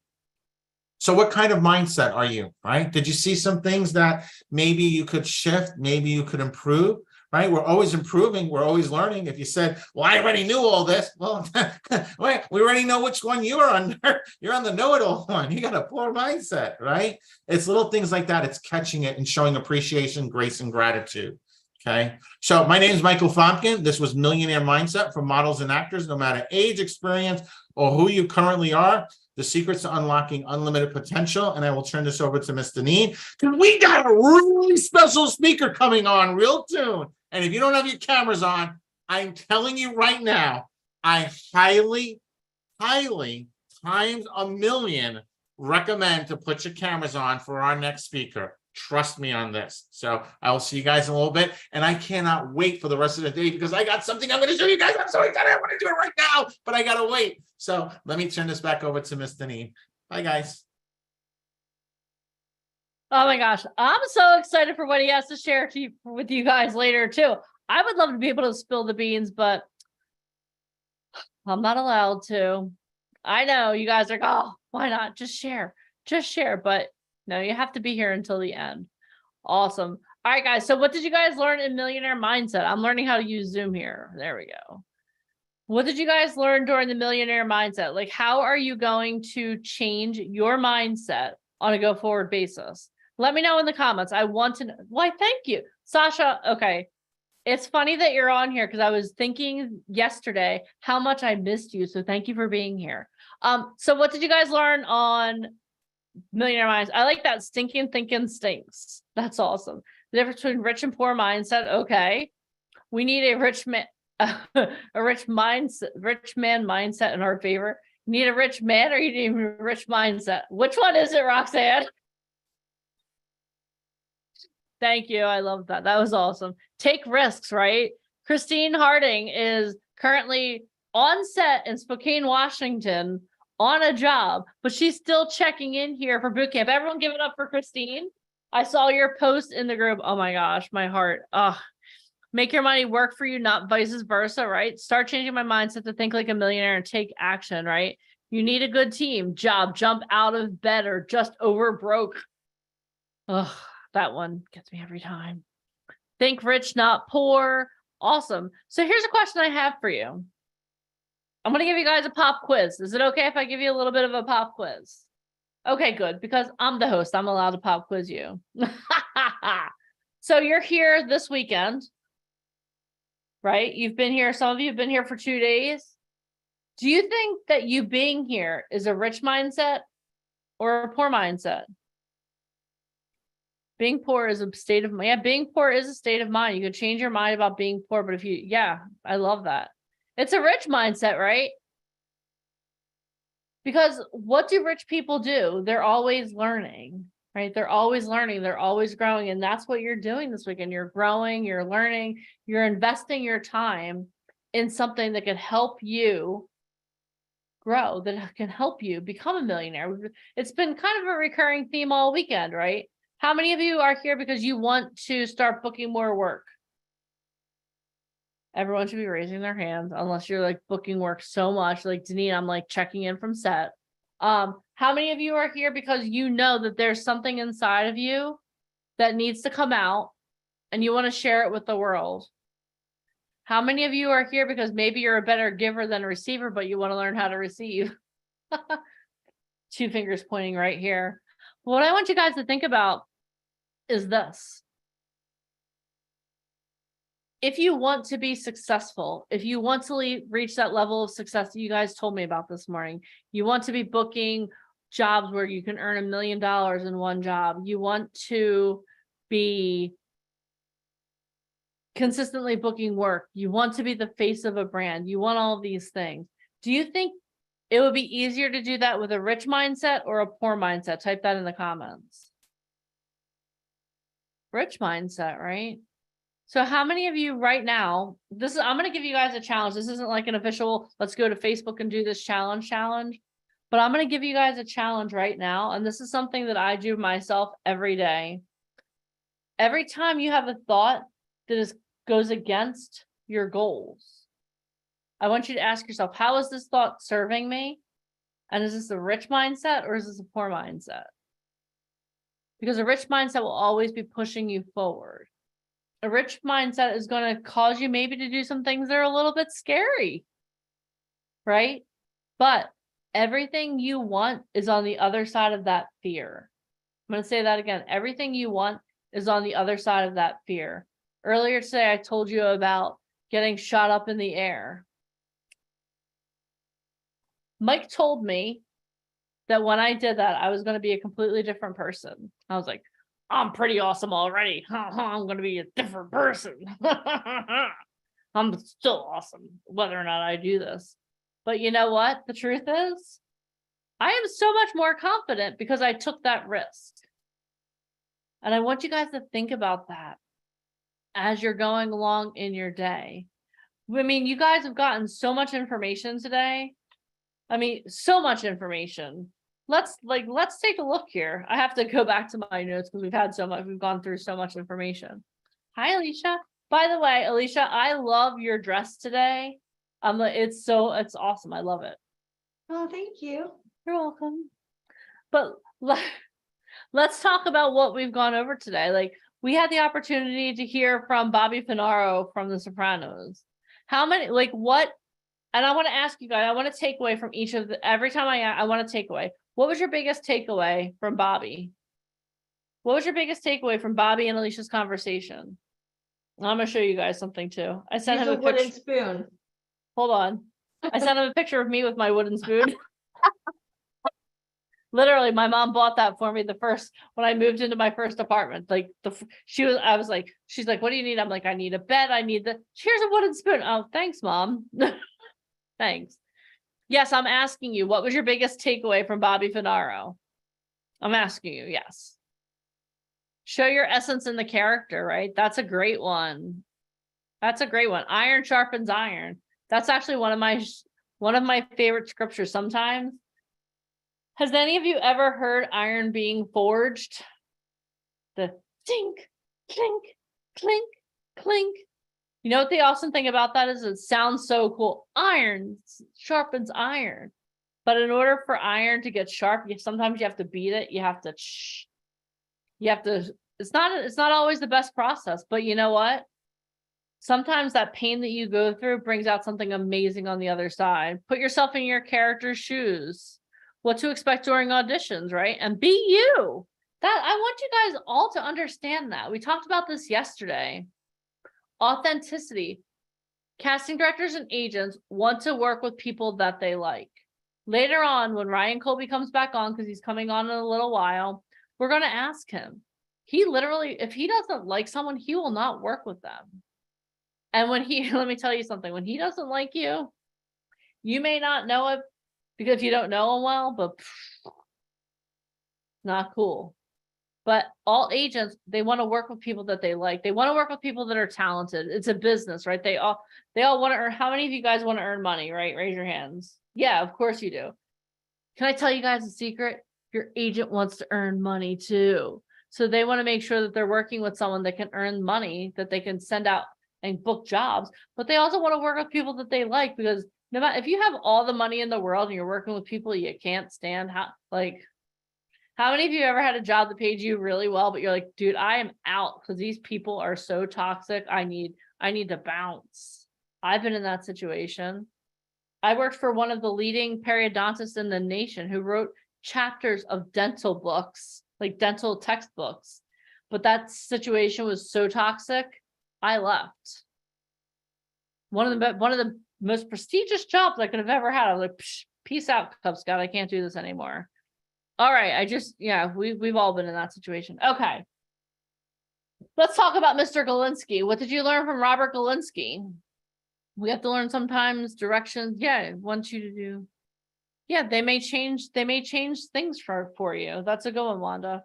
What did you learn from Robert Galinsky and from Alicia asking him questions? Type it in the comments. Come on, you had to go with the flow. I like that. That's definitely a Galinsky thing. Go with the flow. Be full of positivity, right? Accept changes and adapt. Be ready for anything. Yeah, no, that's all awesome. Always be ready for anything. That's all you guys learn from Galinsky? Okay, that's cool. Be bold, be yourself. Everyone has a part to play. I love that, Wanda. How many of you, after listening to Galinsky, are starting to think a little bit more about the roles that you can play realistically? One of the things I loved about Galinsky is he was like, listen, I have to face the fact that I'm never going to play the college student again. And you know what? The way I look, I got cast as the mentally unstable homeless person. But you know what? He embraced it.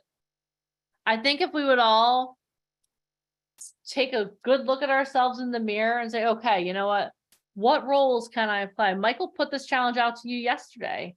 The next time you go to Starbucks or go check out at the CVS, hey, I'm auditioning for some roles. I'm getting my career started as an actor. What role do you think I could play? And have some thick skin, because you know what? You might get answers you don't want, but you know what? There is a role for everyone. How many of you have ever seen Boardwalk Empire? Okay. How many of you know who Steve Buscemi is? Okay. Hold on. I'll show you a picture of him. We have so many people like, oh my gosh, like I literally had people texting me, but I think I'm ugly. I don't think I can do this. So let's I'm going to be like Alicia and go to my phone and Google something really quickly here. But let me ask you a question. If you saw this guy on the street, okay, you don't watch, that's awesome. You don't have to watch TV. But if you saw this guy on the street, would you be like, wow, he's like the most attractive guy in the whole entire world. He must be a Hollywood star. No, you'd probably like cross the street and be like, oh my God, he's so scary, right? But he leans into his character. Galinsky talked about that. Lean into your character. Don't try to be something that you're not. Your look can always be a role. That's a great one. I love that. There are no small roles, right? Know your type of roles, right? Danielle, we have to get you watching a little TV. I'll give you some homework. You can watch Netflix or something like that. I used to be like that too. Yeah, Boardwalk Empire he was in, right? Yeah, but the thing I love, lean into your roles, lean into who you are, okay? And then with Millionaire Mindset, you guys, you have to have the right mindset for this. Okay, you have to make sure that you're leaning into the roles and you have to have the right mindset. Alicia, what has been your favorite part of today? I have so many favorite parts. I don't know. I guess it was hearing more of the stories about the set of Sopranos with Bobby, and even for our talent, as much as he loves coaching, you know, thinking about now, kind of like me as a parent, right? I was off camera because, you know, Caden, he's terrible twos right now, and he came to my door going, Mama. And as a parent, I see a lot of what I'm doing for my mom and my dad. And then I think about like my grandparents and my aunts and my uncles and my cousins. And so even who I am today, it's very much like, you know, a melting pot of where I was raised. And I love the fact that all of our coaches and everybody's part of this company, think about it. I mean, in one weekend, we have access to 50 Cent's acting coach. We have people from Sopranos who was trained, you know, with Earl. You know, I never even knew Earl's name, who worked with all these greats, and, you know, hearing from Martin Scorsese's people, you know, like, and just thinking about everything that Bobby is and who he attributes his success to. And then he passes on that knowledge to our talent. I mean, you can't even put a price on that. That's beyond, you know? And so that, like, hearing the stories from set, I mean, we knew him when he just got off The Sopranos. but I would have loved to just been there hanging out and, I just love hearing the stories, like pulling up to Silver Cup Studios. I can imagine like, cause I've been to the studios in LA, the gates opening, going to the guard gate, and just like going through the whole process. Like, what is that even like? Cause as a business owner, I know what it's like to run VIP, but to be on set as a working actor and going through like, there's David Chase and auditioning for him, who's like a legend. Holy shit, and just hearing the stories firsthand, that how do you put a price on that? You can't. So that's what I love. I love hearing the stories from, the inside. That's awesome. What was your favorite part?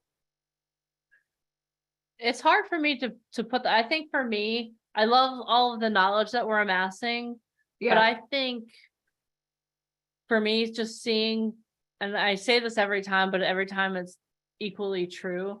Like, I just enjoy seeing people grow and seeing the light bulbs start to go off. So whether it's the first time you're on boot camp or you've been on multiple, all of a sudden, like, you see all of these light bulbs going off. Oh, I do have a place. Oh, I can do this. Oh, and for me, like, that's my favorite part, because every time we do this, I know I grow as well. And I assume if I'm growing, you guys are growing too. But for me, that's my favorite part, because like, I love hearing about the stories on set now. Instead of wanting apple pie, I may want a really good pasta dinner. I'm obviously food driven, guys.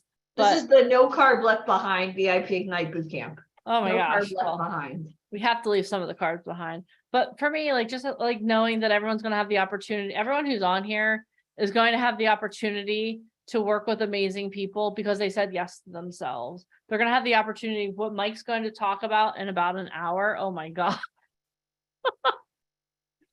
But also look at like Masharad, 365 days. Like, had he come on like one of our boot camps, and even that great exercise I did last night with the selfies, where I want to be in 5 years, think about like 1 year, then 2 year, 3 year. How would you even get to that end destination? I saw a lot of people, I want to win an Oscar. Okay, in 5 years. So that means you have to start somewhere. You're going to need headshots. You're going to need training. You're going to need an agent. You don't just win an Oscar. That's not how it happens. So like, there are steps. So even Masharad, in 365 days, went from being so nervous and just wanting to get in this industry, in a year's time, walking Fashion Week, he got submitted to Paris already. They love him overseas already. Getting to do all the amazing things. He was personally asked to audition to play Prince Charming in that Cinderella adaptation. I mean, he's speaking from stage now, all within a year. Like, that's mind-boggling. Hi, Masharad. That's like mind-boggling, because I mean, and I don't want to toot our own horn here, but I always wonder, like, before VIP, after VIP, where are they now? And we've had people that literally, have gone on tour with amazing people, been off Broadway. One of our talent, Jessica DiGiovanni, is one of the voices now for Transformers. People line up to get her autograph, at those Comic-Con conventions. And I'm thinking to myself, damn, she flew into one of our offices. She spent a lot of money between flights and hotels. I remember her dad rented a car and she came in for 3 days to go through the interview process. And that's after she spent almost $250,000 just on school. Yeah. So I think about how much training she had, and she still saw the benefit. Well, I have the training, but I need to network with more people. I don't have access to these types. And I mean, we put in a lot of money and time to get to where we are. So, when Masharad comes and he's like, oh, I met JJ. Oh, Michael Jackson's head choreographer went on world tour. And it sounds crazy, like, to the outside world, but normal people wouldn't understand. Like, that's insane. And JJ helped a lot with the mindset. And so again, it's the lasagna effect. Lasagna is good, just noodles or ricotta or sauce or cheese, but all together, that's what VIP Ignite encompasses, not just mindset or coaching or networking. It's a combination of all those things. And that's the secret sauce. Yeah, the secret sauce, you need all of the ingredients, and you need someone to stir the ingredients together. And that's why I love what we do. And I'm not tooting our own horn by saying this, but I just love, like, I could, if you guys want, I could like tell you story after story after story about so many people that have come through and the amazing things that they're doing. But again, like you said, like you need the mindset, because if someone has a shitty mindset, excuse my language, or do you want to introduce them to one of the people that you know? No, Never. because it's not going to Never. be, Never. it's never going to work. But then you also have to have the chops and the skills. And that's why what we do is so awesome, because like we talked about it this morning, you need a guide. How many of you want Alicia to be your guide? Type guide in the comments. Like, how many of you want a guide that's going to be like, listen, this is what you need to do. Yeah, be careful what you pray for, people. But she's not going to hold anything back. She's going to tell you, like, this is what you need to do. There's Like a reason why the head of Francis Ford Coppola Productions asked me to manage her. Exactly. Because I mean, I don't want to say I'm the B word, but I'm blunt. She knows I don't stop. I'm like the Terminator. I'm gonna do what it is that I'm set out to do, because I will find a way. I will find a way to find a way. Like, you don't stop. Yeah, you need someone who, we talked about this yesterday. You need someone who believes in you and believes in where you want to go to help push you. Because, you know, there are some days where there are some days where like I jump out of bed, I'm like, yeah, let's do this. But there are some days I'm like, I just need 10 more minutes, and I put the covers over my head, right? Wait, Christine Harding's on here? Aren't you on set right now? Hold on, is she on camera? She's here. Yeah, I see her here, but she's not on. I don't think she could be on camera. She's on set right now, y'all, and she's waiting. Be mad if you're not on boot camp. Hold on, she sent me, Tina. She's I'm on going set right now. Yeah, so she sent me a text awesome. message, which is priceless. She was like, "Hey, I'm on set with a bunch of firefighters. There is a God." She's apparently, her first paid job is like the best job ever. Hold on. Here's Christine on set right now. And she's on boot camp. And I she's love on that. boot camp. And she's another one too. Like, I'm waiting. The boys are out swearing. That's. But like, let me share a little bit about her too. Like, the thing I love about Christine is like, she's one of the most resilient, strongest people that I've ever met in my life. Like, when she first started working with us, we saw so much potential in her, and she has grown so tremendously since we started working with her. Like, this is her first paid modeling gig. Someone was like, "Oh, can you tell me more about modeling?" You know what? You have to know the process. Like, the process for modeling and acting, it may be two different things, but it's the same process. Everything that we're teaching you, there's a framework that can be applied, whether you're an actor, a model, a musician, a writer, it doesn't matter. The framework that we teach you is the same. It's just like insert different activities into it. But when we met Christine, she was, oh my gosh, like her heart was so broken. She had recently lost her husband. But she knew that there was a story inside of her that she wanted to share. When we met up with her in Chicago, she had the opportunity to meet the real Jerry Maguire, Lee Steinberg, and her life has been irrevocably changed. He manages Patrick Mahomes, guys. Yeah. He's Patrick Mahomes' agent, which, by the way, you saw he's in with Hawaii right now with Patrick. They just did a picture. I did see that. I was like, darn, why didn't I? And that's who we got to hang out with at the Super Bowl. I mean, Yes. we were literally like, Patrick Mahomes is playing the Super Bowl. We're with his agent. Yes. The movie Jerry Maguire is based on him. Yes. So don't make me cry. He's so proud right now. I'm not stopping. I've trained Lee at Super Bowl. Yeah. But again, it's all because of connections. Yeah. So what I want you guys to understand is no matter what your goals are, you're in the right place, because the thing is like at VIP Ignite, we empower actors, models, and musicians to create their own success. What does that mean? That means that you have to define what the success mean for you.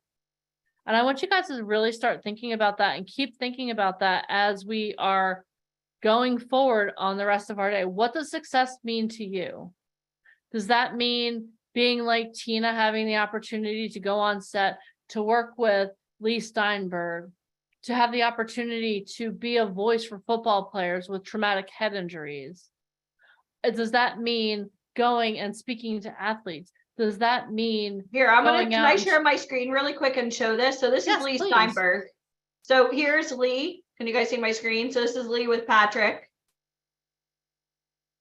I mean, this is insane. And again, like our business, we've invested a lot of money. One of our memberships is over $125,000 a year to network on this type of level. And that's where we met Lee Steinberg. And since Christine is part of our inner circle, she got the privilege to come with us, and we introduced her to Lee Steinberg. And now she's taken that, and like, this is him an hour ago.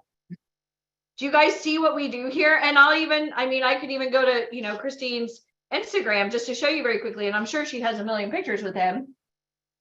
But when people are trying to get into this industry, understand, yeah, we're TV and film very much, but we're also very much people. I mean, we want to help anybody here. Oh, look at that. There you are, Denise.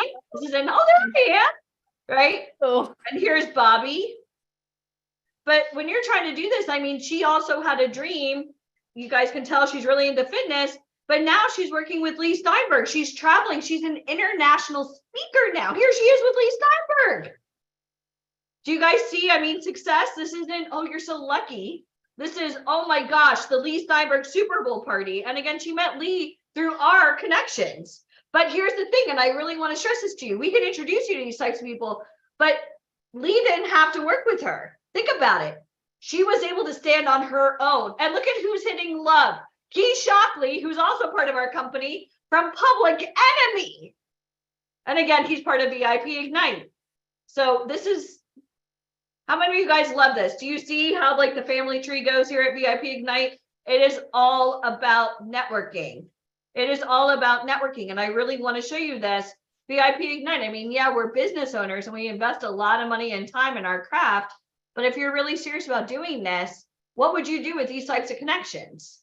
What would you do? Connections in the right team. So that's why like our inner circle does really well, because if you got a chance, and again, Christine's husband used to play for the NFL. When she first met us, her husband recently passed from a horrific brain injury. Like it was really sad. And she said, you know what? I love fitness. And when she met Lee Steinberg, they were able to, like, she brought something to the table. It's not, oh, can you help me? I want to be famous.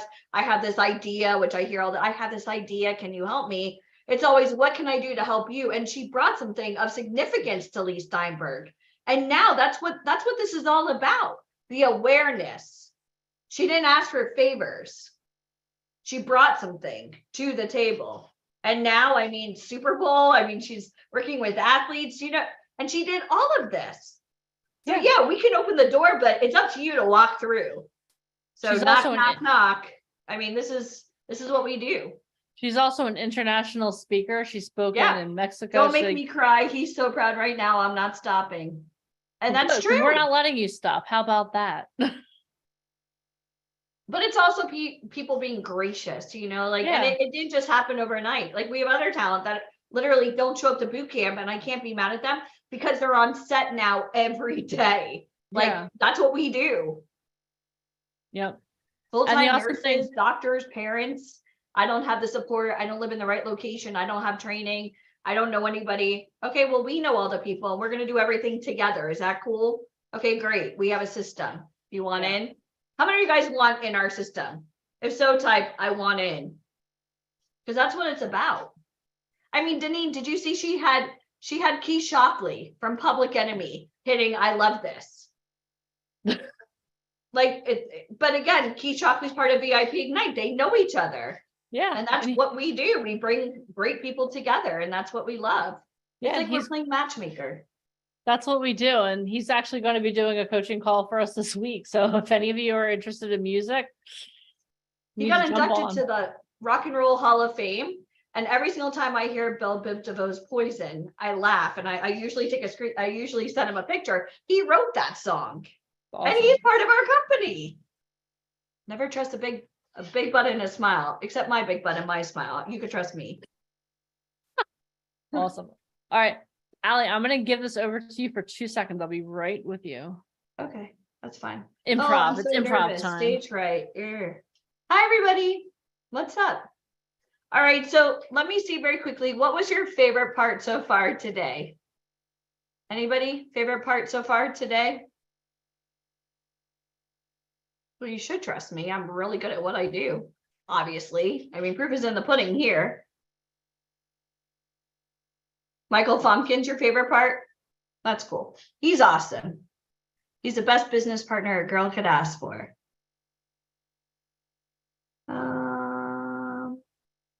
I'm just going through here. Hi, Saba. Saba, since everybody keeps saying hi to you, I'm gonna bring you on real quick. Hi, Saba. I'm gonna take you off and mute. Hold on. How do I do this? Please hold. Hi, Saba. Hi, everyone. Hi, Ali. Hi, nice shirt. Thank you. Inner Circle for Life. So let me ask Yes. you a question. So you've been in this industry for a while and then you came to us. What was your biggest roadblock? My biggest roadblock was, again, me getting myself in a way of myself, and then obviously not having access to people, to network, not being able to showcase myself, not knowing where to go. And that really has changed after I joined the VIP, because now I have a way to present myself. I have a way to showcase myself. I have a way to develop and train myself, because literally, as everybody said on the call, you constantly have to train yourself. You constantly have to improve yourself, and that was also blocking my development. And you recently got to hang out with a really good friend of mine who is a SAG licensed agent. She manages some of the actors on Netflix's Wednesday. She also has talent on All American, Outer Banks, Grey's Anatomy, The Walking Dead, and you got to work with her. And she gave you some constructive criticism. What was that like? I loved working with Tanya, and having her criticize your work on the spot and being able to change for her, and then going, she was like, I like that. So that was phenomenal, because you get, when you go to submitting self-tapes, you go to castings, and you don't get response. Did I do something wrong? Was it bad? Was I in the character? This, you get to learn exactly what they're looking for as a casting director. And being able to change to make sure you can deliver that, that was just priceless for me. And it's funny because she just texted me this. This is Tanya and my little boy. There's Kaden. I always joke around. My kid is oh, there's Tanya. Driving in my car. I took her for a Starbucks run. But you know, even though I currently live in Orlando, I always laugh when people think that they can't do this business from anywhere. I know our next guest lives in Nebraska, of all places. You know, this just goes to show that those roadblocks that you thought you had don't exist. Location doesn't matter. Your friends and family not believing in you, who cares? Our next guest speaker is going to show you how he overcame the odds. And I mean, I know it's Sunday and he's going to bring us all to church. He's going to have us all in tears, and he is so inspirational. But Saba, I thank you, because you're a shining example of what we look for here at VIP Ignite. And I think that's so, so, so important. So. And thank you. I've honestly it's changed my life in many ways, because everything I'm learning to apply to my craft, I'm also applying to me as personally, and to everything I do, and learning those steps, learning those the way, the steps, the proper what's the word, the path. When you follow the path and trust the process. Yeah, and you can't do this business on your own. Completely. You have to have a team. Yourself completely, 100% in. If you're 99% in, you're in. And I give this to Eric Sorensen, one of your coaches. Amazing. I talk to him on Instagram sometimes, and he sent me the book too, the Commit First. The commitment, you open the way to commit in a way that you believe yourself in, to commit 100%. And that's what I take away from all of this, from VIP. Yeah, it's not easy meeting these people. I mean, you how would you even sit down with any of these people? It would be next to impossible. I mean, thank God we've invested, and thank God we met some of the right people who introduced us. I mean, this is how the family tree is done. And even our next guest speaker, we met through Robert Galinsky, which, Randy, you just missed Galinsky. But Saba, nice to see you. I have to wear my shirt. I know I have one here. Okay, nice to see you. Wardrobe change, wardrobe change, Thank you for wardrobe change. Awesome. Thank you, Saba. Thank you guys. Awesome. Awesome. All right, guys. So are you ready for our next guest?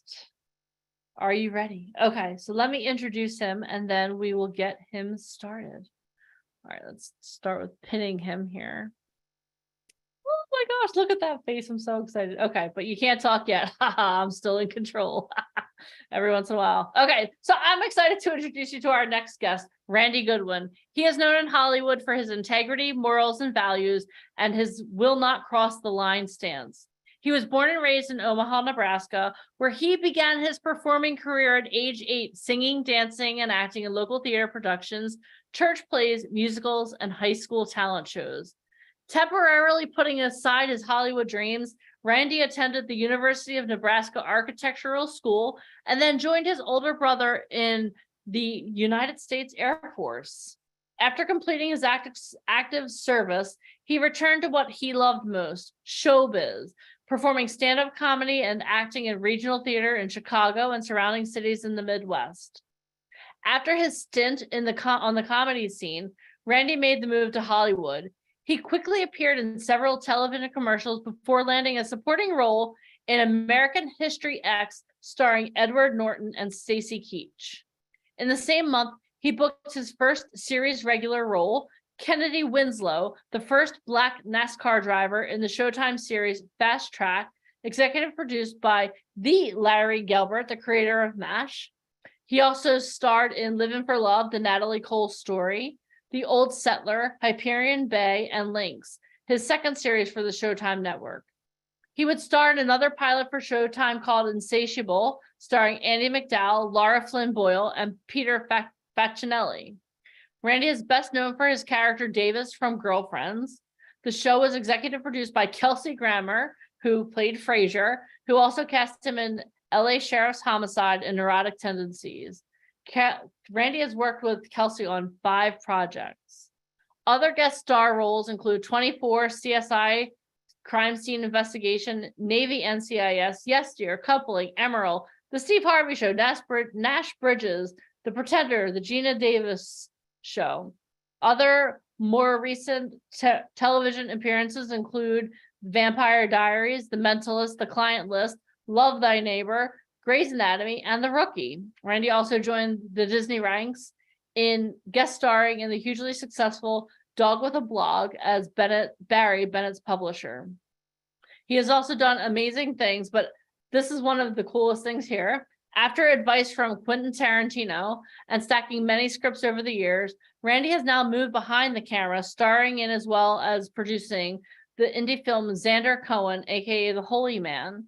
And he also recently produced The Job, which is a Christian faith-based film. And he's sitting here like he's embarrassed to hear everything I'm saying about I him. love every word of that. How many of like, you guys are so I excited? don't know if he's bored or embarrassed, but I'm not giving up for the one, the only Randy Goodwin. That is who wrote where'd you find that online? That is just too much stuff. Okay, That's well, way you too know much what? stuff. What you need to do is have your people send my people an updated intro. He's like, stop talking, Deneen. Unmute. It's cringeworthy to me to listen to me. Being things about awesome? me. Look at all this facial hair. Who are you right now? What's up, Mama? Where's that little boy at? He's being really bad in the other room. Wow. Terrible twos. You know I'm bossy, but this kid takes the cake. I'll send you some updated see? pictures. It all comes back. I know. Your kids are so well behaved. So I'll listen to you. You can teach me how to be a better parent. Okay. Good to see you. Good to see you guys. Good Good to to see see. Hey, everybody. How you doing? I can't hear you. So can I get some of this right here? Craig, I don't see those fingers moving. There you go. All right. I'm watching. Some of you I know, some of you I don't. Some of you might know me, some of you might not. Some of you might think, yo, this dude, he looked like Will Smith a little bit. I've known Will for a long time, and when we were together, people would always do, where's this light? It's killing me. Let me go over here. Yeah. Is that better? That's a little better, right? That's better. Okay, I just got a new haircut, so I feel a little weird. I had to shave my beard because I got a role coming up because I had a full beard just now. I'm losing weight for another role. I'm just all over the place. But I have a question for everybody. Again, normally, you guys, I would kind of zip through here and say hello to people because, you know, there's people that have been a part of VIP Ignite for a long time. and they're doing great things. And I keep up with some of the stuff. I see some of the stuff on social media. Okay, Danielle Berry, hi, how are you? I see your face right there. Again, Craig, Journey, hello, Journey, how are you? You know what? Crap, I got to do a little bit of this, don't You I? got to do everybody now. Here we go. Game. Okay, let's see. Who else do I recognize in here? Let's see. You know what? Do this. If you've never listened to me before, raise your hand. And if you are new to me, raise your hand. Ooh, that's a lot of people. Man, that's good. Hold up. Let me see the next page. All right. So there's okay. I love a lot of new faces. Okay, you know what? We're just gonna jump. Well, let me say hello. Hi, Kim. How are you? You're just sitting there with your little hat and glasses on, just like, there you are. Okay. September Vega, how are you? Are y'all enjoying your day? This is good here. Is it Oshara or Oshara? Oshara. I said it right the first time. Oshara, how are you? You're looking nice and dapper right there. With some little stuff on, ready for Hollywood red carpet. Masharad. Oh, Masharad. How are you? How are you? Jeremiah. That background is nice and fuzzy. You doing all kind of film stuff with this Zoom, aren't you? Daryl White, how are you, my man? Harriet, hi. Hi, Harriet. Hi, Harriet. Was that just a photo? Oh, Harriet got me. Harriet got me, you guys. Oh, I'm trying to call out the people who look like they are bored. Shauna looks bored. You tired, Shauna? Kayla? Sid? Hi, Kim. Myrna. Classy Mike. My man. All right, well, I can go and keep playing with y'all. Hi, Christina. I'm sorry, Christine. There's Christina Witherspoon. There's Christine Harding right next. Y'all boxes are right next to each other. Do like this, wave to each other. That's a Brady Bunch. Yes. Okay. All right, let me jump into this. Classy Mike. I like you, man. All right. Why do y'all want to be in the entertainment industry? I'm just curious. I can guess probably about 90% of you why you want to do this. But I want you to type one word for me, because I'm gonna look at these real quick. Just type one word that sums up why you want to do this: acting, writing, producing, directing, modeling, whatever it is in this crazy business. Why do you stop? Don't type. See, right there, jumping ahead. If you were on my set, I'd be like, sit down, Passion, sit down. Let me finish. One word that sums up why you want to be in this business, and what does it really mean to you to do this? How bad do you want this? What are you willing to do to get it? One word. Go. Passion, life, impact, legacy, trailblazer, my story, passion, dream, impact, fulfillment, dream, excitement. I'll do anything. That's more than one word. Help people, more than one word. Share, impact. Well, I like share. Voice, voice, destiny, change, love, legacy, story. I'm looking for one word. Dream. Who's going to give me the one word that I'm looking for? Go getter. Destiny. Love, motivation, serve. Serve is a good one. Hope is a good one. Community. Assigned. Dream. Chase identity form. Looks like an interesting drive. I'm going to jump in because I don't think anybody's going to say it. Let me tell you why I'm in this business and why I'm successful at it. and why I can turn down so much work that doesn't fit my morals and my values and still be in the top 1% of working actors. Why am I able to do that? I'm obsessed with it. I am obsessed with what I do. Yes, I love what I do. I really do. Yes, I do it to make change. I do it to make people believe. I do it to bring hope. There's many exterior reasons that I can keep. I mean, everything that everyone wrote is accurate. You can't put I'm obsessed now, Kayla. It's too late. It's like getting the answer to quiz after the quiz has already been graded. No. But I know that some of you are. But in order to be successful in this, you have to be.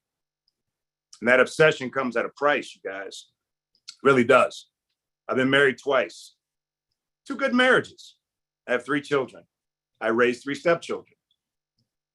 But if you are truly obsessed with what you do, most people will not understand it. They will not understand it. And you can't share those kinds of dreams, those dreams that are too big for you to accomplish, that you need to stop and just go, God, I need your help on this one. I don't know how I'm going to accomplish this. Those kind of dreams, most people don't understand. Most people will think you're crazy. Most people will think that you are obsessed. And those people will be correct, because you must be crazy to be in this business. You got to be a little off. You have to be. You have to be. To think that you, I'm talking to each one of you individually, to think that you, Kayla, you, Sid, you, September, Christine, Adriana, to think that you, to have the audacity that you can make it in my business. Millions of people aspire to do this. Millions come to Hollywood and millions go home. Millions show up and think they're just going to get it, and millions go home with their tails tucked between their legs. Only a few of us. And it's a special business. It is, when I say it's special, sometimes I think about the work that I've been able to do, and then the work that I've turned down as well. I'll get to this in a minute, because I'm sure Miss Alicia and Deneen are going to say, Randy, tell them how you turned down $3 million. Well, it wasn't 3 million that time. It was 2 million. 2 million, you guys. The other time it was 10. The other time it was a role that the actor who's on it right now has made over $200 million on that role. But there's reasons why I do what I do. And you have to have your why. You have to know why you get out of bed every morning to do this thing here. Because this thing, whew, it's a heartbreaker. It messes with your mind sometimes. It's an alienator. Get rid of your friends who don't believe you can do this. Push them away. Don't share it with your family. If they doubt what you can do in this, if you really want this, you can't have any naysayers around you.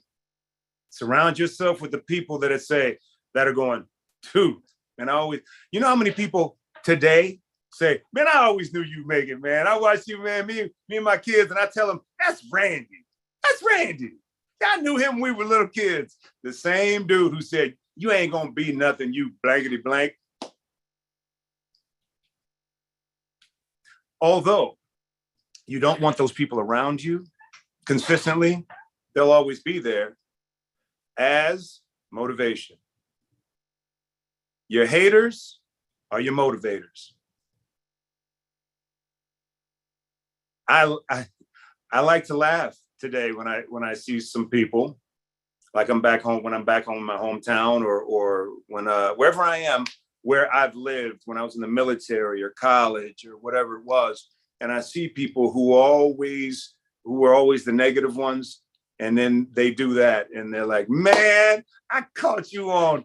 I saw you with Captain Picard. That was you. And they take a screenshot and send it, and then we talk, and I go, yes, it was. Remember, you didn't think I'd ever do this? That was you. I remember. Okay, give me a hug. It's good to see you too. All right, man. Yeah, I'll take a quarter pounder.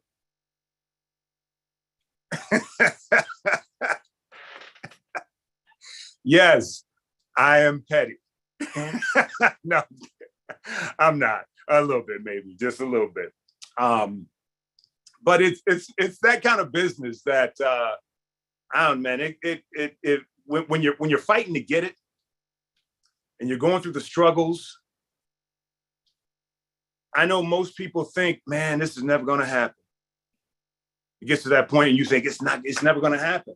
Like Michael J. Fox, when he had sold all his stuff and got rid of his apartment and was on his way to the airport because he had given up. And his agents called him and said, hey, on your way to the airport, can you stop and do one more audition? He said, no. They said, please, it's on the way. He goes, okay. So he goes to this audition, and it was Family Ties. It was the TV show that turned him into a superstar. But he had given up. I'm a little different. I never gave up. I won't give up. I slept in my car for a long time. I couch surfed a little bit, but even people's couches that I slept on didn't even know that I was homeless. I'd just be hanging out and with them, and they're like, oh, I might just stay the night. And I was like, oh, thank God. So I could actually stretch out other than sitting straight up in my little Fiat Spider with the leaky top because it was convertible and there was no back seat. So I slept sitting up. I literally slept like this most nights, trying to get some sleep. One of those nights, the only time I came to tears in my entire career, except for on screen. You know, I cry a lot on screen because I'm good at it, I guess. But that particular night, I'm in my car. It's about month 6. And in the wintertime, people don't realize in Los Angeles, it rains a lot. It might not snow, but boy, does it rain. And it comes down consistently. You see houses sliding off the mountain in Malibu. It happens. That's how much water comes down. So I'm sitting and I got all my clothes in my back seat, which is a jump seat. So it's a little seat. It's a little 2-seater convertible. And I'm trying to just rest this particular night. And I'm sitting and the water's just dripping on my leg. And you can hear it. And I just sat there and it just kept, and I couldn't sleep. And I just sat there. The tears came to my eyes. And I said, God, you built me for this. I'm sure of it. Why am I in my car? Why am I not in some nice bed right now? I can go back home to Nebraska. My family owns businesses. My family does well. I could work with them. I go, but I can't. You put something in me that I cannot not be successful at this. So why am I sitting here? I don't understand. And man, I cried. I mean, I cried.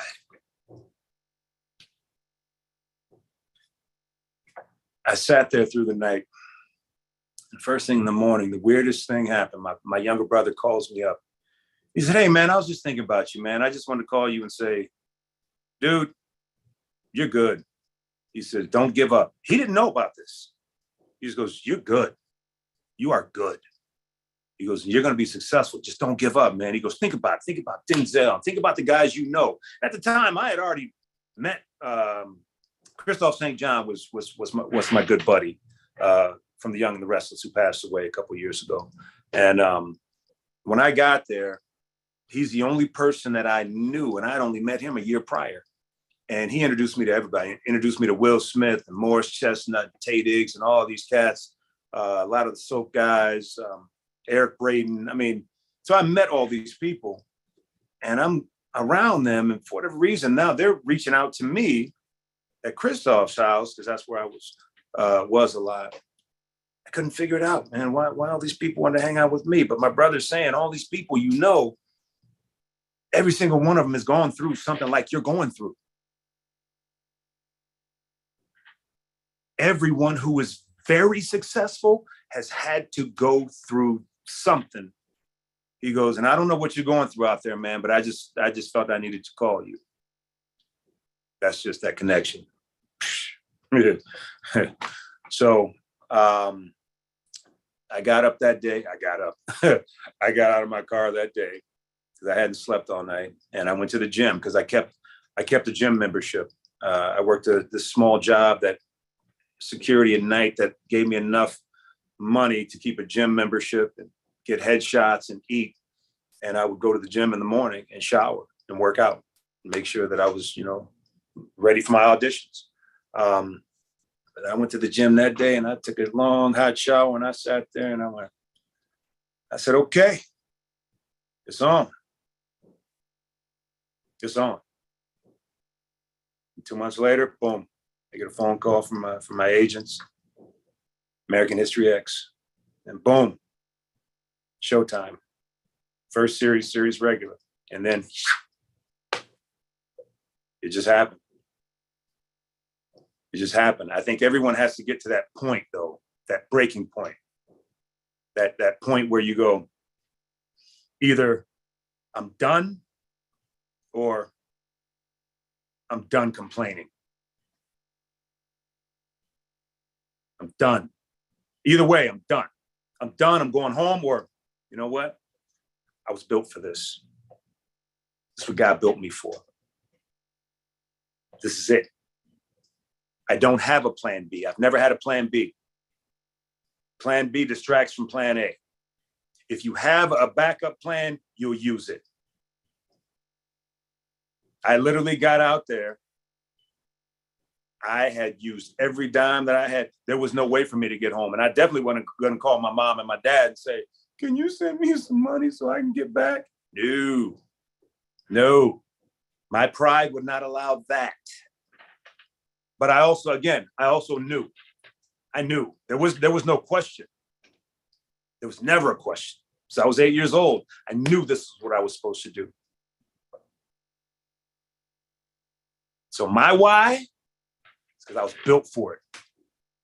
You know what a chair is built for? People to sit on. It was built for that. I was built for Hollywood. I was so built for it. And I know not everybody has this type of resolve.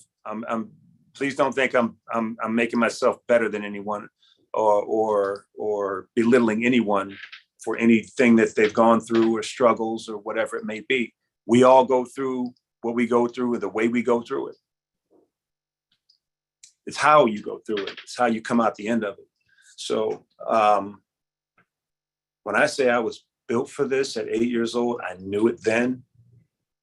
At 9, when everybody kept steering me away from it, I just kept going, but Mom, I'm supposed to go that way.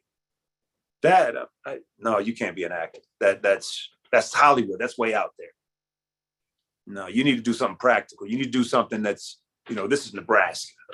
This is where we're supposed to, have that, get our nails dirty. And I still get mine dirty. I like to play in the dirt. I'll get in that tractor. I'll go pitchfork some dirt and plant some corn and some tomatoes and all that other stuff. Yes, my mom came from a farming family. I know how to do all that stuff. I can cook too, ladies. But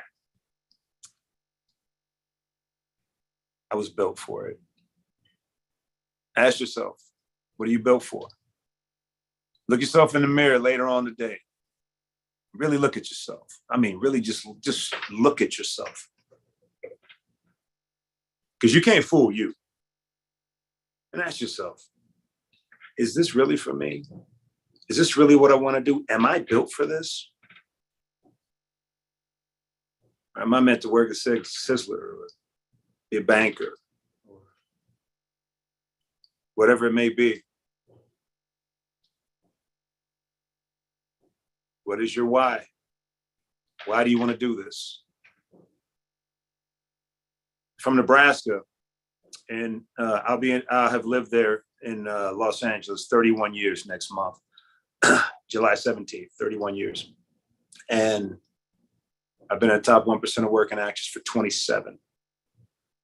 And in those 27 years, people from Nebraska have called me, or friends or family or someone who knows that I'm from Nebraska, and they'll reach out and say, hey, my son or my nephew, my daughter, somebody wants to be in the business, and they're coming out to LA. They don't know anyone. We're worried. We don't know the business. Would you talk to them? I mean, I get DMs, Facebook messages. I get so many messages. And in 30 years, I've sat down with over 1,000 people just from Nebraska alone. 1,000 people. I sit down with them, and the first thing I ask them is why? Why are you here? At the Coffee Bean and Tea Leaf on Whitsett and Ventura Boulevard. That's where we meet. If any of you came out there and walked in and said, yeah, I have a sit down with, they'll go, Randy, here's two vanilla lattes. Go wait at that table outside. He'll be out there. I met with that many people that they know me well at this coffee shop. And we'll sit down for an hour, sometimes for 2. And out of those 1,000, I'm going to ballpark these, but out of those 1,000, I told 900 to go home. Go home. This isn't for you. But that 100 that stuck around, out of that 100, 90 ended up going home on their own. The remaining 10, 2 of them are actually working successfully in the business today. The other 8 are still there chipping away at it. And I think they'll do well. They'll do all right. It'll get to a point where they're not working a job and doing Hollywood, working as a waiter and being an actor or a stand-up comic, or working a job at the studio, being an extra or whatever it may be, until they become the lead editor or the assistant editor or whatever it is that any of you want to do. There will be a day that if you figure out your why and you have that resolve and you have the heart and you have the work ethic. Oh, because it ain't gonna happen without work. You have to put in some work. As my parents used to say, elbow grease. Put in that work. Put some elbow grease in it when you're buffing that car or washing the sink. This does take work, you guys. You're not just gonna get it. You're not just gonna sit back and become the greatest writer Hollywood has ever seen. You've never written anything. Oh, I'm an editor. I'm an editor. Oh, well, let me see your work. Well, I don't have any yet. Oh, so you want to be an editor? Yes, yeah, I want to be. Okay, well, what are you doing? Are you in school for it? Are you taking classes? Are you hanging with other editors? Are you learning from the masters? Are you watching the shows and watching your 3 favorite actors? Are you paying attention to what Mauro Fiore did when he won the Oscar, when he was a cinematographer for Avatar? Mauro lives here in Nebraska. It's one of my dudes. A lot of famous Nebraskans, by the way. Just want to throw that out there. But what are you doing? Do you just show up to the VIP Ignite boot camps and you show up and listen to the speakers and then what? Go home? I'm sorry, you don't have to go home today. Just turn your computer off and then go back to watching what? TV, hanging, chilling, get together with your friends, smoke some whatever. I like cigars, so I'll smoke some. Are you going to get off this call excited and jump on your computer and finish that script? Are you gonna go get your lookbook together with the right picks? Y'all gonna be bugging Alicia and Deneen and everybody else who spoke. Y'all gonna be reaching out to them, bothering them. I'm impressed when people bother me. I'm like, dang, dude, seriously? If you don't get off my, if you don't get, this is a second. I told you I'll get to you when I get to you. But if that person, there is someone that I helped recently. If they ever stopped bothering me, I wouldn't take the time of day to bother them back. When they bother me, and I'm like, I told you I get to you, but I also said, I'll tell you if you're bothering me too much. So always reach out. If somebody says, hey Danielle, I'll help you. And that hand is out there for too long, like 2 weeks, month, year, I've extended the help. Oh, she's not serious. She's not serious. Lilia Fabry. Is Lilia on this call?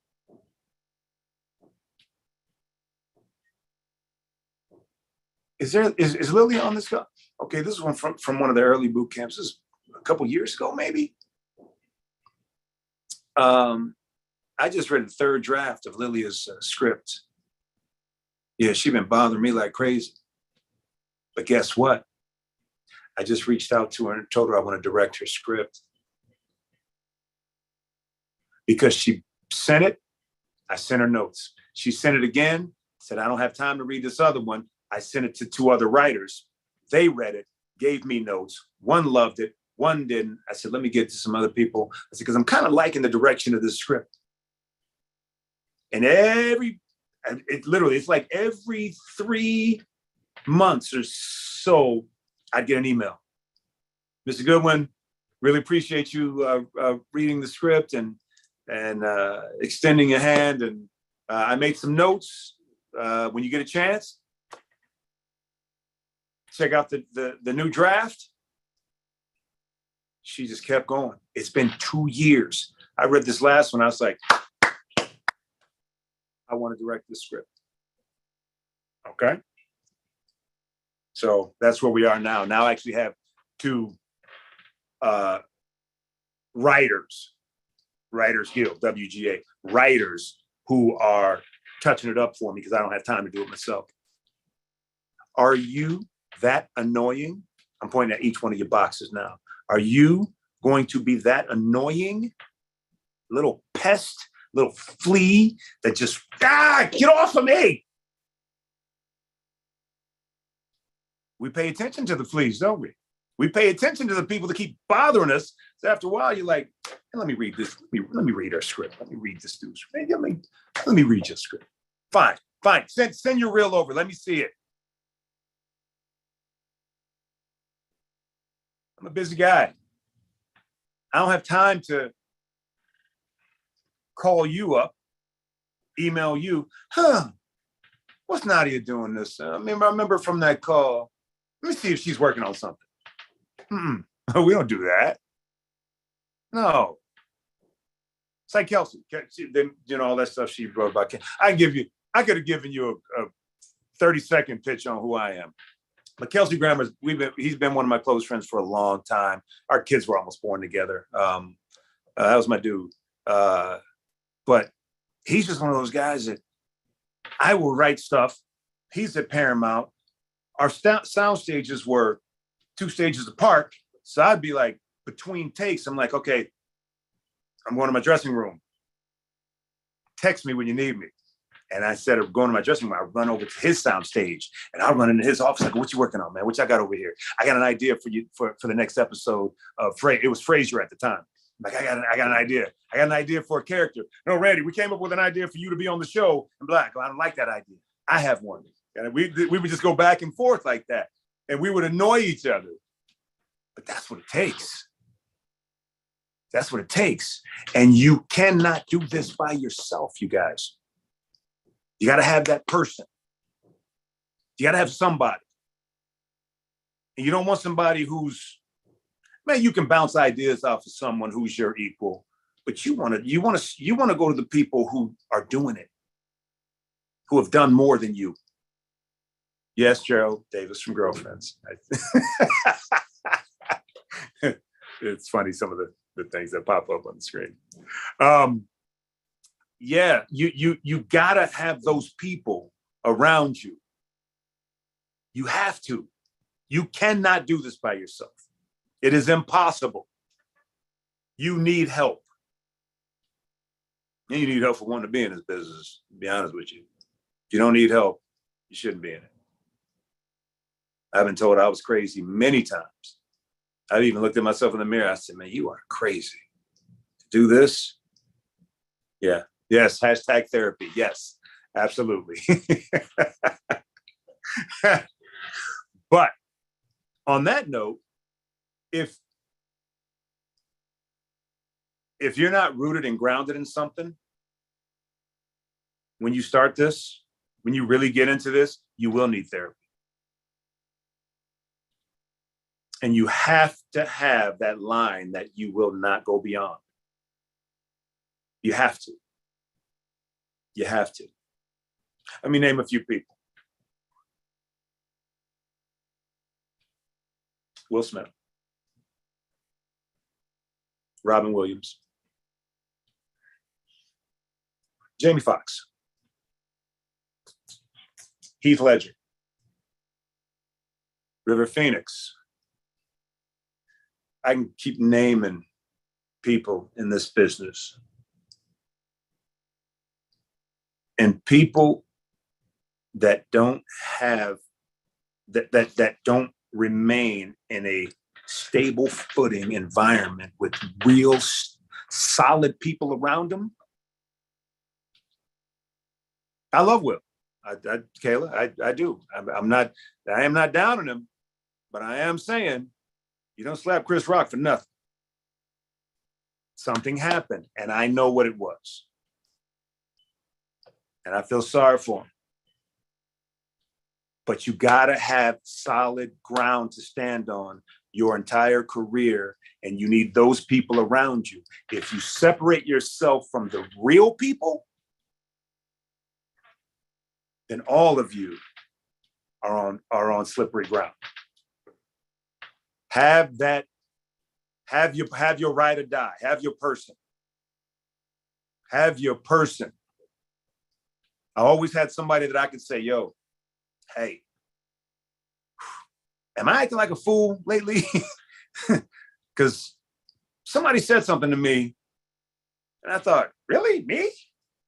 And he said, well, you have been, man, you've been working like crazy. You get a lot of, this has been happening. He goes, I don't see that. He goes, but I see that when you are in Hollywood, you have to be that more confident dude. But when you come back to Nebraska, where it's more relaxed, you're still that Hollywood guy sometimes.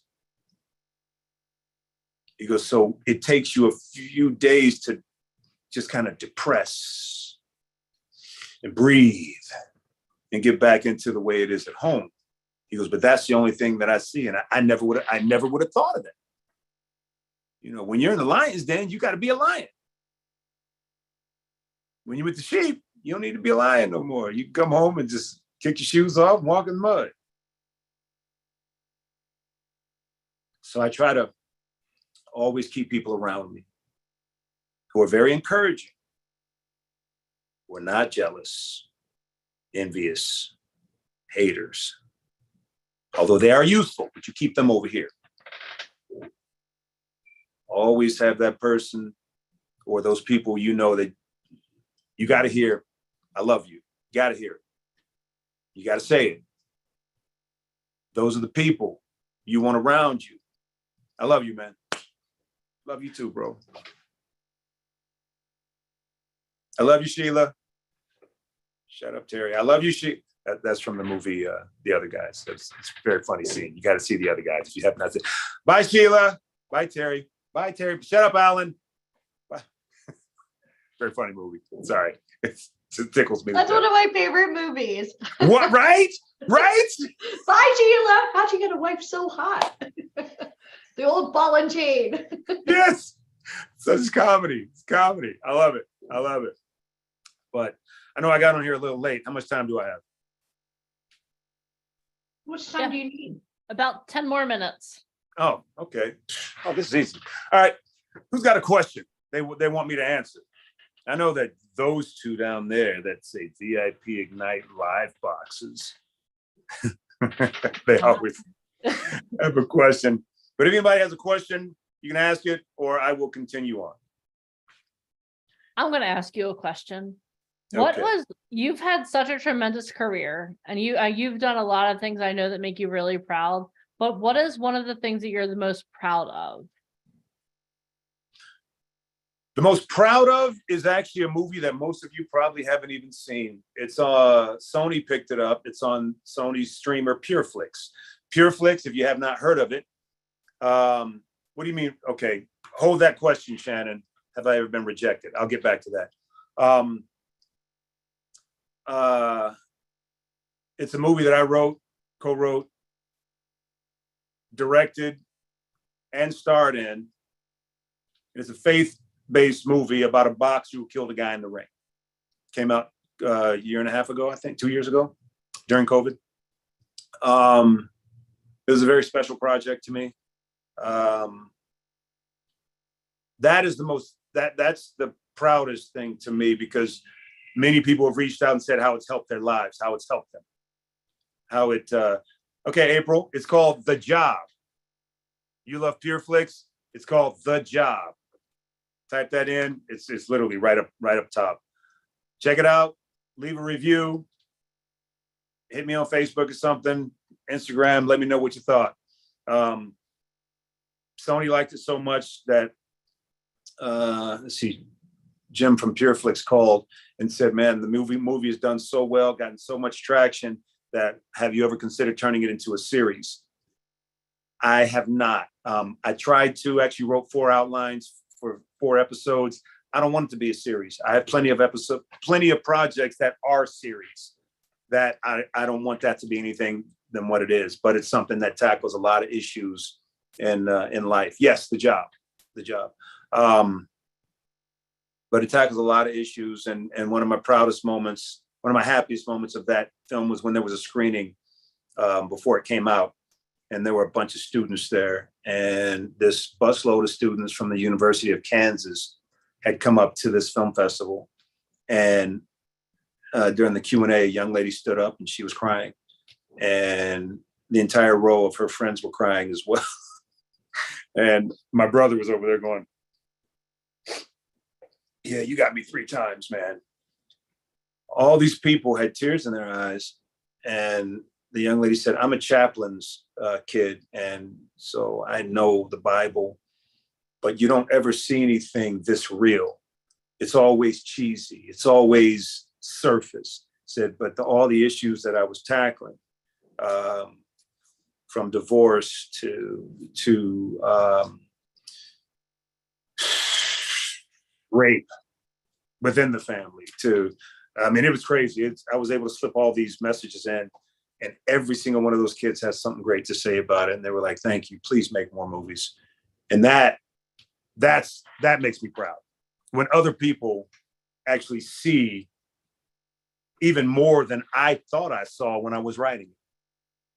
So that was pretty special. And that's what I want to do more of. Everything else, all of the other stuff, it's been great. It's like 70 something projects, series, regular roles, you name it. And it's awesome to be on Star Trek Picard, because I'm a Trekkie.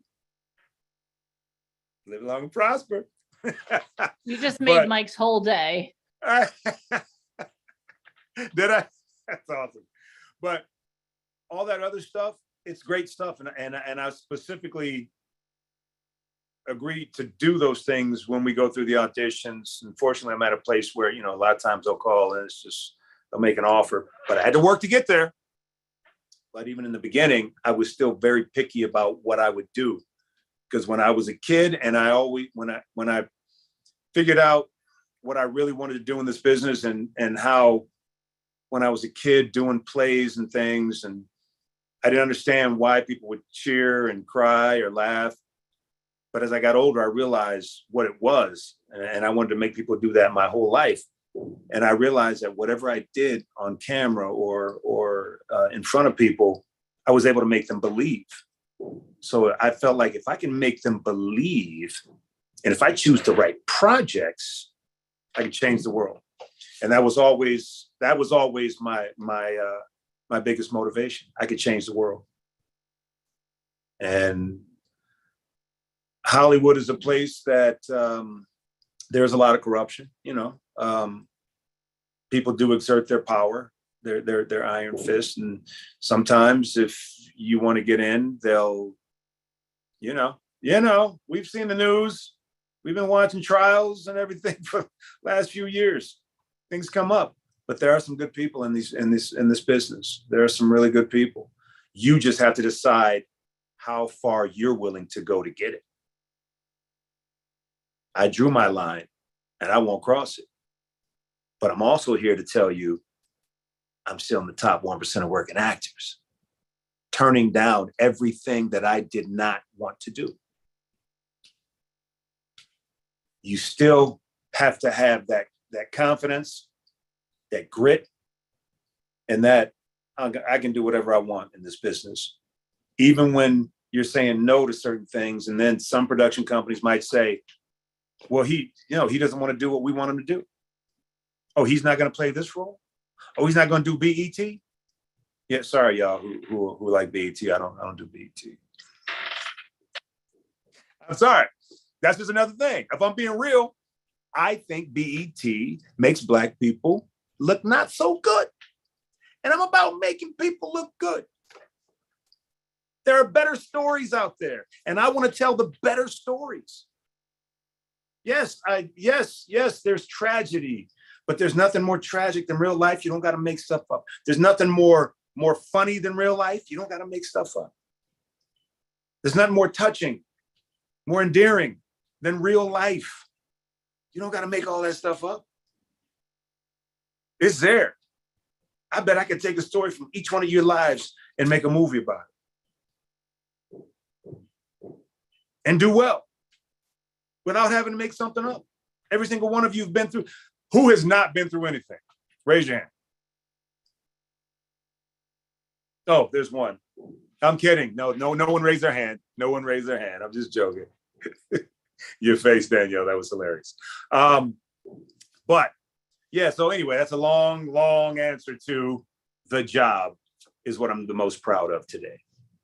That's awesome. Okay. So you also had someone ask about, have you ever been rejected? Now, what do you mean rejected? Because you get a lot of no's in Hollywood. I've been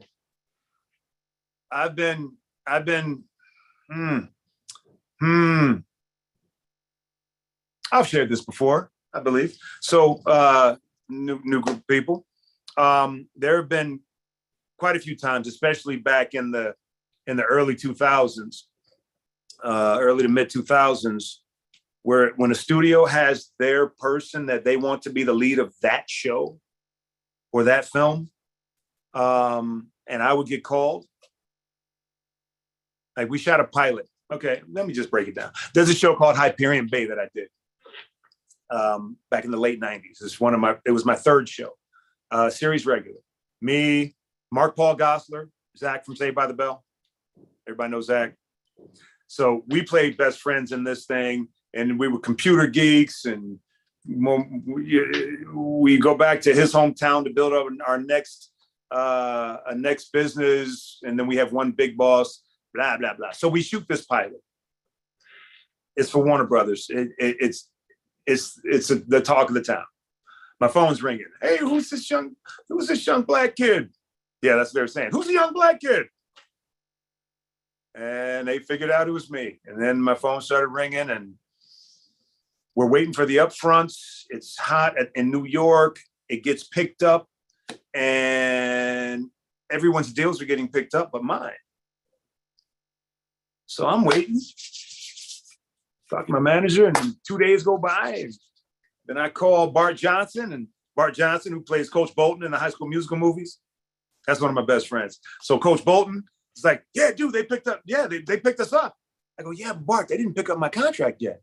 He's like, what? Dude, it's been 3 days. So then I call Mark Paul. I go, dude. He says, yeah, I just got a call. We've been on the phone with the studio, Warner Brothers. They're not going to pick up your contract. And why not? He says, now this is from him. He says, the studio says that you're a better actor than me and you're going to make me look bad. To which Mark Paul responded, isn't that just going to make the show better? Isn't that going to make me work harder? They said, yeah, no, we don't want him next to you in this. Now, this came from him to me. And then the creator of the show calls me, who was one of the head writers from 30 something. He created the show because it was kind of based on his life. And I told him, I was like, Joe, don't fight for me if it's going to damage your career, man. Just remember me on the next one. Let's just move on. Well, he said no, and he fought. And Warner Brothers fired the creator of the show because he fought for me. He stayed on as his name as a consulting producer, and he got paid handsomely because he created it. But that happens. And if I would have sat back and cried tears into my bowl of cereal, I wouldn't be here today.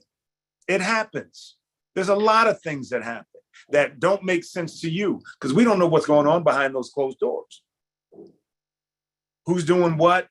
I know what it takes now when I'm putting a film or a TV show together, why I want this actor, this actress, this actor, this actress, this director, this producer, that writer,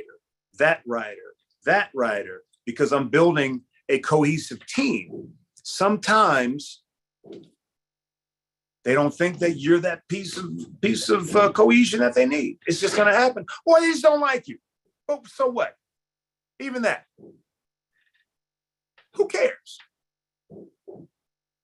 The goal is to get to a point where you can live off of this, help other people off of this, make a difference off of this.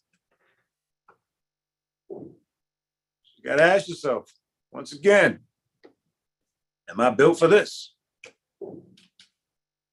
So, rejection,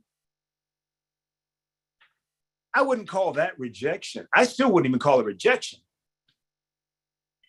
I just say they weren't ready for me. And if rejection is just redirection. That's pretty key. That was pretty good. And as I got older in the business and as I worked so much, it got to a point where if there was a project that I went in for and I read for, and I met with the directors and the producers, and they didn't choose me, my response has always been to that is, you made your first mistake, which means you would have made many more if I were on that set. So this is what's best for both of us. And not one show, when I was up for a series regular on it, that picked another person besides me made it. Not one show. There's many pilots that you'll never see. I've shot so many pilots, it's ridiculous. And actually sat at a cigar bar with a friend and a couple of his friends here in Nebraska, and they got to see a pilot that never made it, and they were blown away. They're like, "This is one of the best crime shows I've ever seen." It was called L.A. Sheriff's Homicide, and that didn't make it. It was produced by Paramount for NBC, but there was a fight between the studio and the network, and scratches and Band-Aids and blood and everything. And it never made the air. It happens. It just happens. But you can't let any of that deter you from your goal. And what is your goal? To work. And to work consistently enough that you're making a living from it. the only real job I've ever had is the military. And that was acting too. That's awesome. So that's all I got for you today, everybody. Thank you, thank you, thank you. Hey, listen. Well, first of all, thank you for showing up and listening to the other speakers, because again, you are getting just nuggets from people who have been through it. We've done it. If you listen to the person who's walking in front of you who says, do not take a left here, take a right, and you take a left, that's on you. That's on you. I'm going to make a t-shirt that says, just don't be a dummy. I think that Alicia and I will buy. I'd like a medium, please. Yeah. I come up with a lot of funny shirts and things that I think I want to make. And then I'm like, I'm not a t-shirt maker. I'm an actor. It's what I do. It's who I am. I love that so much. But thank you, everybody. Thank you guys for sitting and listening. I hope I didn't bore you too much. Have me back anytime, you guys. We will. Love you. Thank you so much for being here today. We appreciate you so much. Let me see. Hold on. What is your name? I have to say this. Marilli. Marilee. Smile. You haven't smiled it.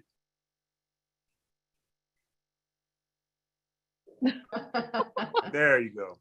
All right. Okay, everybody's smiling. This is awesome. All right. Hey, let's give everyone who's here a hand, because you guys are awesome. Thank you. Thank you. Thank you. You guys Bye, make Sheila. Bye, Sheila. Bye, Terry. Shut up, Alan. Bye. Not talk. Whatever, Alan. Bye, Remember when he tried That's to your homework tonight to watch the other guys. If you haven't seen it. Wait, Lisa. When he goes to hug her and he's trying to kiss her.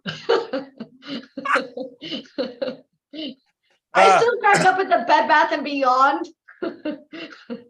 Every time. So funny. Just watch So the funny. movie. We'll talk about it later. Watch the movie. Okay, all right, you guys. Hey, take Love it you. all in for the rest of your boot camp, you guys. Mwah. Thank you so much. Have a beautiful night. You too. Thank you. Deneen, have you seen the other guys? No, I just wrote it down. I have homework to do tonight. You will crack up from the second it starts to the second. How many of you guys have ever seen that movie? Hilarious. It's Oh. one of my favorites. So that's your well. homework tonight. I have homework. See, I was given a challenge. All right, guys. So how awesome has today been? On a scale of 1 to 10, how amazing has today been? Stava's like, I can't even type a number in the computer. Oh my gosh. Roxanne said 11. Like, really? 11? 15? Y'all are some snarky people. No, today, I know we need a new scale. Today has been absolutely amazing, but the journey, we don't want the journey to end here. We want you to be our next success story. If you want to be our next success story, type success in the comments, except for Roxanne. I only want her to be kind of successful. See, the best thing is when you spend time with people, you get to joke around with them. Awesome.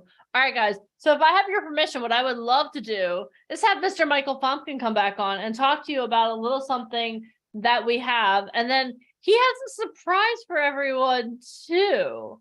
Would it be okay if we, if Mike comes on and shares something with you and then maybe gives you a surprise? If you want a surprise, type surprise in the comments, because I saw this. I can't say anymore. Okay, Mike, take over. I can't Hey say guys, anymore. can everybody hear me? Yes. All right, good. Hey, how amazing was Randy? And you know, I could listen to him and work with him like forever. He's just absolutely so amazing. But what I really loved and listening to him, did you notice if that presentation I did about a millionaire mindset?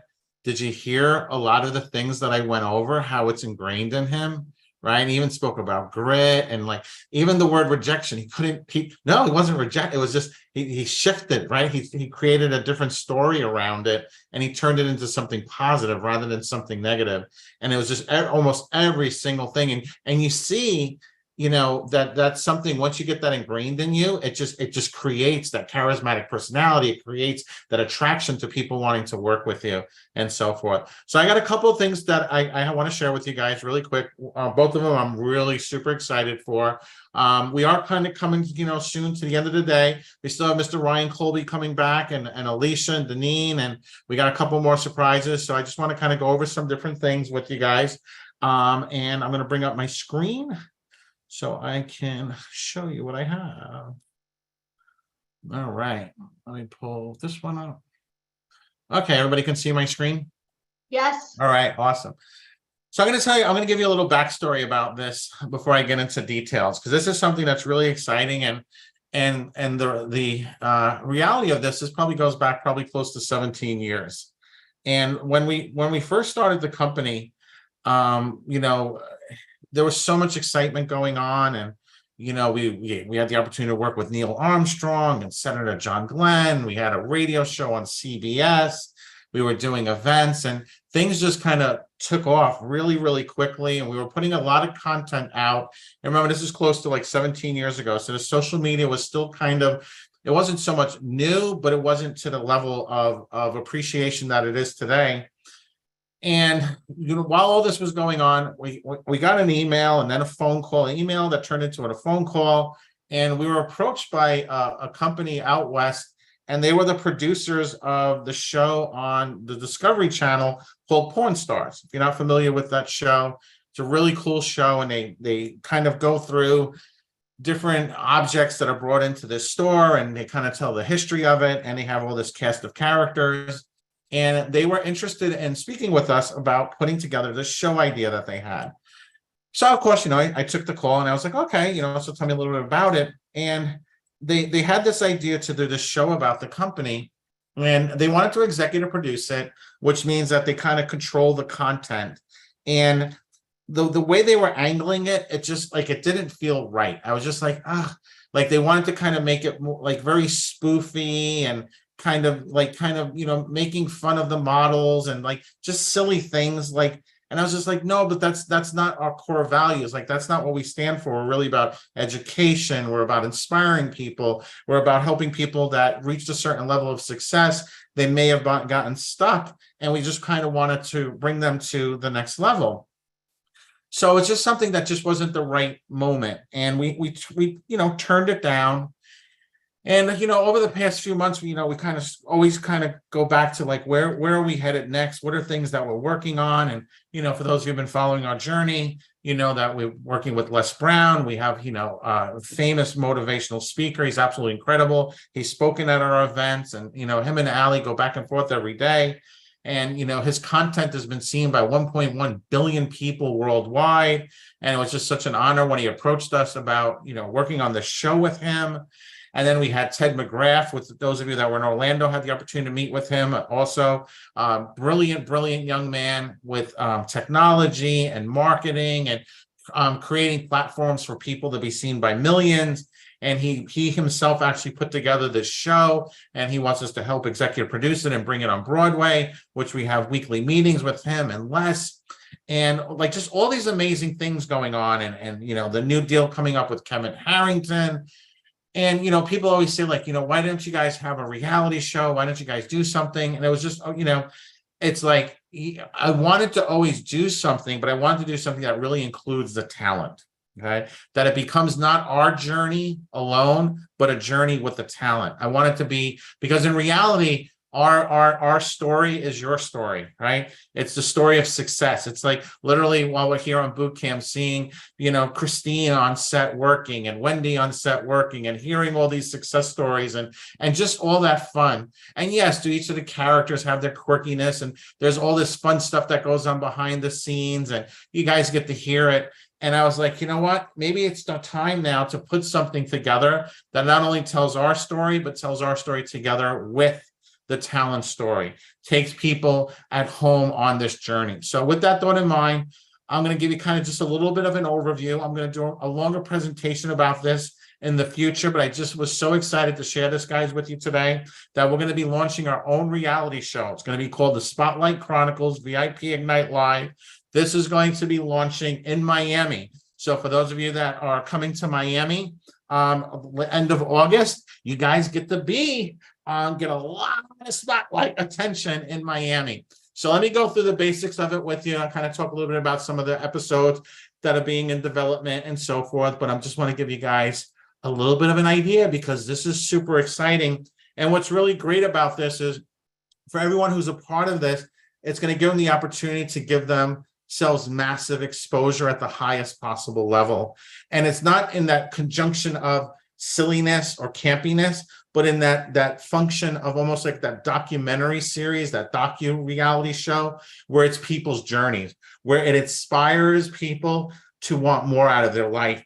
And there are so many times when people can look to you and see what you're doing, the obstacles you overcome, the journey that you're on. Not only does this leverage your career and your platform and gives you a platform now to be seen by millions, if not billions, but it also gives you the opportunity to change the world in your story, to give people out there the opportunity to be able to change their life. And it may not be in the entertainment industry, but just seeing who you are, seeing the things that you've overcome. So this is something that's so exciting, and I want to share it with you guys here. So you guys are going to be the first ones outside of our tight group of people that are actually getting to see this for the first time ever.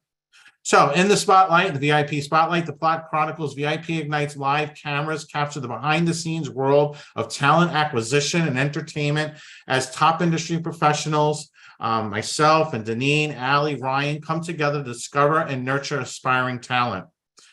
Each episode will showcase their dynamic interaction as they scour the globe of hidden gems and guide them on transformation journey towards success. From auditions to intensive training sessions, viewers witness the highs and lows of the entertainment industry through the eyes of both mentors and aspiring talent. Okay. The show dwells, of course, right? You have to have a part of this, dwells into the personal lives of Alicia, Deneen, Mike, Ryan, I don't have Ryan's episode today, but I will share it with you guys. We're going to do a wrap-up call on Wednesday, and we have the entire layout for Ryan's show. It is so good. It is so good. Me and him were talking about this morning. But this is going to offer you a glimpse into their own triumphs, challenges, and experiences behind their successful careers. They share personal stories, the sacrifices they've made, and the lessons they've learned along the way. As the season progresses, tensions rise, alliances form, and unexpected friendships blossom among the mentors themselves. Each professional brings their unique expertise and perspective, leading to lively debates and spirited discussions about the talent, artistry, and the future of the industry. The Spotlight Chronicles VIP Ignite Live not only showcases the glitz and glamour of the entertainment world, but also highlights the importance of mentorship, dedication, and staying true to oneself. Viewers witness the growth and transformation of aspiring talents as they face challenges head-on, supported by the guidance and mentorship of these industry powerhouses. And what's going to be really great for those of you that have the opportunity to be a part of this is it's not only the journeys are going to take around the events, but there's also going to be the opportunity where we're actually going to fly out camera crews to your home and actually follow your journey where you live to make it a part of these episodes, which is going to be absolutely phenomenal. Like, this is something that's so exciting. And I'm just so proud of this. You guys, you have no idea how happy I am to be able to talk about this today. So ultimately, the show aims to inspire and empower viewers while providing an unfiltered look into the world of entertainment. It reveals the relentless pursuit of dreams, the intricate dynamics between mentors and talents, and the sheer determination required to ignite a spark of greatness in the lives of those seeking stardom. So, Artistry Unleashed, Robert Galinsky's acting journey. So each of the episodes, there'll be episodes that tie into the events, tie into what we're working on, tie into the talent, but then also tie into the speakers themselves. So now all of a sudden, like episode 3, right?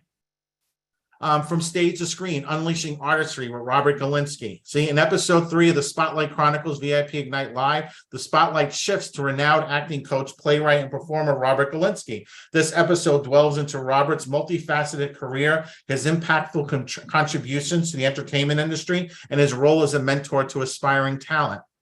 Viewers are introduced to Robert Galinsky, a passionate advocate for social justice and experimental learning. His impressive resume showcases his diverse talents and commitment to empowering individuals through the arts. As an acting coach, he has worked with notable figures like Charles Mack, Academy Award-winning nominee, and 50 Cent, the acclaimed hip-hop artist and actor.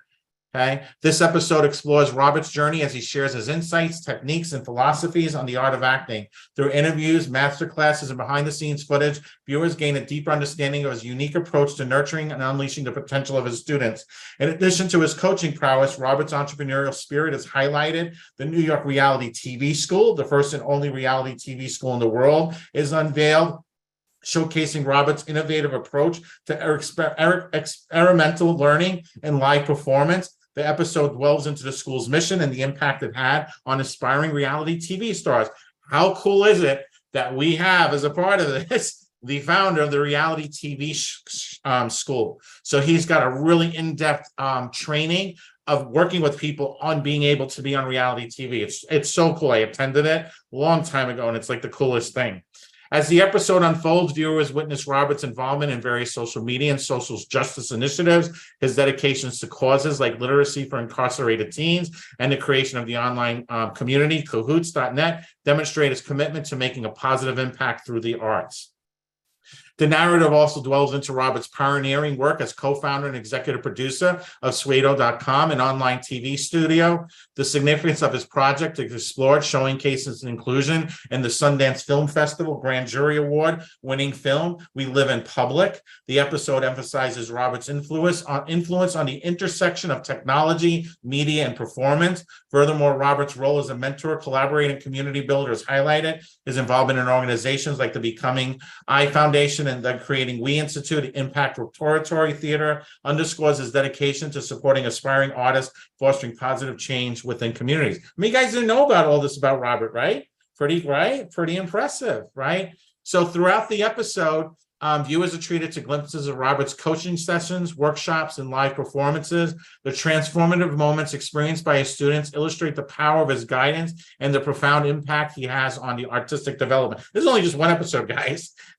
This is one. Episode 3 of the Spotlight Chronicles VIP Ignite Live sheds lights on the dynamic and influential career of Robert Galinsky. It celebrates his role as an acting coach, performer, mentor, and social justice advocate, emphasizing the transformative power of his coaching methods and the lasting impact of his contributions to the entertainment industry. Viewers are left inspired by Robert's unwavering dedication to empowering artists and fostering positive change through the performing arts. So episode 4, called Building Dreams. Okay, episode 5, reality show Behind the Scenes. Okay, so obviously, guys, now you have the chance to be a part of reality TV on the Spotlight Chronicles with VIP Ignite Live. We already have the first 12 episodes all laid out. The first 6 are actually already put together. We will start this whole process up in Miami, and it will continue through Miami, which is our next event at the end of August. And then also our New York event, which is in the fall of this year, and then we'll continue through to Atlanta. So the content from each one of these and the people that are attending these will automatically be a part of all this. So this is something where, as long as you're attending events, you're a part of the company, you'll be able to have the opportunity to be a part of this. So this is something that's going to be really exciting. This is going to be something where you get to be a part of this. And this is going to be something that's going to give a lot of leverage and a very strong platform to everybody. So I'm really excited. This is the Spotlight Chronicles VIP Ignite Live, and you guys got to hear about it first. And this Wednesday, we're going to do a wrap-up call. It's going to be streamed live into the Facebook group. So make sure, if you're not in the Facebook group, make sure you're in our Facebook group because you don't want to miss it, because we're going to get to talk about Ryan Colby's episode, which is really exciting. That one's actually laid out from beginning to end. So you'll actually get to immediately start seeing the process of how these shows are put together. Obviously, you guys are going to be getting to work with Robert Galinsky and myself and the whole staff and team. And what it is that you're going to be your journey. So not only are we covering the coaches, but we're really, the whole focus of the show is covering your journey and the people that are going from aspiring to actually making it to that next level. So it's going to be really great because the people that we include and are going to be a part of this, their careers are going to skyrocket. Like, this is something literally that's going to be a super game changer and such a powerhouse, not only on TV, on social media, and so forth. So super excited about this. So that's what I want to share with you guys today. I do have one more thing that I'm going to go over with you guys really quick before I turn this back over, but I'm going to stop sharing my screen really quick. And I'm going to turn this back over to Deneen and Ali for about 5 minutes while I get my next presentation ready. So that way you guys can talk a little bit about how excited this is. All right. And I will be back in about 5 minutes. Okay, so Caden wants to say hi to everybody. Say hi, everyone. He fell yesterday. Aw, say hi, Anthony. Hi, Uncle Mike. What's up? And Debbie's on here too. Hi, everybody. So how excited are you guys for a reality TV show? Alicia and I, when we drive, Mike and I too, when we drive around, sometimes we're like, why do we not have a reality TV show? Because some of the things that we experience, y'all would not even, you would probably not believe it if you saw it. We were doing something the other day. Mike was like, we should really be filming this right now, because you know what, if they only knew, like, oh my gosh, how many times have we said that, Alicia? So often. And you know, when they sent the camera crew to come follow us, some of the storylines that they wanted like love triangles. They said that would help with viewership. And they wanted me to be the next Millionaire Matchmaker. How many of you guys have ever seen that show? So they wanted me to be like that, or like a Dance Moms, you know, like really crazy in the open call rooms. Because back then we didn't do Zoom. It was all people flying in from all over the world to come meet with us. And we just couldn't do it. I know I'm a bitch, but it wouldn't paint me in the best light. So we didn't do that. And That's that not doesn't about really humiliation show, and yelling at people. We're not doing that. that doesn't really show what we do. I think No. what I'm excited about the project that we're working on is, like, there are a lot of times where we're doing things behind the scenes that no one can see. Like, even like this morning, I was like, I should have documented, like yesterday morning and this morning, I feel like we should have almost documented our morning, because it's like, you guys like show up at 10:45 and here you are on Zoom. Like yesterday morning, our internet went out. Alicia was like literally calling the Hilton, calling places. Okay, where could they go that has internet? Oh my gosh. And like, we were like, literally, I had a light. We had portable lights. I had them packed. I was ready to go. I was like throwing all my stuff into a bag, and then our internet came back on. We're like, thank you, Lord. But like that's No, I think I was saying thank you, Lord. I started lighting all the candles in the house. I know, saying like prayers. I was like, I'm not ready to host this thing by myself. I know that hold on, and that was before 8 a.m. And then after that, like I started my Zoom yesterday, and guys, I'm on Zoom 24/7. Like I feel like I live more on Zoom than I do in my anywhere else in the house. All of a sudden, my Zoom's updating. I'm like, are you kidding me? They're waiting for me now, Zoom, now. So like there are like all these little things that like go on behind the scenes that you guys can't see. So it's like sometimes it's hilarious and sometimes it's like not so funny, but the internet thing was not so funny until it worked out. But oh, I see Mr. Pumpkin is back. Say hi, Uncle Mike. Oh, Katie, look at your little nose. The money maker. Uncle Colby's going to be real upset about this, bud. Well, the good thing is it will heal and you'll be I know. fine. Hashtag boy mom. I was like, no. That we're literally going to get you a t-shirt with hashtag boy mom, right, Kaden? You keep her on your toes. Keep her on her toes. Somebody's got to be the boss in this house, and you know who it is. Okay. Awesome. All right, Mike, are you all set? Are you ready to go? I am ready to go. I am Let's do so this. excited. Okay, everybody can hear me? Yes. Okay, good. So I want to share that with you guys.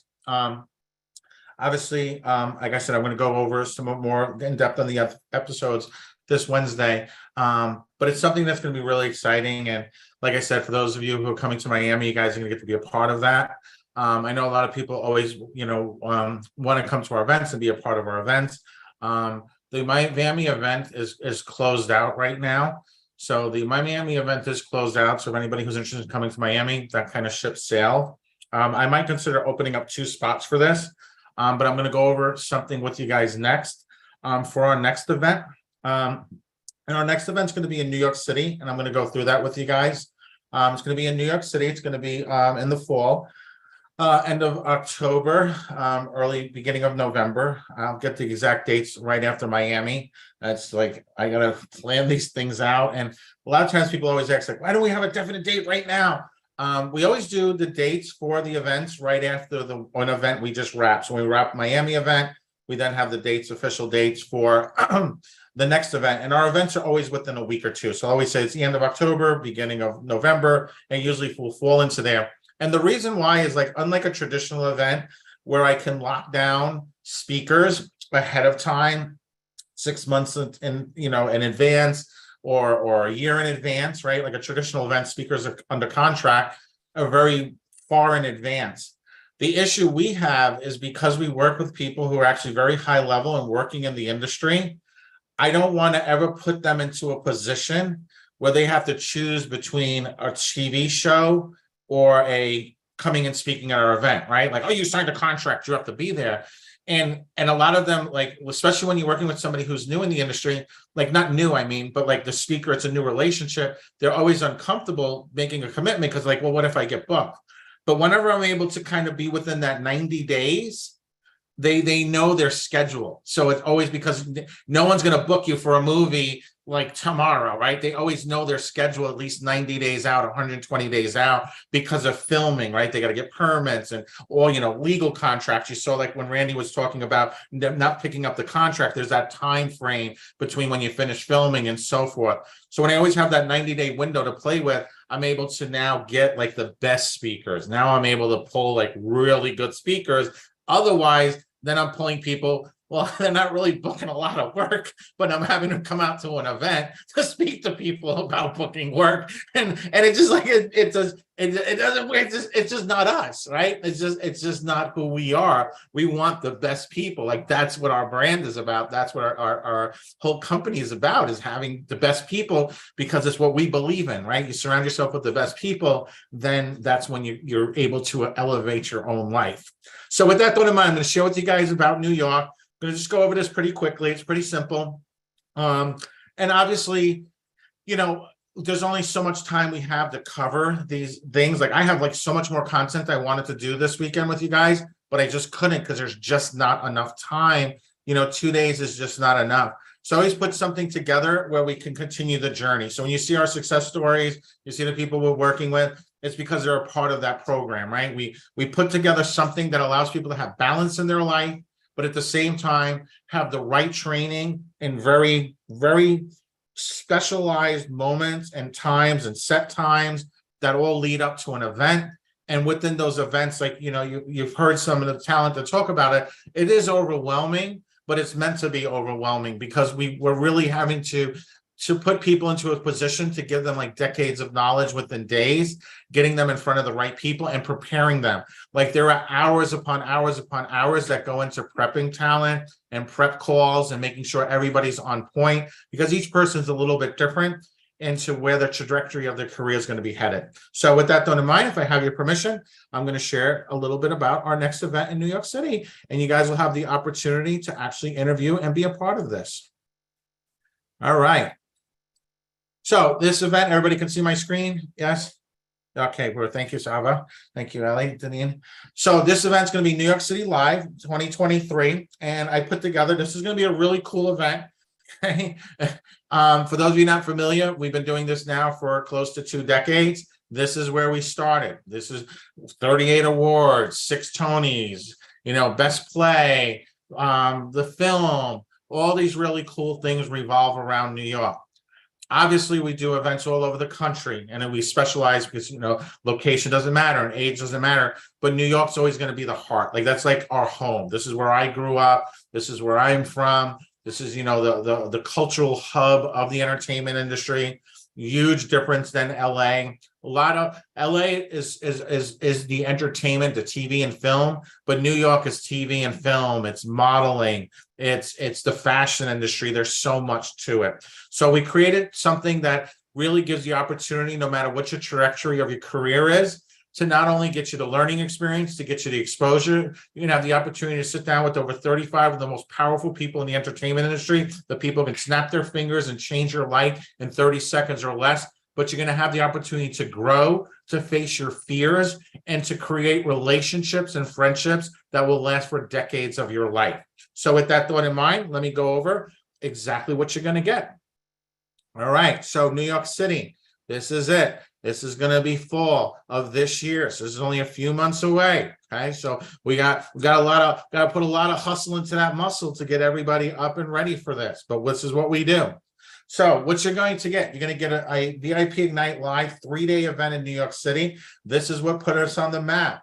This is the heart of everything we do. We only do 2 events of this magnitude. We do one in LA once a year and one in New York. This is the big one. Okay. This is going to be, there's no premier event. This is now, we went through 2 years of COVID and of a world where the industry was shut down. We still now having an industry that's going through the writer's strike. We talked about that yesterday.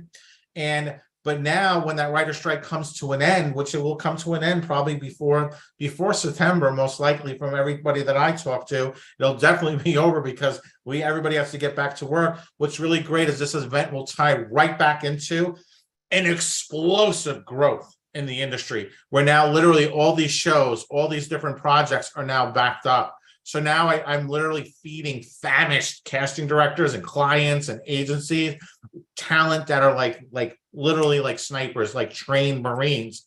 So this event, you're gonna have the opportunity to sit down with 35 of the most powerful people in the entertainment industry. So it's a 3-day event. The event alone, if you just want to come to the event and just come, and our events used to only be 1-day events. The actual event, sitting down with people, will be a part of that 1 day, but the entire experience goes over 3 days. Just for that 1-day ticket is $29.97. Okay, that's a set in stone price because you're literally getting to meet everybody. But you're not only going to get the 3-day live event in New York City, you can also get a 3-look professional photo shoot. Okay, Ryan Colby is going to oversee that. You're going to get to work with a celebrity photographer.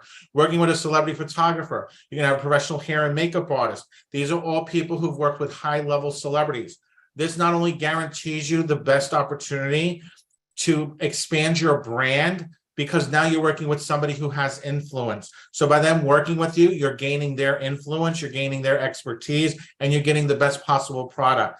Our photo shoots and everything are designed for one thing and one thing only: to get you cast, to get you signed to a high-level agency. Okay, so they're not glamour shots. They're not. There's a thought process that goes into this. You actually we do probably about 12 hours of prep time, doing multiple calls. Ryan Colby picking out your clothes, going over what style you're going to go for, what are the characters that you're going to be going for, what are the agencies, what are the clients that you're going to be best suited for. So there's a lot. It's just not showing up and getting your photos done, but there's a lot of taking a blank canvas and creating artwork out of it. And you are the artwork. Okay, this is what we love to do. This is our passion, being able to take somebody, that raw piece of clay, and being able to create an artist out of it.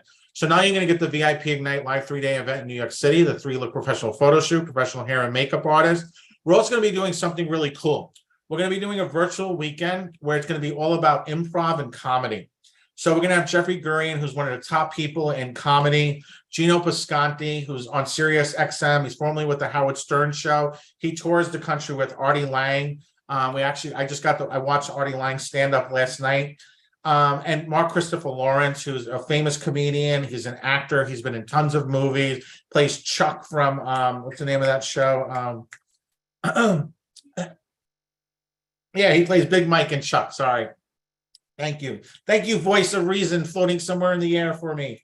Right. But this is going to be really cool because you guys are going to learn improv, it's so helpful. Like when you're seeing somebody like Randy speaking, or you're seeing somebody like Galinsky speaking, they've studied improv. Like they're able to on the fly create these characters. Like improv gives you the opportunity to open up your imagination. And from there, we're actually going to be tying it together where you're actually going to get to be able to do a live performance in New York City, a live stand-up performance. So you're actually going to get to perform live on stage in New York City. And that's a part of like facing that fear, like being able to have to go out there and perform at that level. And it doesn't matter if you're a model or you're an actor, a comedian, this is just something that brings you to the next level. So now you're gonna get the VIP Ignite Live 3-day event in New York City, the 3-look professional photo shoot, professional hair and makeup artist, priceless. Photo shoot alone is $24.97 for a 3-look photo shoot. Okay. You're going to get the Improv Comedy Weekend. That's going to be virtual, where we're really going to talk about the writing, the comedy, the acting, stage performance, timing. This really helps an actor become great. I cannot stress how much improv and theater training, every single actor that you love, from De Niro to Pacino to Bobby Finaro to every single one, look up their resume. You will always see improv and theater training at the early starts of their career, and they will always continue to improve upon that. This is a foundational training. This is an amazing training. And because of the high caliber of people that we're getting on this call that are going to be spending the entire weekend training you guys, the value of this is $9,997. And people would pay 10 times that to get to work with people at this level. People spend a lot more money to be able to go to Second City in Chicago, to be able to go to Yale School of Drama. So to be able to have something like this is of extreme value, and this will go on your resume. So this gets to go up, be a part of your resume. So not only are you getting the 3-day event live in New York City, where you're meeting 35 people, going to snap their fingers, change your life. You're getting the professional photos, you're getting the tools, the resources that you need, the connections that you need, not only from the casting directors and agents that you'll be sitting down with one-on-one, but you're also going to have the right photos done by the right people in the industry. You're going to have the foundational training. And then as we're preparing you for the event, we're also going to be doing an expanded version of Earn Six Figures Online, social media domination. If you thought what we touched upon was amazing, I will literally go in and show you how, as you're pursuing a modeling and acting career, you'll be able to use social media to earn anywhere from $6,000 to $36,000 a month consistently. For some of you, this may become something you do full time.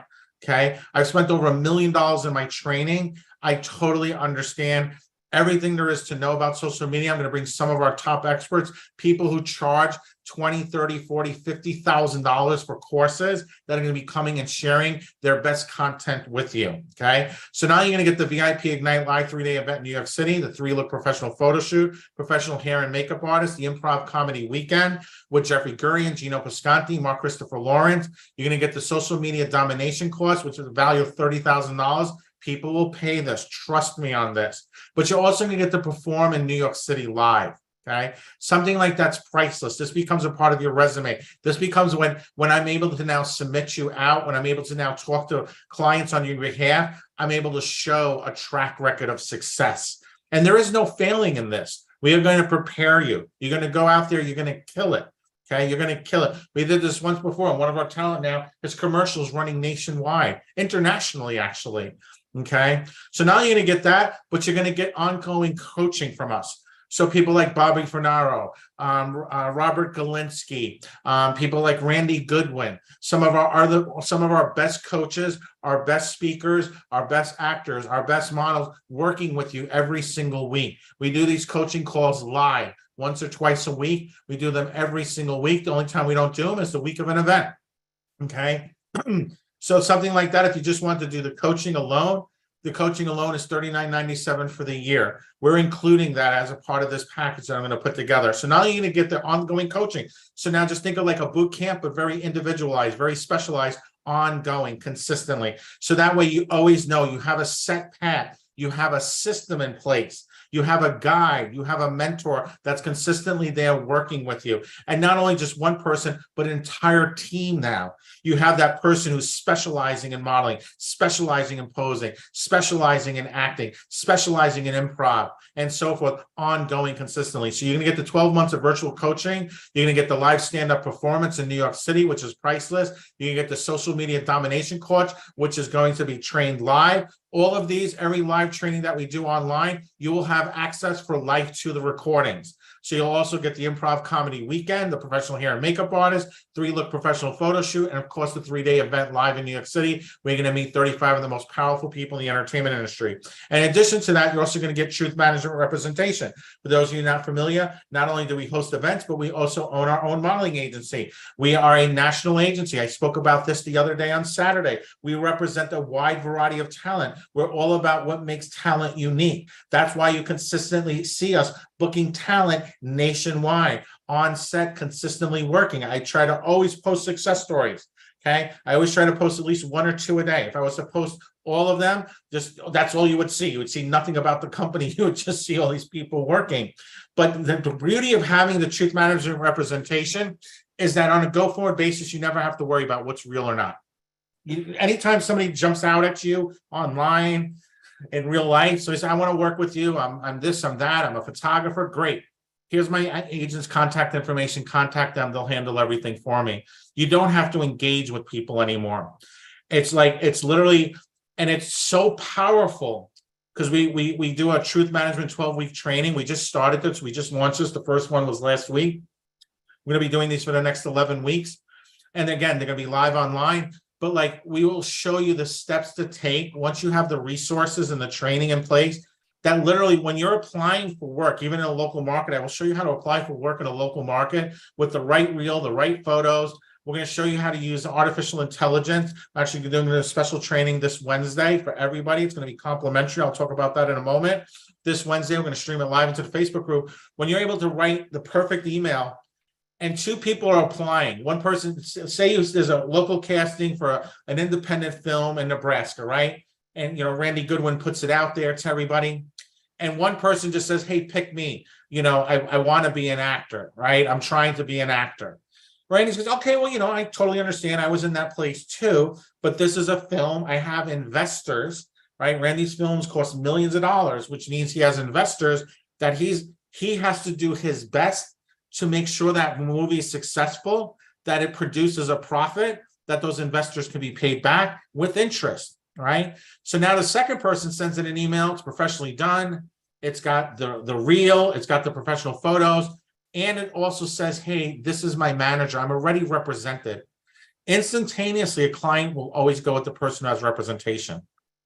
Like, it's just hands down, right? It's like a seal of approval. It means somebody else did all that. That's why we have an interview process. So I'm going to go over that in a moment and once I go through this, but you guys have to go through an interview process. We're going to be dropping a link momentarily where you're going to be able to schedule for an appointment. You're going to talk with Deneen, you'll talk with Alicia, you'll talk with Debbie, who's the Vice President of Talent Services for the company, and you'll have a process where you go through an interview just to see if this is the right thing. That's why we spent 20 hours. We want to give you guys that foundation, that transformation, where we're able to say, hey, these are people we want to work with, right? It's not about just pitching something to you guys, but it's about finding the right people. That's why I wait to the last minute to do this, because I want the people that were here the entire time, the people that had excuses, the people that were falling asleep, the people that couldn't turn their cameras on. All of those things are being tracked.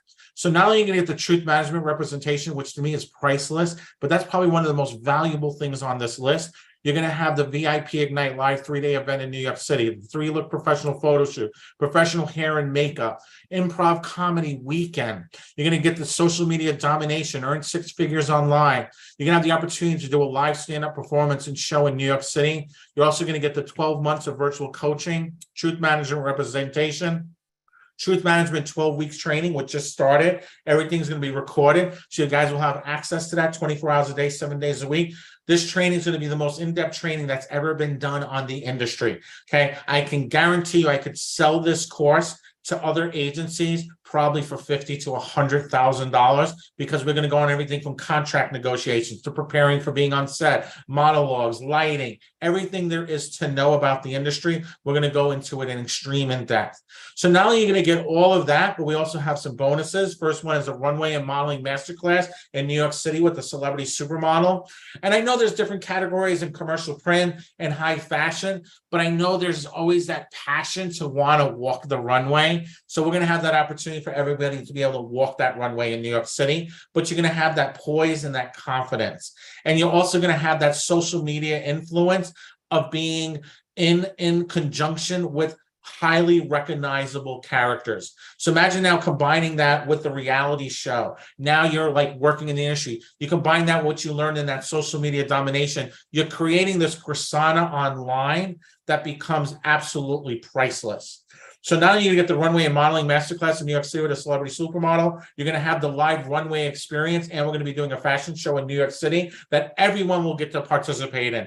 Height does not matter. Age does not matter. Everyone will get to be able to participate in this. It's meant to face fears. It's meant to challenge you. It's meant to elevate you, okay? Because we believe there should be nobody in this world who should not be able to be given the chance to be a part of this industry. Everyone has to be given the opportunity to start somewhere. So not only are you going to get that as a bonus, but you're also getting access to the vault, which is over 300 hours of on-demand content. So this is our entire database of every training we have ever done from the beginning. It's really 400 hours now, okay? You can literally spend the next 2 years going through this, but what's really amazing, it's like Netflix. It's searchable, so you can go in there. You have to prepare for an audition, you type in audition, you type in monologue, up will come all the content all ready for you. And we're actually reorganizing all of this in a step-by-step fashion. So anyone who's brand new knows they do step 1, then they do step 2, then they do step 3. So we're going to have like an entire framework around this.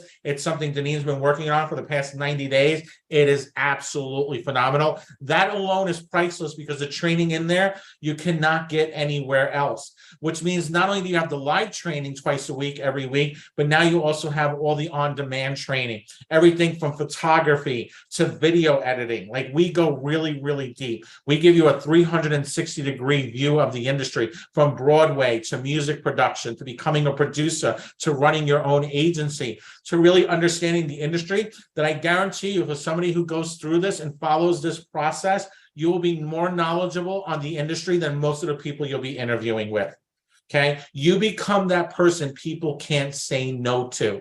You're no longer that person going, what if, how do I? You have at your fingertips the world's knowledge from some of the best people in the entertainment industry. So not only is that just one of the bonuses, you're going to get the VIP Ignite Live 3-day event in New York City. Value of that's $2,997. The 3-look professional photo shoot, $2,497 value. Professional hair and makeup artist. You're going to get to work with Ryan Colby. We're going to do prep calls. We're going to have everything you need to know, from what to wear, what to say, what to do, all available for you. That is priceless.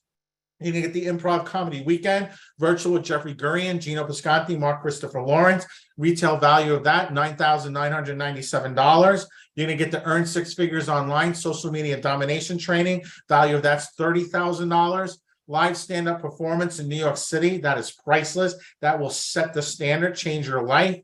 12 months of virtual coaching for actors and models, live every week online, $3,997. That is something, if you wanted to purchase that separately, it's available, okay? That's what you would pay separately for that. Truth Management Representation, that is priceless. Truth Management 12-week training, retail value, that's $4,997. The bonus runway modeling and masterclass, New York City celebrity supermodel, value of that $9,997. The bonus 2 live runway experience and fashion show in New York City, that is priceless.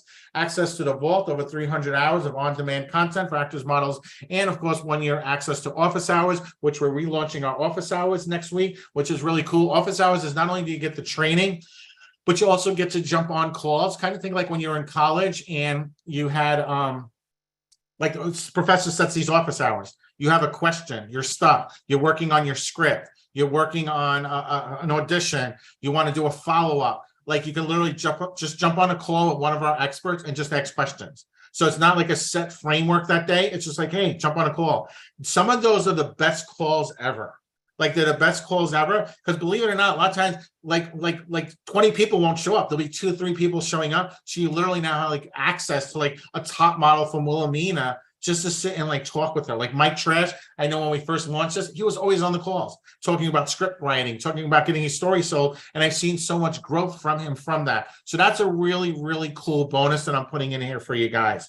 So if you total everything up, okay, the total value of that is $64,482. That's not what you're going to pay today. I'm going to do something really special for you guys. But what I want you just to ask yourself this, even though that may seem like such a big number, right? And that's your poor mindset.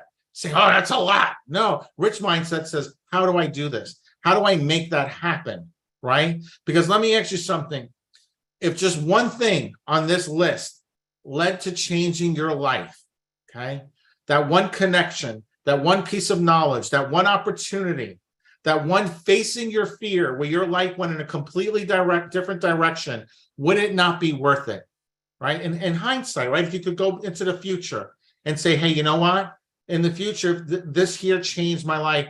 It was worth every single penny. Okay. And if you say yes to that, it's really important because that's a rich mindset thinking.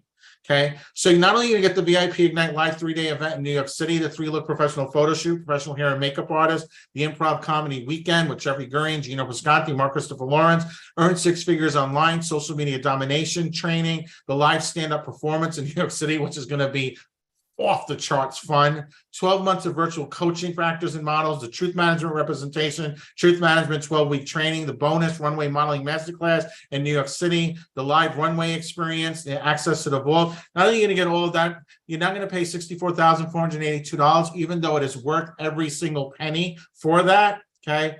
The total for today, for you guys being here for this weekend, is $29.97. Okay.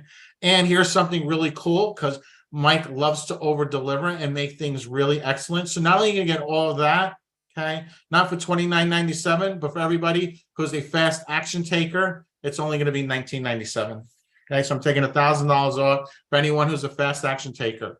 Okay, now some of you guys like still may have that like poverty mindset, and they're going to drop the link into here, the thing for you guys to schedule. You do have to schedule, you do have to go through an interview. You guys will get an interview prep guide. We will walk you through the whole process. But so some people are still always like, oh, but Mike, well, I don't know, right? What if it doesn't work out? But what if it does? But for anybody who's even still on the fence, we offer what's called a no risk guarantee. Okay, no risk guarantees means I'm going to take the entire risk on you because I believe in you. And what that means is we offer what's called $1 million guarantee. $1 million guarantee means that you go through the training, come to the event, go through everything. You'll get the social media domination training, $30,000. You'll get the improv weekend. Go through all of it, all of it. Spend the next 3-4 months with us.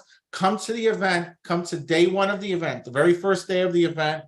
And by lunchtime, if you believe you didn't get $1 million worth of value, just come over to me and we give you a full refund. Okay. And people always go, and I do this all the time. People, I always get this same message. But Mike, wait a second. I can do all of that, get all this content, get all this information, have access to the vault. I can do all of that, even come to the event for day one. I know it's a 3-day event, but I'll be there for day one. And all I got to say is I didn't get like $1 million and you're going to give me a refund. Like, wouldn't people take advantage of you? Yeah, you're right. People would. But here's the thing, how I see it. I'm giving you $65,000 package for less than $2,000. Like, you couldn't do coaching on your own for that price for a year, right? Let alone coming to New York, coming to an event, doing all these things. If somebody was so petty like that, I'd rather give them the money to have them out of my life. See, it's a rich mindset. Not a poor mindset. I'd rather see them, okay, great, thank you, bye, I'm glad you were here, I'm glad you learned something. I thank them because now I have them out of my life, and now I know who I focus my attention on are the people who are like, you know what, this is phenomenal, this was life-changing, okay? So that's what that's all about. So for guys, there's the link. They're going to drop the link for you if they haven't already dropped it for you. If you are brand new, this is for everybody who is brand new. Okay. This is for everybody who's brand new. If you're already part of the company, you're already going to New York, you don't have to schedule for this. You do not have to schedule for this. The reality TV, that starts in Miami. It will also continue in New York. So that the episodes will coincide with each other. If you want to be at both, you want to be at New York and Miami, I will open up 2 spots. Miami is like shut down. I will open 2. Normally, sometimes I open up 5 spots. I cannot do it this time. I can only open up 2. If you want to go to both events, you have the event in New York City, end of October, first week of November. The Miami event is solid, set schedule. It's the end of August. If you want to be at both events, you have to go to both events if you want one of those spots. You can't just pick one or the other. It's New York only. So if you only could do one event, you go to New York. If you want to do both, when you do your interview, just let them know, hey, I want to do both events. Okay. That's something you're interested in, schedule for tomorrow. Schedule for tomorrow, because I know how many people on this call that are new, and I know those 2 spots will be gone probably within the first 2 people who schedule, if they're approved, of course. So make sure you schedule for tomorrow. This Wednesday, I'm going to be doing a special training for ChatGPT. So it's going to be streamed live into the Facebook group. Everyone could be a part of that. But for everybody who's here today, we're going to go really in depth into how to use ChatGPT, writing out monologues, writing out emails, handling your emails. You'll be able to show how to use ChatGPT to actually go back and forth with you, responding to you. Like, I'm not going to go into all the details for it, but trust me, you don't want to miss this. For everybody who's a part of the program, I'm going to do the overview of the program on Wednesday. I'm going to teach you guys all the basics, but I'm going to do a whole entire week on this. Like, I spent I think it was probably like $9,000 for the training for this. This has been a game changer for me. Like, I use ChatGPT day and night. You saw, Robert Galinsky talking about it today. This is where the future is headed. This is going to be ingrained into everything you do. The craziest thing about it, it's going to be like a cell phone where the technology will be invisible. But think about this, the people who make billions of dollars are the people who run the technology. And this will give you a razor sharp edge for like the next 24 to 36 months for you to understand this. Like, I'm going to go into APIs, how to write your own programs for this, how to create your own bots. Like, it's going to be cool. And believe it or not, it's super easy to do. Like, I started teaching, and Janine's been going through the training with me. She's been creating amazing content. She's been doing so much with ChatGPT. So on Wednesday, I'm going to do an overview on this, but for everyone who's a part of the program, this is going to be a one-time thing. It's going to be live online. This will not be recorded, okay? This is something you have to attend live because the technology is always advancing. So there's what's called prompts for this. For everyone who's a part of this, you're going to get access to all of our prompts. Our prompts are going to be over 500 prompts. So you don't have to worry about how to program this or the right questions to ask the bots. This will all be done for you. And trust me, it's on a game changer. Like, you can train these things to sound like you, like in like your social media content. Like, it is so, and like when you don't know how to do it, you ask ChatGPT to show you how to do it. It's so cool. Like, this is really exciting. This is going to be a big part of actually some of the script writing and a part of what we do on the reality show. So it all ties together. Everything we're tying together with Les Brown, with Ted McGrath, with the movies, the events, and creating these stories of success in our talent. Okay. So that is everything I got for you guys here. This is New York City Live 2023.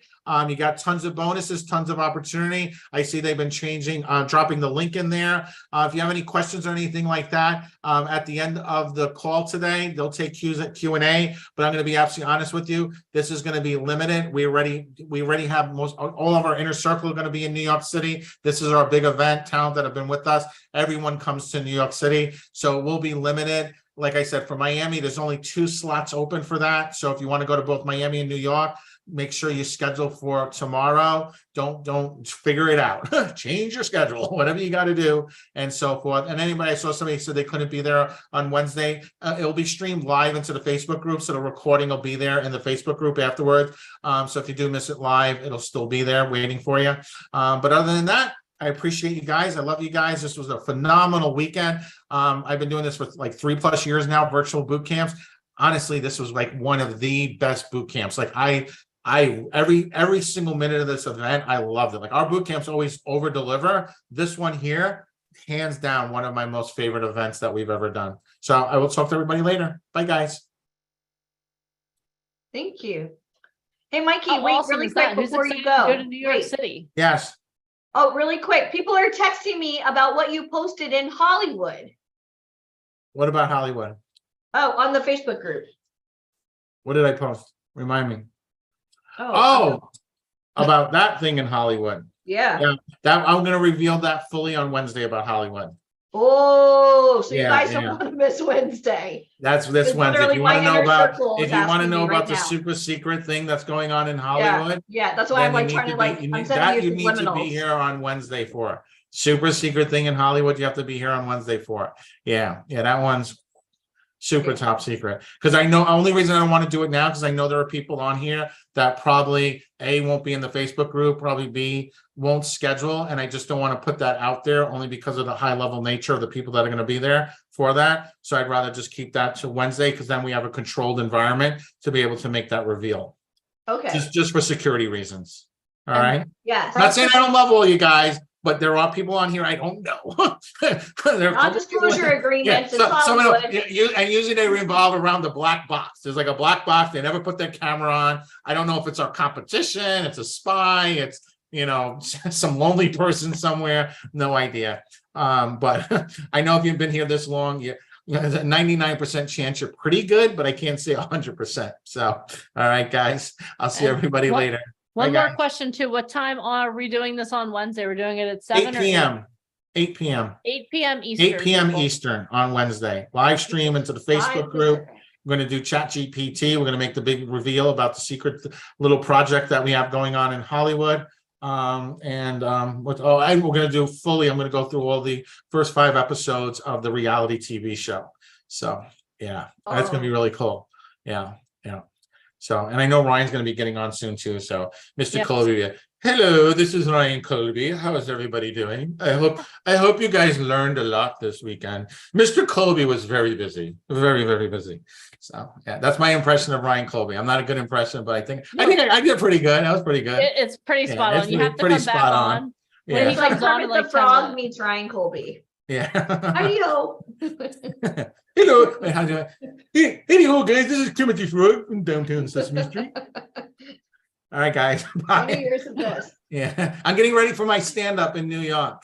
please. That'd be awesome. Yeah, I can't wait. We're all obligated to be there. Okay. Yes, everyone, we got a live studio We'll be audience. It's cheering gonna the be whole good. time. And a reality show to go with it, so it's gonna be cool. Yeah. All right, bye, guys. Okay, that was awesome. Who's excited about New York City? Who's even more excited about Mike coming back on and doing his impression for Ryan when Ryan gets back on? Oh, this is awesome. Funny stuff. All right, so we're gonna take questions about New York in just a little while. So if anyone has any questions or anything like that, definitely let us know. And make sure that you're scheduling. Jemima's going to keep putting the link in for you guys to schedule. So make sure you schedule it. Again, if you have any questions, we'll definitely answer your questions in a little while. But there's something I wanted to go over really quickly before we bring on Mr. Colby, if that's okay with you. Hopefully he didn't hear me do that because he'll yell at me. He won't yell at Mike. He'll yell at me though. So Felicia knows it's true. All right. So what I wanted to do is, earlier we were talking about the Fearless Rebels. Marianne brought it up about how we are the Fearless Rebels. Inner Circle, you do not need to schedule for this. So if you did, you can, you don't have to schedule for this. This is for new people or someone who is on track to go to Miami, who's on track to go to New York, who also wants to go to Miami. That's who's scheduling right now. Okay. So is that But clear? don't miss Wednesday, Inner Circle. Yeah, Wednesday, you definitely need to be on the live. And what I'll do is I'll get that all scheduled out tomorrow morning. I'm not going to do that tonight, but tomorrow morning I'll get it scheduled out. So you'll see, oh, Deneen White is going live. We'll do a StreamYard for that. So we'll have that all ready for you guys tomorrow. Okay. But before Ryan comes on, I just wanted to go over this morning. Earlier today, we were talking about the Fearless Rebels, and what I want you guys to know is when you're a part of our company, when you're a part of VIP Ignite and Truth Manager, you're now a Fearless Rebel. Okay. So what we did, how did this come up? You may be wondering. So the way this came up was just before COVID started, like in early 2020, we wanted to come up with an identity for our talent because we're a part of a company called ClickFunnels and they're funnel hackers. And we're a part of Tony Robbins. And when you get up to a certain level of Tony Robbins, you're a plat for life. So what we wanted to do is we wanted to come up with an identity for our talent, because when you're a community, there has to be some kind of identifier. Like, how many of you remember your high school fight song? Like 30 years later, we are the bison, the mighty, mighty bison, right? So like I want to forget everything about high school, but there are certain things you just can't remember. Like Herd for Life is what my high school says. Anyway, so what we wanted to do is we wanted to come up with an identity for our talent. And we didn't want to be the ones late giving you guys the identity, giving us the identity. We put that out for our talent, and we were like, okay, well, we work in a community of creatives. Obviously, there's someone out there who's really creative who can help us come up with an identity. And we got a lot of really interesting responses, and we got some phenomenal responses. And the one that stuck was a Fearless Rebel. The girl who came up with it, her name is Tiffany, and she just very off the cuff, serious, one of the most creative people I know. She wrote like 50 songs in high school. Seriously, one of the most creative people you'll ever meet in your life. And she's like, I'm a Fearless Rebel. And we're like, oh my God, that's it. Like, tell us more. And what we did was we put out that word, we put out that phrase to our talent. And they started saying, like, what does this mean to you? What does this mean to you? And we got the whole community involved, and we came up with something that I think is really special. And I think it's so special that literally this tattoo I got here, literally the day before New York City shut down for COVID, I was like one of the last tattoos in New York City before the city shut down for the pandemic. So when I say this means a lot to me, when I told you guys earlier my story about not jumping off the stratosphere, like I felt like a fraud because I had this on me, you know what I mean? So this Fearless Rebels manifesto that I'm about to share with you means a lot, not only to me, but to our whole community, because this is who we are. So what I just want to do is I just want you to close your eyes, and I'm going to share this with you. Okay, here we go. Can you guys see my screen? Yes. Okay, awesome. So this, when you become a part of VIP Ignite, this is what you become. A Fearless Rebel. A Fearless Rebel is a fighter, a new type of talent. Confident, professional, reliable, and resourceful. A Fearless Rebel believes that their talent is their calling, that they have the ability to inspire others, that their talent is their message that allows them to bring joy, hope, and creativity to others. A Fearless Rebel is in control of their destiny. They justify their failures. Rejection is a 4-letter word, and booked it is their middle name. Hashtag Fearless Rebels are those who don't limit themselves to their fear. They face it head on and do whatever it takes to make their dreams come true. I am a Fearless Rebel. So what I'm going to do is I'm going to read that to you one more time. And at the very end, what I want you guys to do is like, say it with me. I am a Fearless Rebel, not I want to be a Fearless Rebel. I could be a Fearless Rebel. I am a Fearless Rebel. Okay. So again, a Fearless Rebel is a fighter, a new type of talent, confident, professional, reliable, and resourceful. A Fearless Rebel believes that their talent is their calling, that they have the ability to inspire others, that their talent is their message that allows them to bring joy, hope, and creativity to others. A Fearless Rebel is in control of their destiny. They justify their failures. Rejection is a 4-letter word, and booked it is their middle name. Hashtag Fearless Rebels are those who don't limit themselves to their fear. They face it head on and do whatever it takes to make their dreams come true. Go ahead and say it. I am a Fearless Rebel. I am a Fearless Rebel. Say it again. I am a Fearless Rebel. Now we're going to do it one more time. And this time, when we get to the I am a Fearless Rebel part, if you are an actor, I am an actor. I am a model. I am a musician. I am a Fearless Rebel. Okay, got it? Practice with me. I am an actor. I am a model. I am a musician. I am a Fearless Rebel. Okay, we're going to do it. And when we get to that point, I want you to say it with gusto. I don't want you to say it for me. I don't want you to say it for your best friend, for Alicia, for Mike, for Ryan, for Debbie, for anyone. I want you to say it for you. Okay. So we're going to do this again. And when you say it with conviction, not like, oh, I'm a Fearless Rebel. No, I am a Fearless Rebel. Got it? Thank you, Sava. I like your new background, by the way. A Fearless Rebel is a fighter, a new type of talent, confident, professional, reliable, and resourceful. A Fearless Rebel believes that their talent is their calling, that they have the ability to inspire others, that their talent is their message that allows them to bring joy, hope, and creativity to others. A fearless rebel is in control of their destiny. They justify their failures. Rejection is a 4-letter word, and booked it is their middle name. Hashtag fearless rebels are those who don't limit themselves to their fear. They face it head on and do whatever it takes to make their dreams come true. I am an actor. I am a model. I am a musician. I am a fearless rebel. I am an actor. I am a model. I am a musician. I am a fearless rebel. Shauna, join us. I am an actor. I am a model. I am a musician. I am a fearless rebel. Okay, now what I want you to do, we're going to do that one more time, and I want you to celebrate. Okay, I want you to celebrate who you are. Not who you want to be, not who you can be, not who hopefully one day you'll wake up and be, who you are. I am an actor.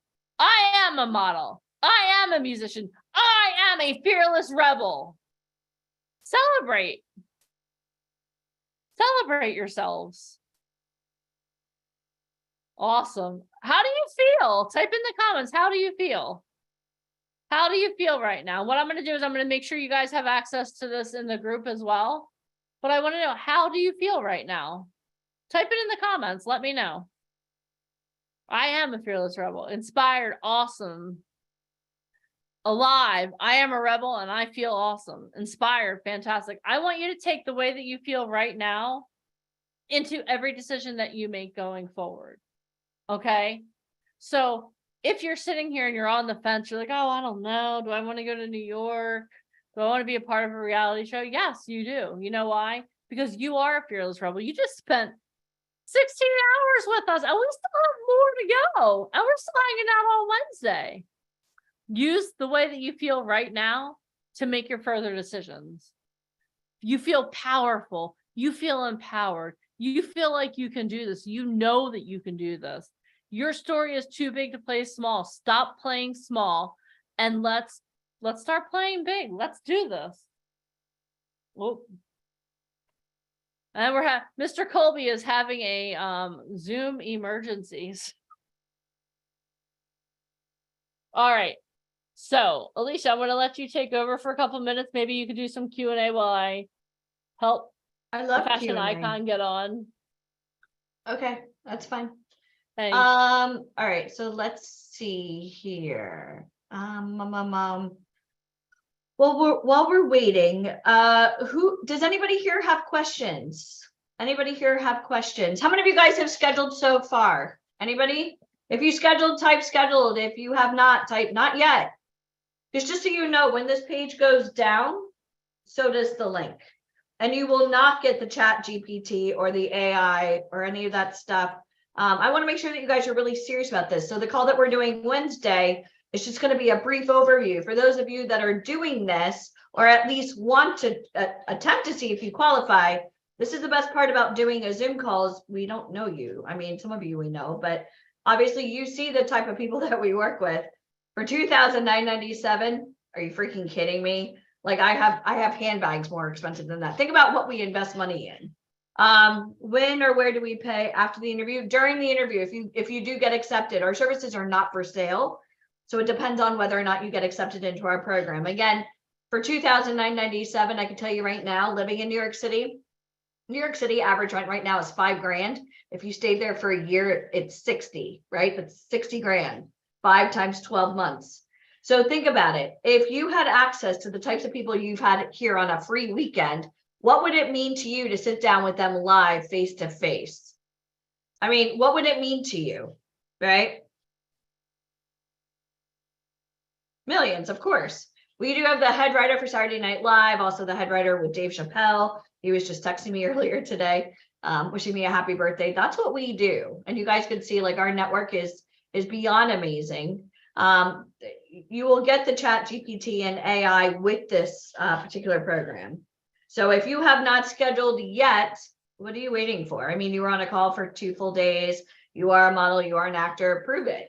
You know what I mean? Having an expensive network, getting your photos done correctly, not to mention getting face-to-face with some of the biggest names in the industry.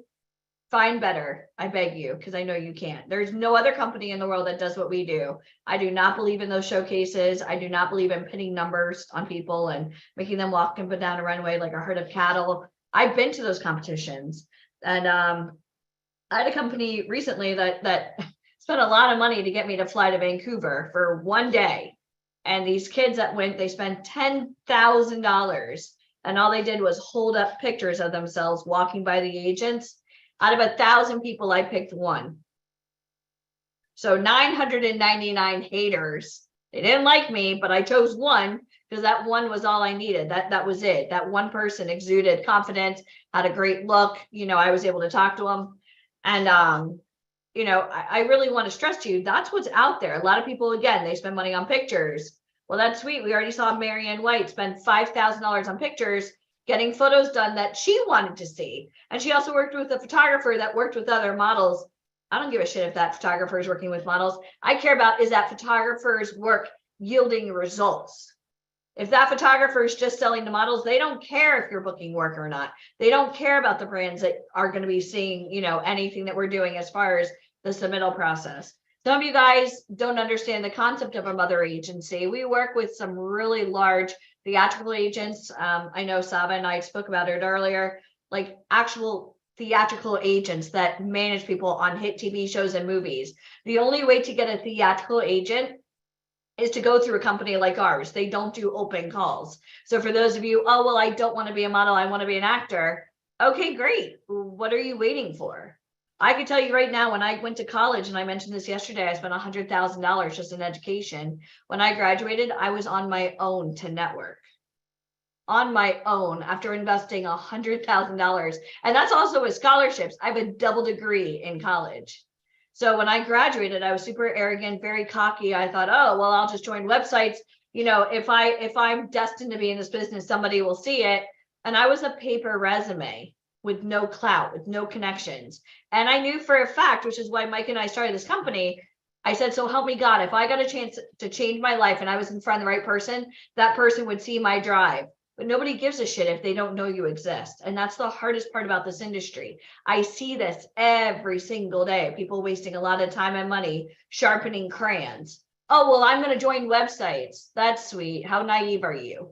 I don't know if you guys have seen the news lately, but there's literally been a mass shooting every day. Casting directors are afraid for their life. They're afraid you're not going to show up. They're afraid that you're going to show up late. They're afraid you're going to try to do TikToks, bringing out your phone, giving away vital, like they don't trust you. The reason why agencies go through an interview process is because it's exactly what it says. It's a vetting process. We can assure with us, especially if you spent 2 full days here and you go through the interview, that you're somebody of the right caliber to be able to work on this level.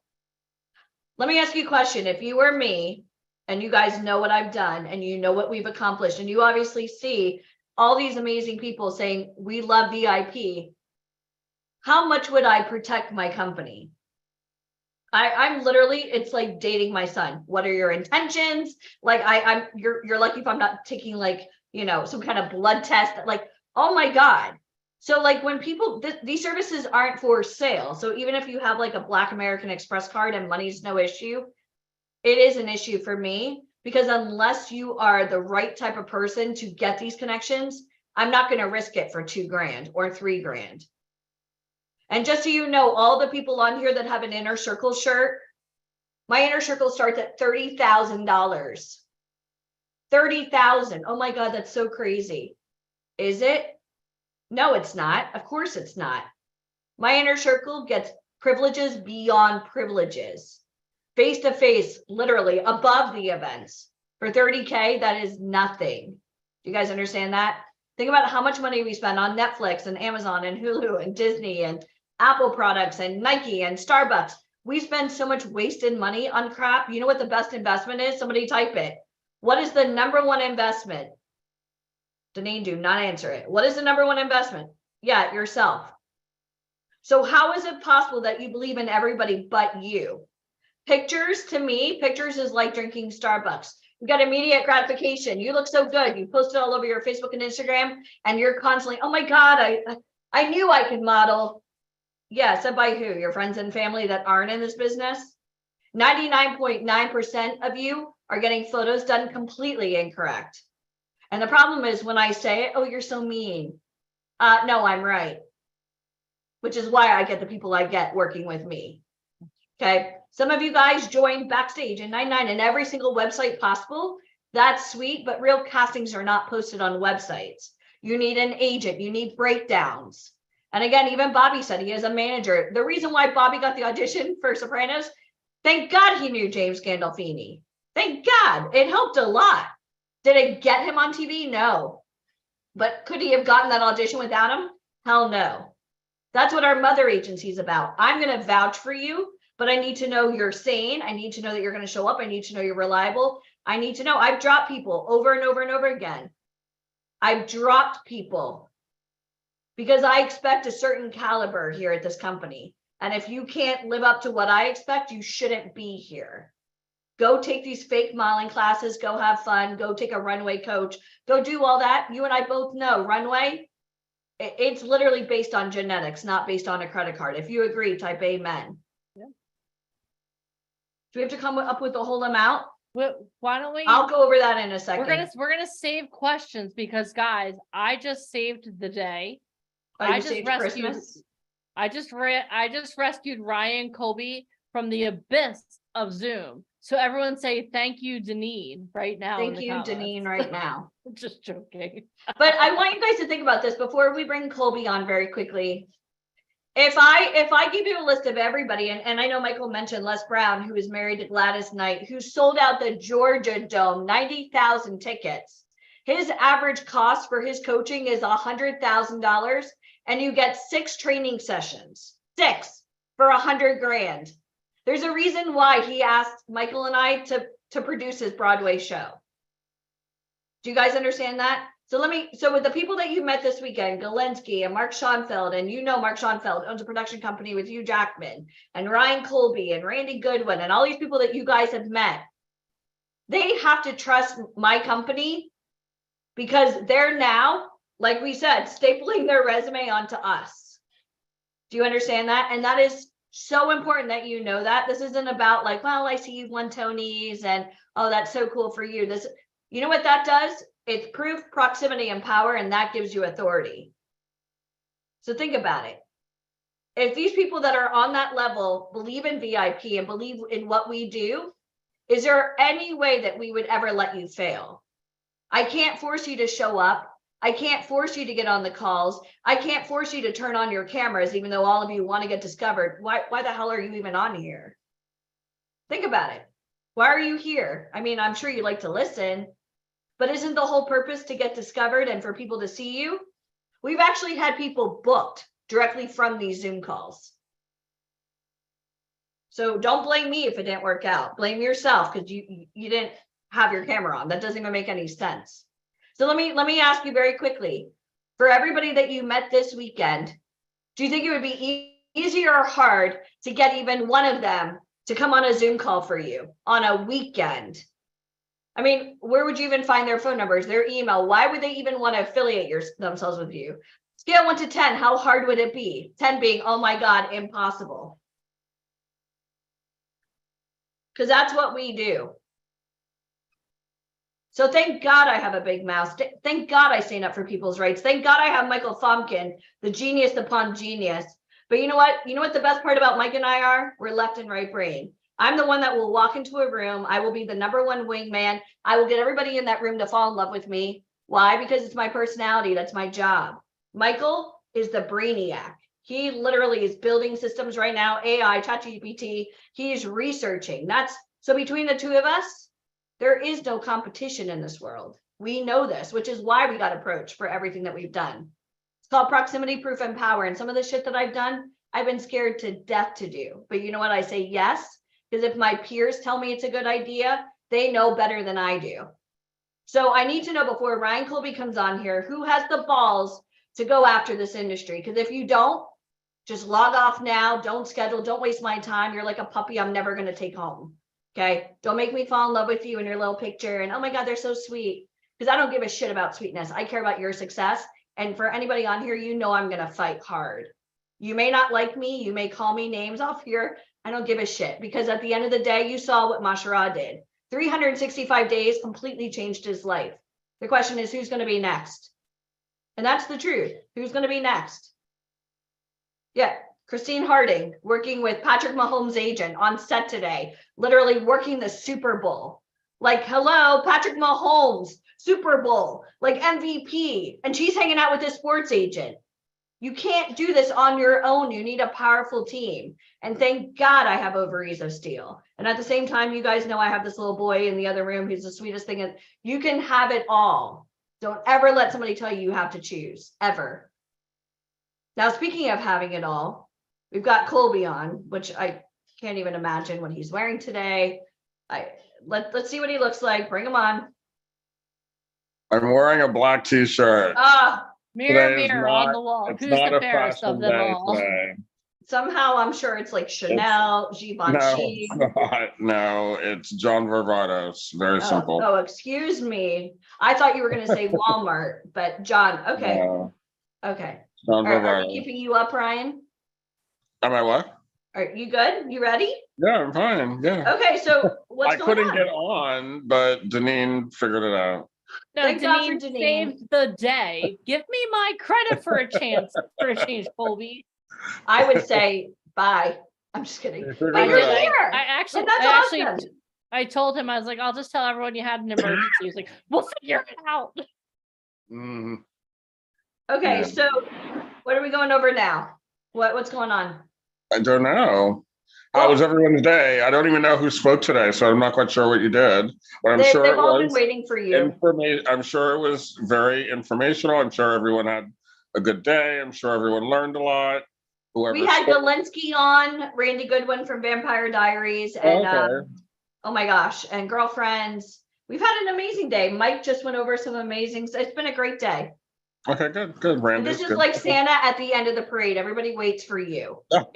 He's coming. Santa He's at the end coming. of the parade. Santa's coming. You know they shoot that out of sequence, not to burst anyone's bubble, but Why are you There's more ruining magic out the Christmas for window. everybody on Go here? on.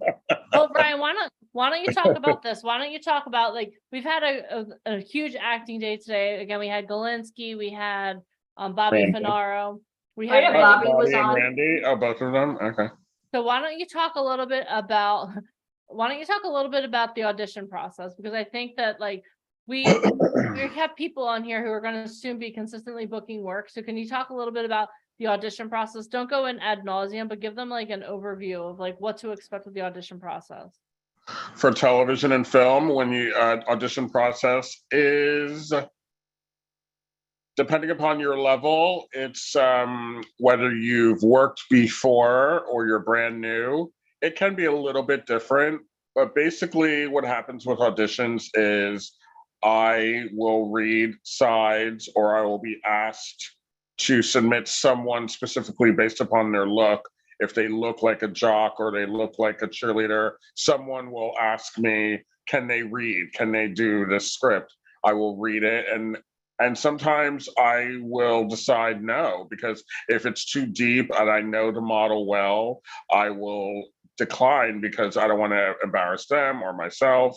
But sometimes I'll push them and let them read it. And then the second part is you have to do a self-tape, which is reading the dialogue, which is usually 2 to 4 pages, depending upon the show or the movie. Sometimes it could be 6, sometimes it could be 8 pages. It's never really more than that, but there are times where it is 8 pages and it can be a little difficult.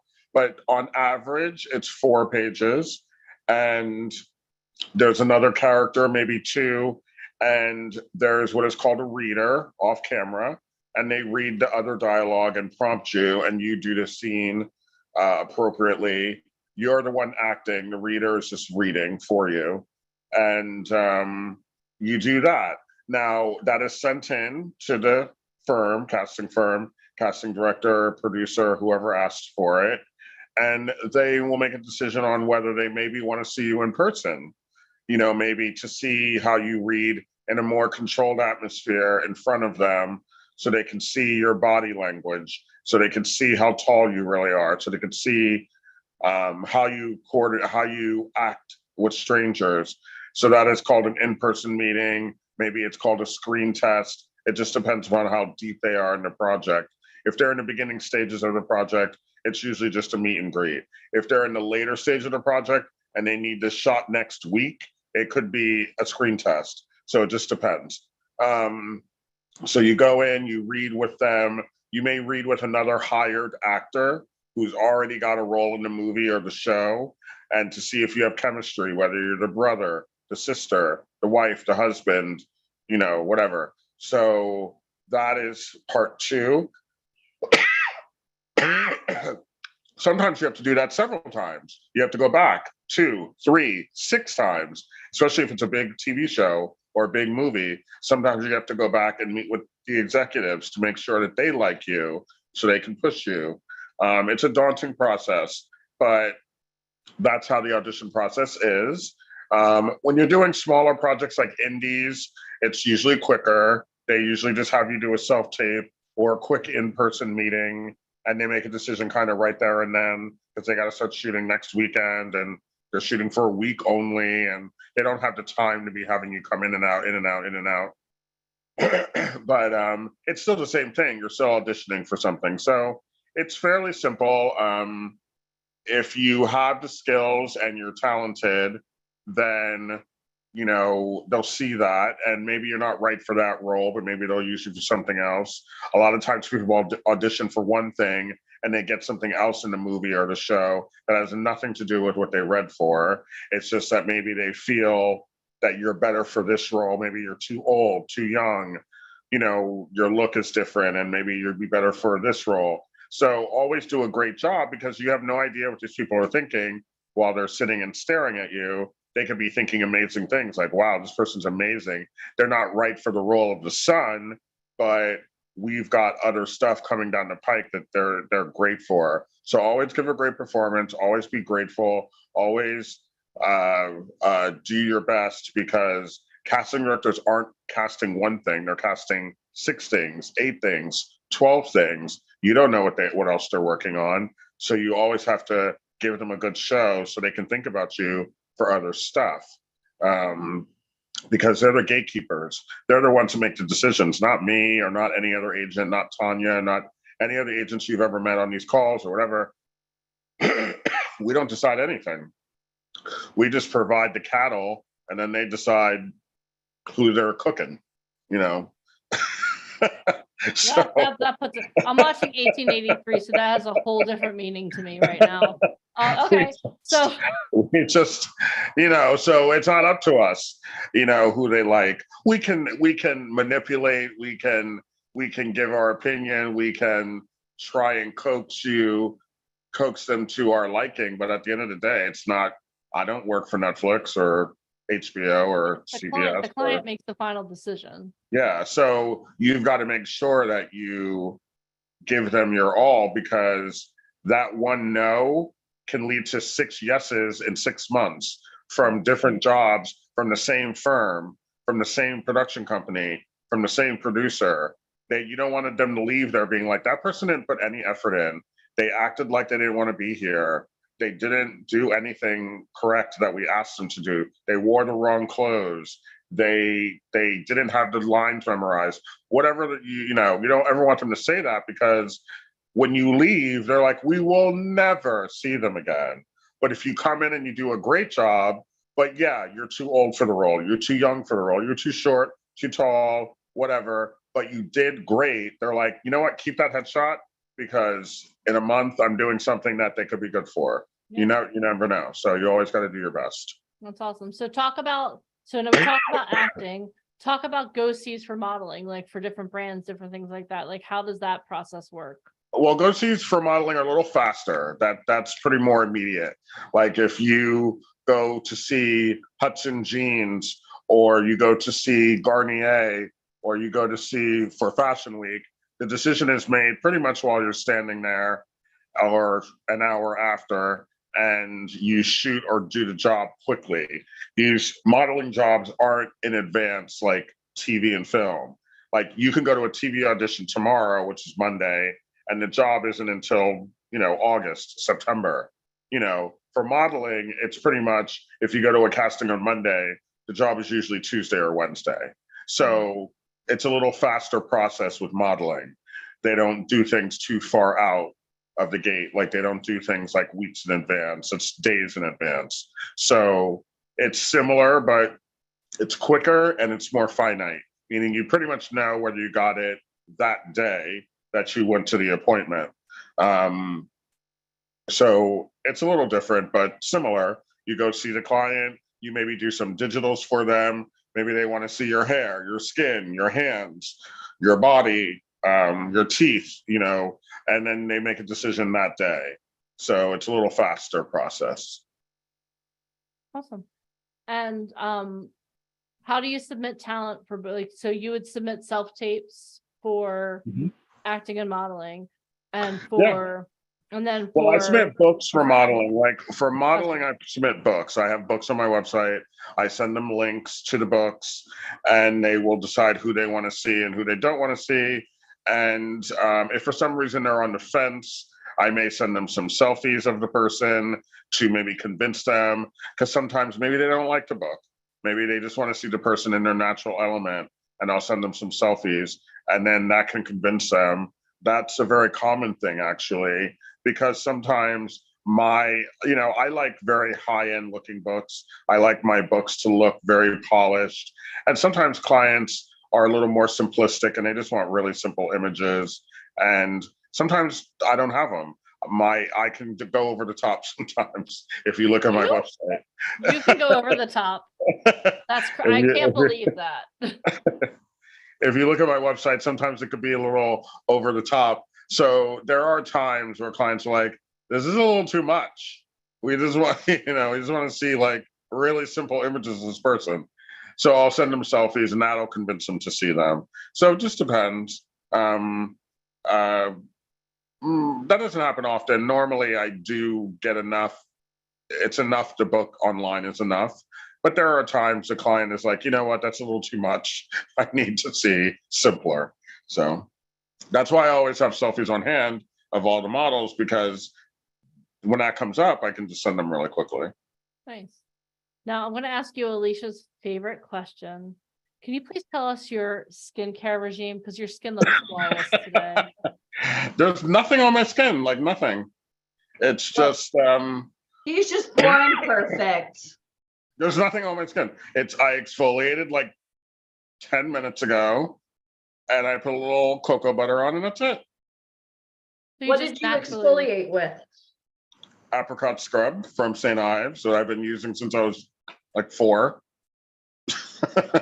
Well, you've been exfoliating since you were 4. That's impressive in and of itself. I was exfoliating every morning before kindergarten, so I was like 5.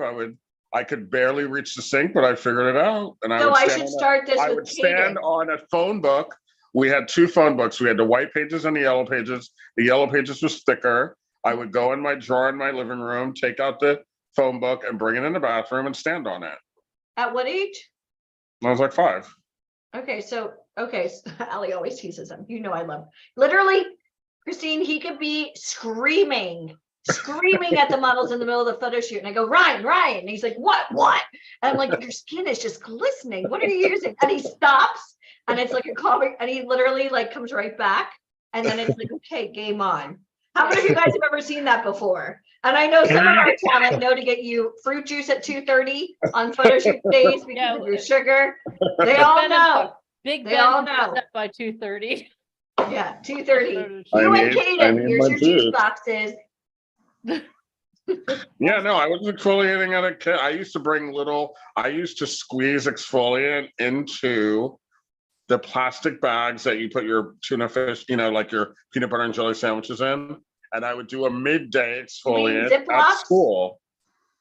Ziploc bag. Been so popular, right? And I ruled my school. Nobody said anything to me. And I dared anyone to say one word. I would decimate them verbally. I've heard stories about people being hospitalized, so he's not even joking. I would decimate them, like say one word to me about anything I did. So wait, you would put them in Ziploc bags and bring exfoliant to school with you?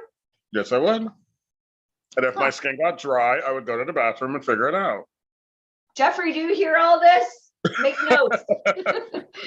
I would Uncle figure it out. Colby's I in the would house. bring my cocoa butter and my exfoliant, and I would figure out. I didn't do this every day, obviously, but on days that was like super cold or super dry, I would pre-prepare and be like, okay, let me bring a little, travel kit of exfoliant, and I would go to the bathroom and figure it out. Some Yeah. kids worry about snacks, not Ryan. Ryan was No, I prepping don't care for about one way. We don't eat, but we exfoliate. Do you hear I Colby? didn't care about snacks. I'm bringing Jeff in so he can hear this. No, Say so hi, I would, Ryan. yeah, I would do that all the time.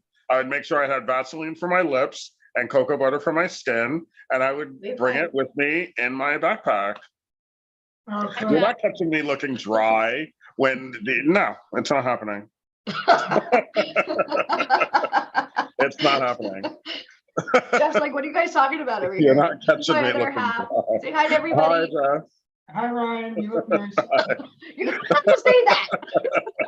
Hi, Ryan. You look nice.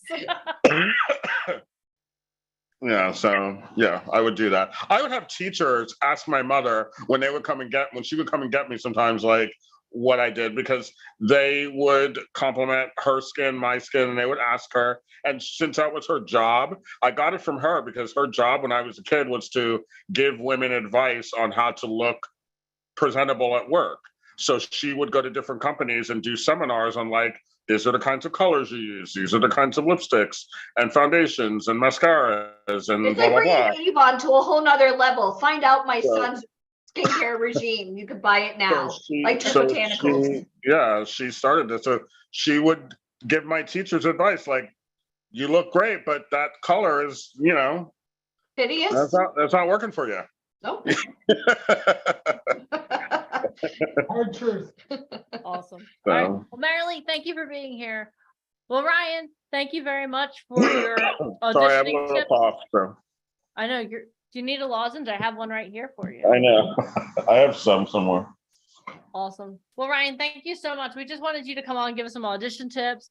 What parting piece of inspirational advice you would like to give the amazing talent on this call right now? Just listen to what was said for the past 2 days. Don't let anyone tell you you can't do something. This industry is very large. There are lots of things to do all over the country.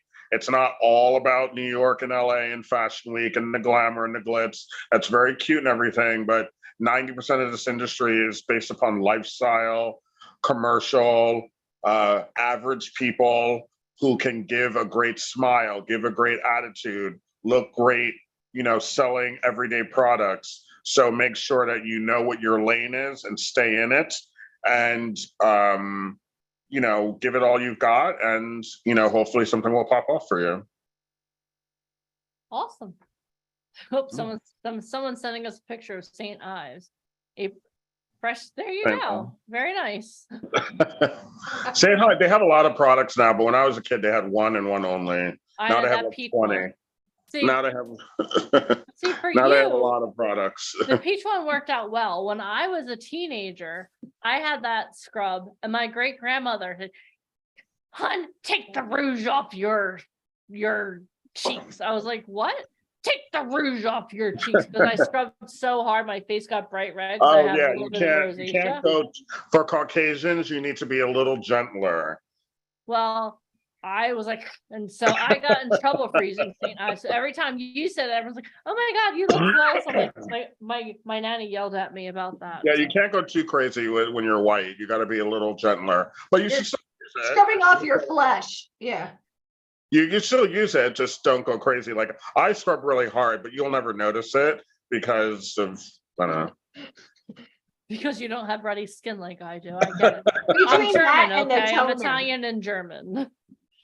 Yeah. What's the name of the toner? It's like alcohol, like witch hazel. I do use a toner now. I started it like 6 months ago. my I've never used one ever, but someone suggested this one toner, and I started using it 4 or 5, 6 months ago. Is that the And Mario like it. product? I don't use it. I don't use it every day, but I didn't use it today. But I use it sometimes. It works. It's cute. Cute. Awesome. Well, Ryan, Thank you so much. We appreciate, thank you for Imparting sticking the to it. wisdom, well worth the 20 hours to hit your skincare regime. And thank you for sticking to it and getting on Zoom and not letting me give up on you. Thank you for not giving up on yourself. I appreciate that. Thank you, Ryan, for gracing us. Okay. All right. Okay, Thank bye you. everyone. Good luck. Thanks. Okay, see you. Bye. Bye. Bye. I was like the anti-mindset coach. I was like, Brian, I'll just tell everyone that you had an emergency. It's okay. It's fine. He's like, no, I'm figuring this out. And he did. So You remember got for it. the longest time, Ryan, up until a few years ago, still had a flip phone. And you should have seen him texting when he was really mad. He's like doing the letters, like, you know how it's ABC and you have to do like hit it 3 times. And he would do it like really fast. And Mike and I would sit there like, we bought him a new phone one year for Christmas because it was just like, we can't watch this anymore. And you would see him telling models off and I'm like, what are you typing? Because he had to like do like the letters. This was up in like 2 years ago, he switched. Do you guys remember the flip phones? Like the ones with the A, B, like he had it down. Like he never had a Razor. He never had like a Motorola like side thing. He just had that flip phone and he loved it. And he knew how to work it. I mean, you knew when he was angry, he was like, yeah, it was like Meet the Parents. Did you ever see Meet the Parents or Meet the Fuckers when they go to like the airline and she's like typing and she's not looking up? That's Ryan with the flip phone. Anywho, I'm never going to be able to get that out of my head now. Forever, whenever I'm mad at Ryan, I'm going to see him telling me off. Oh my God. I think in the original Model Diaries, you could see him telling off one of the models that who didn't show up for a MAC campaign. It was great. Yeah. They still have flip phones in use. Yep, Ryan has one or had. I bet you if it were up to Ryan, he would still have it because he knew that thing backwards and forwards. Well, I don't think TikTok comes on a flip phone anymore. No, but no. anyway, we digress. Okay, so who? I had to bring Jeff in here because I'm like, listen, Uncle Colby, what is he doing? Because I'm just only imagining Caden with his skincare regime going into kindergarten. But hey, whatever. You never I know. support it. You never know. All All right. right. So do you want to Go ahead. go over New York one more time? yeah, sure. And if anyone has any questions, definitely now we're going to do some Q&A. We're going to give you one final challenge and that's what we're going to do. How's that sound? Sound amazing? If it sounds amazing, type amazing in the comments. All right. So I'm sharing my screen. Can you see it? Yep, we can. Okay. You know, I love and hate technology simultaneously. Okay. New York City Live 2023. Yay. If you can make it there, you can make it anywhere. And you know, again, when I first moved to New York City, you can ask Mike, I was like, my palms got all sweaty. I was so afraid to go anywhere. Now I go back and I'm like, move. And I'm like, I'm a little bit psycho. And what's crazy is now that we live in Florida, people always, oh, you're from New York. And I'm like, no, I'm actually from Florida. But once you go to New York, I always joke around, it's kind of like getting bit by a vampire. There's no going back. You know what I mean? Like once you live in New York City for a while. So for those of you guys that really want to do this, you're going to experience New York City the VIP Ignite way. And that means that you're going to get the most unbelievable people in the world literally sitting down face to face with you, which is unheard of. Okay, so New York City, super magical. We love it. And again, I know we're planning this October, November. The weather should cooperate. Usually towards the end of November is when they start getting the snow, but we should get the tail end of fall. So if you've never been to New York City, just be prepared to eat because it's the best food in the world. Okay, so this is, I'm going to go over everything on the left-hand side. The VIP Ignite Live 3-day event in New York City. And, you know, when we first started doing the networking events, like just to see talent sitting down face-to-face, we've had the head of Wilhelmina, the head of Ford, the head of Elite, the head of IMG, people from Top Model.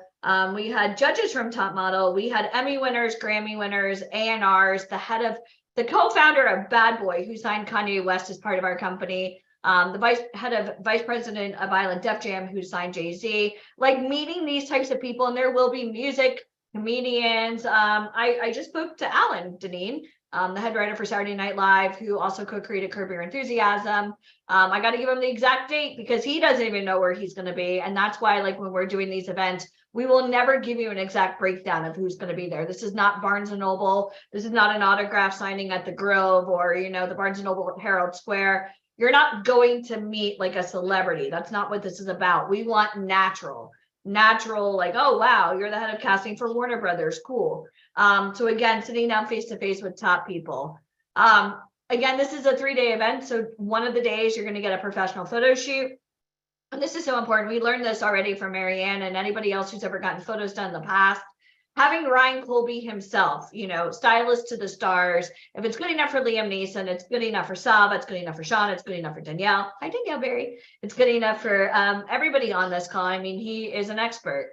He was chosen by Anna Wintour herself. He was the former art director of Vogue magazine. So for those of you that love the movie Devil Wears Prada, here we go. Deneen, you know what's crazy? So we have Patrick Mahomes' agent, who is, you know, Jerry Maguire, and then we have Ryan. Stanley Tucci's like character in Devil Wears Prada was loosely based on Ryan. So having Ryan Colby, again, because this is all done on Zoom, he's going to personally go through what you qualify for, how your makeup should be done, how your hair should be done, how, you know, the artistic direction of your wardrobe, kind of like Mr. Potato Head from top to bottom. Every accessory, every bobby pin, everything will be hand selected by him. What does that work to you to get photos done specifically for your look? So this isn't you WebMDing like, oh, I think I'm a model. Oh, I'm going to go get these sexy photos for like my husband, my wife, my whoever. These are photos custom for you for marketability. If you love that, type, I love that. What's it worth to you? Because again, Marianne, we've had this conversation. She's like, Allie, I was in the woods. I was wearing like a halter top or a bustier. She's like, I got photos done that I love, but I didn't know what to do with them. And again, that's not what her niche, you know, she's great at commercial print. She's great at commerce. She's great at, you know, e-commerce. She's great at catalog work. She could do acting. So, you know, when people are getting photos done, this is everything. So you're going to get hair, makeup, and styling. And that's valued at $2,497. Again, even if you had to sit down with Bobby Finaro, you had to sit down with, you know, Mark Schoenfeld, you had to sit down with Galinsky. Those are 3. Now add another 30 people to that mix of that color. Oh my God, seriously. And again, you're getting face to face. So the networking event, it's not a showcase. So you're not like performing. Saba, you're not like cleaning off your tap shoes or anything like that. There is no performance. And what you're going to get is usually our networking events, our guest speakers speak up on stage about their biggest aha moments.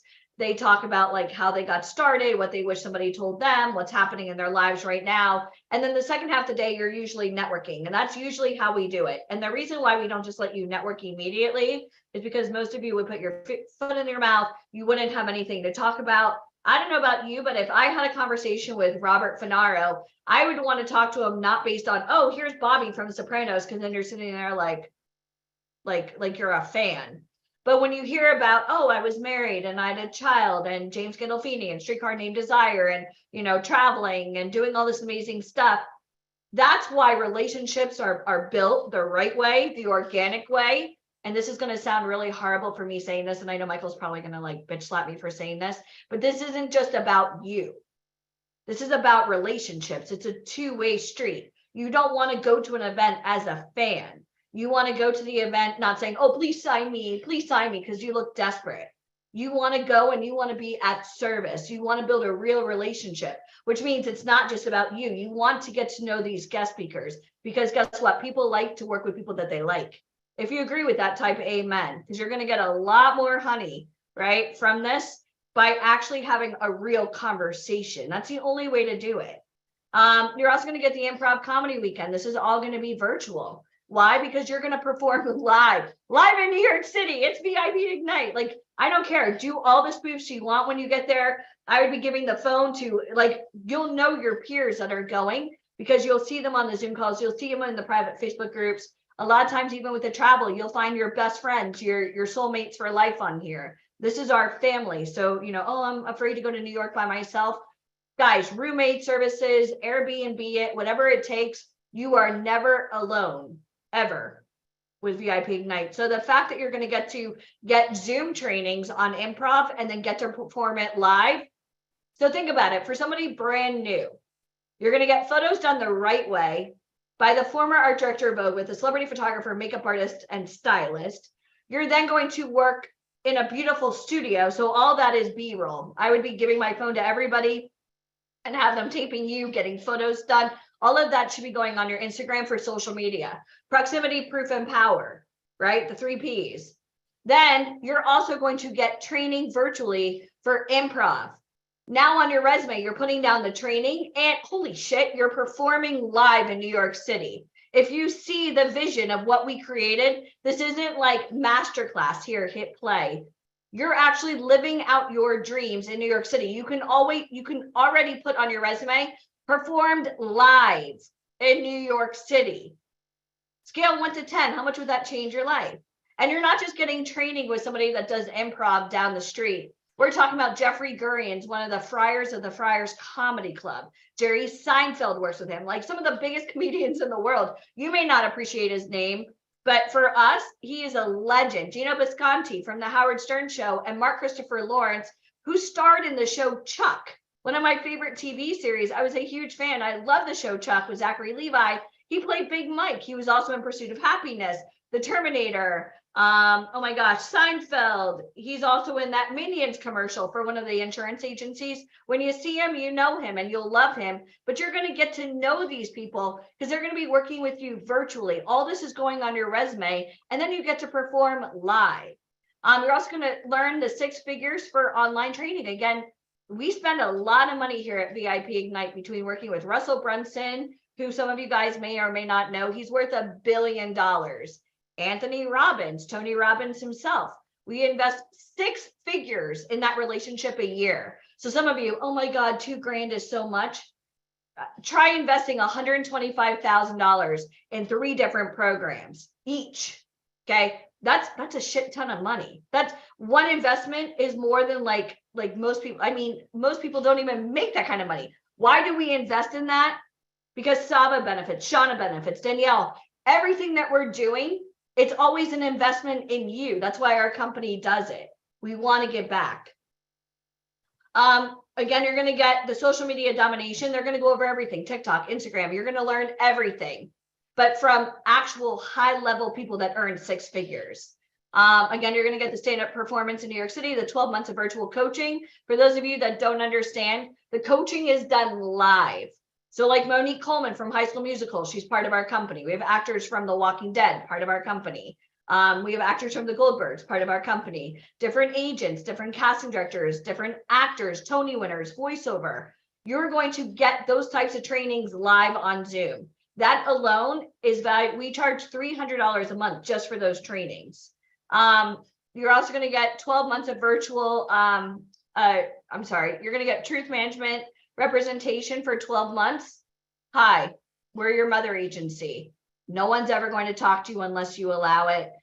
Safety is a big thing for us now. Oh, I want to work with all these companies. Great, do you have an agent? Well, you do now. We're your mother agent. Our goal is to find you, to develop you, and get you ready. Our job also isn't to keep you long. We want to hand you off to some of the biggest theatrical agents in the world, like Tanya, who Saba met in Orlando that we talked about. She manages the showrunners on Grey's Anatomy, Outer Banks, All American. She would never sign somebody to a theatrical agent that is SAG-AFTRA licensed unless you were at that level. She knows me. She's one of my best friends. Actually, she's texting me right now as we speak because she got into an Uber and she learned that trick, Denise, to always send your location. So I keep getting the Tanya's on her way. Every single time I get this, it's because she wants me to know she's getting in a car so I can make sure she's safe. You know, and I love the fact that we have some of the most elite people in Hollywood. You won't ever get a meeting with her, ever, because she doesn't do open calls. But she'll be part of our event. And the reason why is because, number 1, she knows us. Number 2, she trusts us. And she knows that we're only going to bring the best to her. Okay. Again, these services aren't for sale. You have to schedule and go through an interview. You're not going to get access to this network for $2,000. There's no way. It's not worth it to me. You're also going to get 12-week training. Michael went over, some of the training. We're going to show you how to redline contracts. We're going to show you about brand ambassadors, not signing your life away, intellectual rights. We're going to go through all of this. And some of this, you're like, oh my God, this sounds like stereo instructions. It's too hard. I thought you were my agent. Why do I need to know this? Why wouldn't you want to know this? No one will ever take advantage of you again. Do you guys love that safety feature? No one will ever take advantage of you again. Not only that, but if you have friends and family that have ever thought about getting into this industry, you need to be so careful about where you post your information. human trafficking, organ harvesting, sex slavery, pedophilia, everything you do on social media, Instagram, Facebook, TikTok, anything you're doing, they're selling your IP address. Like, it's very dangerous. So any website where you can join for free, there's always apprehensions behind the scenes. So you got to always be curious. So we're going to show you what to look out for. I mean, this business, we're going to show you how to navigate these treacherous waters. So therefore, you will know, even when you're not with us, oh, wow, somebody wants to work with me. Oh, wow, you know, I got offered. You will know, nope, red flags. I know better. Okay. You're also going to get the runway modeling masterclass. This is unbelievable. And you saw yesterday, we pulled up Jerome Lamar. He's the head of Beyonce's team, used to run Baby Fat with Kimora Lee Simmons. He was at our last runway in New York that Sid went to. We also had one of the biggest publishers of one of the most amazing international magazines in the world sitting there talking to all the talent. And he's not just looking for a runway, commercial print, catalog. He does so much. So that's the reason why we're doing the runway course. Again, getting to get those photos. Again, give me your phone. I will literally be there like proud mama taking pictures and videos of you. All of that should be used for your social media. Hey, watch me in New York. Hey, watch me perform live on stage. Hey, watch me walk the runway. Hey, I'm taking selfies with these people from Saturday Night Live, casting directors, Tony winners, Grammy winners. Holy shit, your friends and family will be like, how did you do so much in 3 days? It took us 20 years. They didn't see the 20 years that it took us for you to do that in 3 days. If you agree, type amen. And you're also going to get access to the vault. I mean, each acting lesson, again, I've lived in New York City and I've also lived in LA. A real acting lesson is $50 to $100 easy. Some of the best coaches are $250 an hour. Some are $500 an hour. You want Susan Batson? Susan Batson is Nicole Kidman's. She's $1,500 for an hour. Okay, $1,500 for 1 hour. Oh my God, that's so much money. Nicole Kidman makes $30 million a production. It's no money to her. It's an investment. I want everybody to type the word investment. Your career is not an expense. Starbucks is an expense. It goes in one way, it goes out the other. Okay. No one can ever take away the knowledge and the experience and the connections that you will make here as long as you go all in. It is 100% an investment in you. So you're going to get all of this. This is beyond amazing. You're going to get all of this. And $64,000. How many of you guys right now, if you saw a price tag that says 64K and I went through all of this, how many of you right now would say, let me figure out a way to pay for this right now? If you would, type 65, because that's honestly 65K. And I think about it. Is that a lot of money? No, that's 1 year's rent in New York City. We already went over this yesterday. People go to Juilliard, Carnegie Mellon, Yale School of Drama. I work with those people. When Mike and I would do the Broadway shows, they'd come in with their headshots and their resume. I'm like, wow, you studied Chekhov in Moscow? Wow, you went to Yale School of Drama and spent 300 grand? How many of you love the fact that without spending all that money, this is equal opportunity, y'all. This is Zoom. Okay, you're going to start getting trainings live. And in New York City, you're going to do something that even some of the biggest stars on Broadway haven't done yet. You're going to get face-to-face with not only decision makers, but people that are actively in this industry. Networking is the hardest part. Okay. So is it worth 65,000? It's worth millions. I can tell you right now, Les Brown alone, 90,000 seats in a Georgia Dome. Seriously, he was married to Gladys Knight. Even just that one connection could get you international speaking opportunity. Look at Christine Harding. My goodness, traveling around the world as a professional speaker. Okay, valued $64,482. Today, $2,997. And it's not today. We're not sending out a credit card form. You're not buying it. Okay, you're not buying it. If you get chosen to join this program, you're scheduling with intent to purchase the program if accepted. So please do not waste my time and say, oh, I just wanted to see if I got picked. I'll be like, screw you. We're only interviewing candidates that actually want to be a part of this program. You want to do this on your own, join every single website, take every fake modeling classes, go take all the photos you want, post them all over social media. You and I both know you're never going to get anything from that. Okay. So for those of you, again, we have that $1,997 quick action taker discount. And I don't even like to use the word discount because it's not a discount. When you only have 100 people going to an event, and I love helping people that need payment plans because it's not about the money, but here's the problem. As a business, are we running a tiny little tent or are we running a convention center? I kind of need to know. It's like a wedding. Well, how many people are coming? I don't know. Well, they put down a deposit and we're working on a payment plan, but I don't know. I hope they pay it off. It's nearly impossible to plan events of this type of magnitude when we don't have a final head count, which is why we reward people that are able to pay it in one payment. Okay, that $1,000 savings, Airbnb, you know, extra food, extra souvenirs, go see a Broadway show while you're there, bring me a t-shirt. Like that's what that extra $1,000 is for.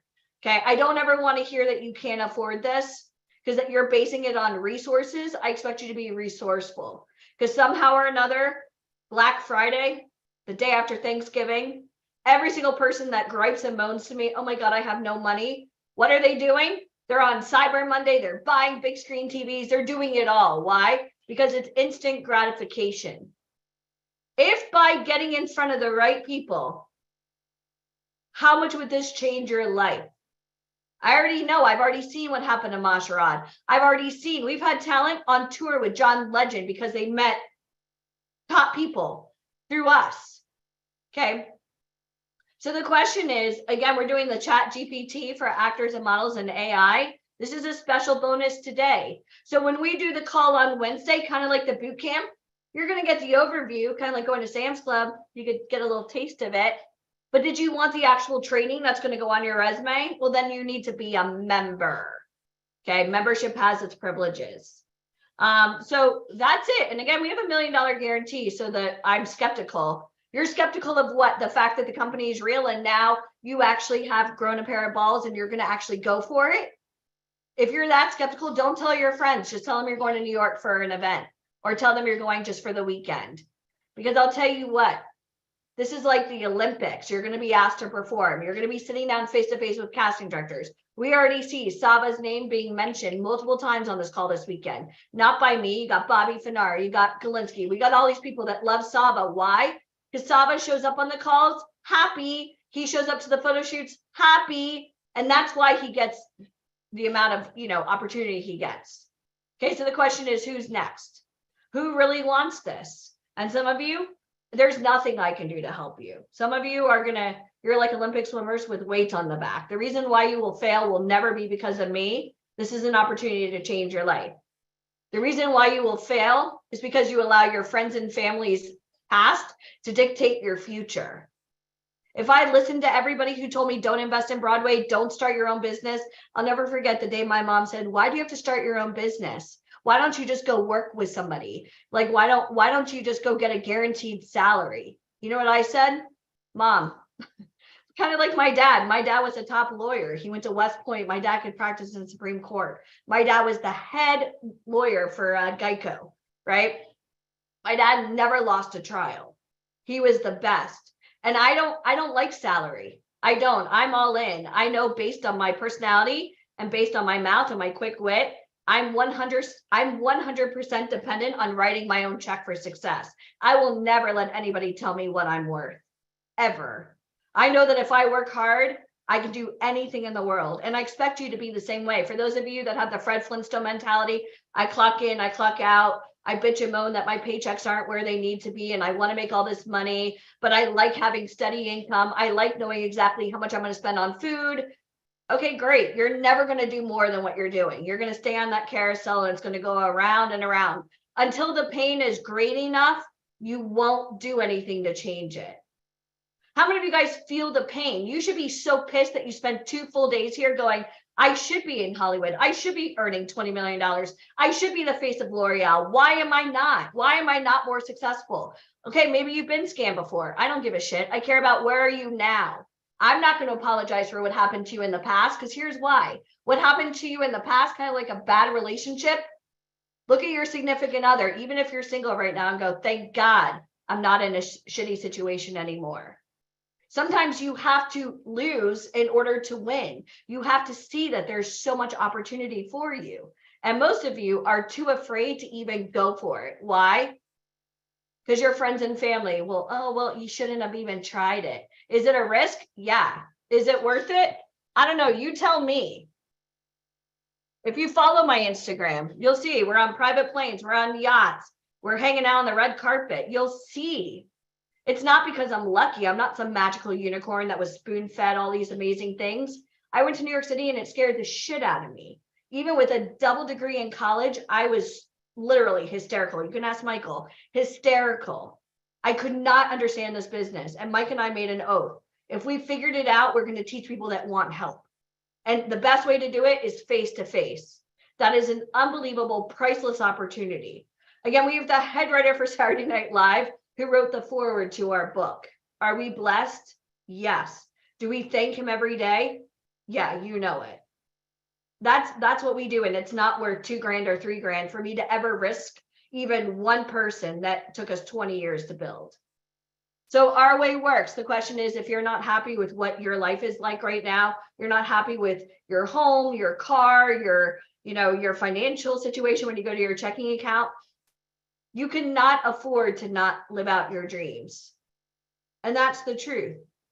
So my question is, when people are trying to get into this industry, do not schedule unless you're serious. Don't do it. Don't do it. I will literally email you. Why did you waste our time? Do not schedule if you are not financially responsible. If you get chosen to go to this event, this is the price right here. Okay, $1,997. That's if you show up and you want to pay in full. If you get accepted, to get that massive discount. For those of you that need payment plans, it's right there.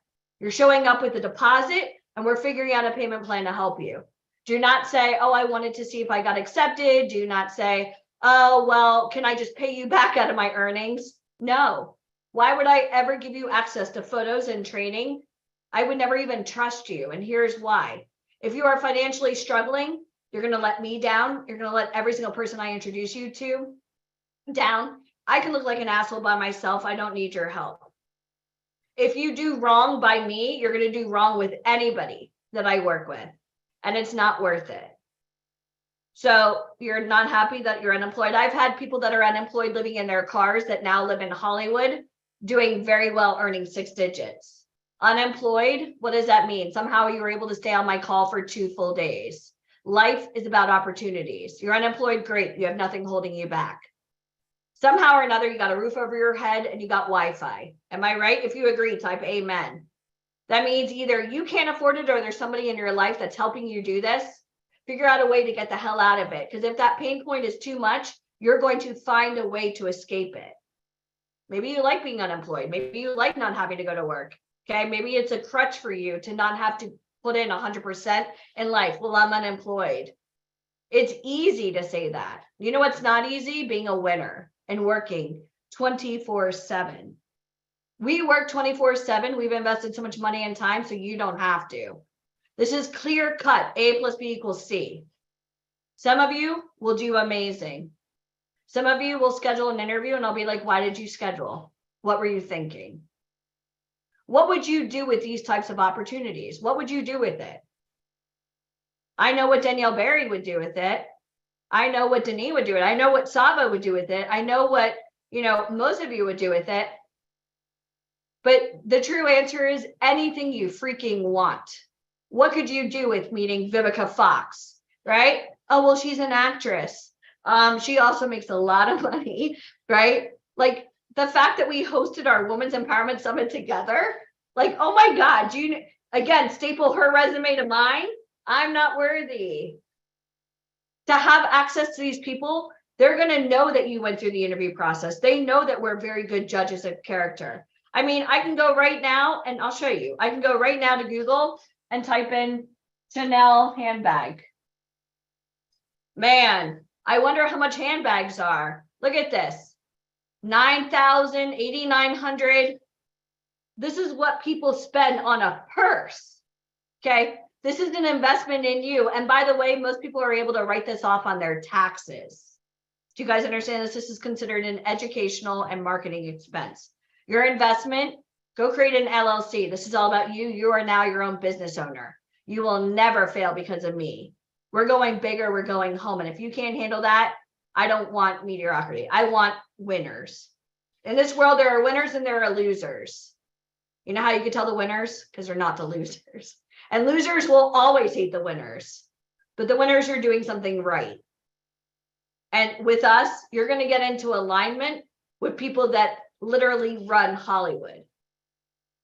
So you can either jump or you can sit on the sidelines. Oh, woe-is me. I call it the Eeyore syndrome. Oh, woe-is me. Nothing ever goes my way.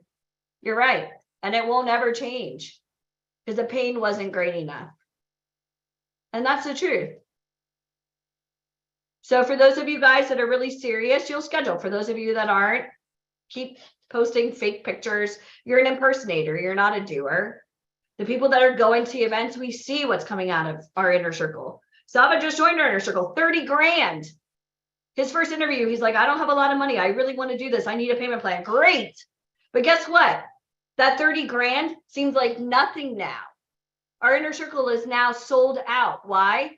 30 grand. 30 grand. Our inner circle at one of our events, they got to sit down face to face with the head writer of X-Men, Transformers, and Wolverine. If that's not worth 30 grand, you get in one movie, done. You are eating for life. You're adding bacon, cheese, sauteed onions, truffles on your burger for you and your entire family on Ancestry.com. This is going to change your life. But if you're happy, well, then you don't need change. You don't feel the pain. How many of you guys feel the pain? Because if you don't schedule. If the pain is great enough that you're going to do something, we'll see you on the calls. And I don't do a lot of interviews, so don't think I'm going to be like, hey, how are you? I won't do them. I very rarely do them. But guys, the competition is fierce. You have people right now going to Yale School of Drama. You have people right now going to NYU. They've been doing this since a very young age. That's your competition. They're spending $100,000 in school. You know what the best part is? Danielle Barry just recently signed with us. Awesome. When she goes to an event, I don't care if somebody went to Juilliard. I care about Danielle Barry getting in front of the right casting director. Because the kid that went to NYU or Yale or any of these amazing prestigious schools, they're out there doing what everybody else is doing, joining Facebooks, joining, websites, which is a smarter decision. Spending 3 grand or even 30 grand to join the inner circle and get face to face with the biggest names. And for my inner circle, they're New York, they're LA, they're Miami, they're all over the country getting face to face with the biggest. Every time it's a scratch off lottery ticket. So if you don't feel the pain, don't schedule, don't waste our time, because that hour-long meeting, literally we'll cut it short in 5 minutes. And I'd rather our team sit there and watch the paint dry or catch up on Netflix for an hour, rather than waste time giving you free training. You had a free training. It was free for you. It wasn't free for us. These events cost a lot of money for us, but it's okay because you're worth the investment. And if I could see it, you should see it. So that's it. That's all she wrote. If you couldn't get something out of this weekend, even on the free call, well, then perhaps you need to find a new hobby. There's a lot of hobbies right now. Go to Michael's Arts and Crafts, go join Xbox, go do whatever you're going to do. For some of you, this is going to be a career. And this is where legends are made. I mean, again, Denise, we have talent right now on covers of magazines, walking runway. And I always love it when people go, well, do you have any success stories? I do. But how are you just like that person that's 5'11", size 0 and 15 years old? You don't look like that. Their success is not yours. It's like going to play football. Do you have any success stories? Well, I know Patrick Mahomes' agent, but he wouldn't be interested in you because he's signing winners. There's one Patrick Mahomes. So here's a saying for you guys, and I want you all to write it down. Don't impersonate, be.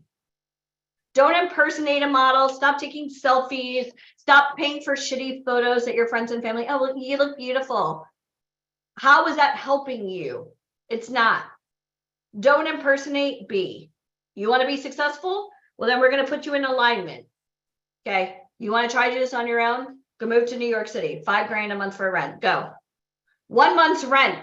1 month's rent doesn't even, we're not even charging 1 month's rent. That is insane. That's it. That's all I have. Does anyone have any questions? I feel like Alicia covered everything, but does anyone? Well, I have any- tried. I really want to help people that want help. Yeah, we can only help people that are swimming toward the helicopter, so. So I can go through here, who scheduled, I don't even want to know who scheduled, who did not schedule yet, because I have the list here, and if you're still on this call and you haven't scheduled, just hang up. I'm not here to sell you. If anything, when you get on the call, I mean, yeah, you're gonna need a credit card to purchase these services, but you're gonna have to sell us as to why we should allow you into our network. What are you bringing me? What are you gonna bring to the table? Are you gonna embarrass me? Are you gonna ask for handouts? Are you gonna cry? Oh, I'm unemployed and I need help and I want to become famous. My friends and family don't believe in me. You know what any of my people would do? They would laugh at you. And then they come to me and go, why did you bring this person here? It's embarrassing. They will never tolerate that. This is show business. And it's not meant to be easy. So my question is, I'm going to go through each of you. Okay. Alan, I know. Candace, did you schedule? Candace scheduled twice. You So did. cancel one. Let's see. I'm gonna make this big. Chris Walker, did you schedule? Because I know Chris Walker kept saying he wanted an agent, but here you go. Didn't schedule. Why do I even have to say your name out loud? Christina Witherspoon, Constance already scheduled. Hi, Craig Bruce. Sid is already in her circle. Dashri, hi Dashri, already in her circle. Danielle Barry's good. Darnisha Lancaster, I sent you a private message, respond. Deborah Anthony did not schedule. Why not? You've been here for two full days. Hi Francisco. Gerald Joseph, hi Gerald Joseph. Gina Freeman's good. Jamie Block is good. Hi Journey Medina. Journey Medina has been trying to do this for a hot minute, but she figured it out, right, Journey? Kayla Lane. Kayla, you've been through the interview process before. I need to know if you schedule now, are your friends and family going to help you? And that's the question of the day. Masharad's good. Masharad's, he's doing great. Monique Jennings is good. Verna, hi Verna. Nadia's good. Hi Nadia. Nadia's great. Nisi, you're still on the call, but you didn't schedule. What are you doing? And I'm not calling you out to embarrass you, but my question is, it is 7 o'clock on Sunday. On a Sunday, you've had a full 2 days. That's 20 hours. 20 hours. You want me to give you, like, who do I send my bill to for my time? Right? I'm missing time with my little boy right now. It's turkey burger night and Greek salad. We got Disney movies to watch. I'm a mom first and foremost, guys. Work smarter, not harder. Oshara. Hi, Oshara. Oshara's good. Reginald, you're good, right, Deneen? Reginald Sava's Yes, good. he is. Shannon scheduled. Shauna was worried about becoming a model. Shauna, did you schedule? Because you certainly can't become a model by yourself, Shauna. You know this. Hi, Debbie with VIP Ignite. Everybody say hi, Debbie. You better say hi to Debbie because she's usually the one that does all the interviews. And if you aren't nice to her, she'll text me and then like you're dead to me. And Debbie's like the boss around here for real. When you do your interviews, she puts me in my place, and that's kind of difficult. That's why I brought Jeff in here. I'm like, say hi to everybody. He's like, Namira's good. Yeah, you guys better all say hi to Debbie. All right, that's all I have. That's all she wrote. Listen, the people that scheduled, they scheduled. It's like the Titanic. Okay, we're gonna get off the boat now. The ship is sinking. Like, what else can I do to help you? You want to try to do this business on your own? Go ahead, try. Go. Don't let the door hit you on the way out. I already know what's going to happen.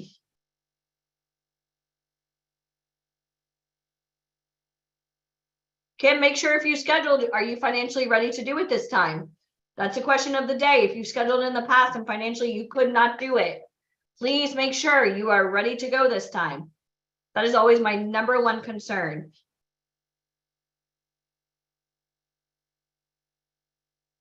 All right. Anything else, Deneen? Yes, we have to do a challenge.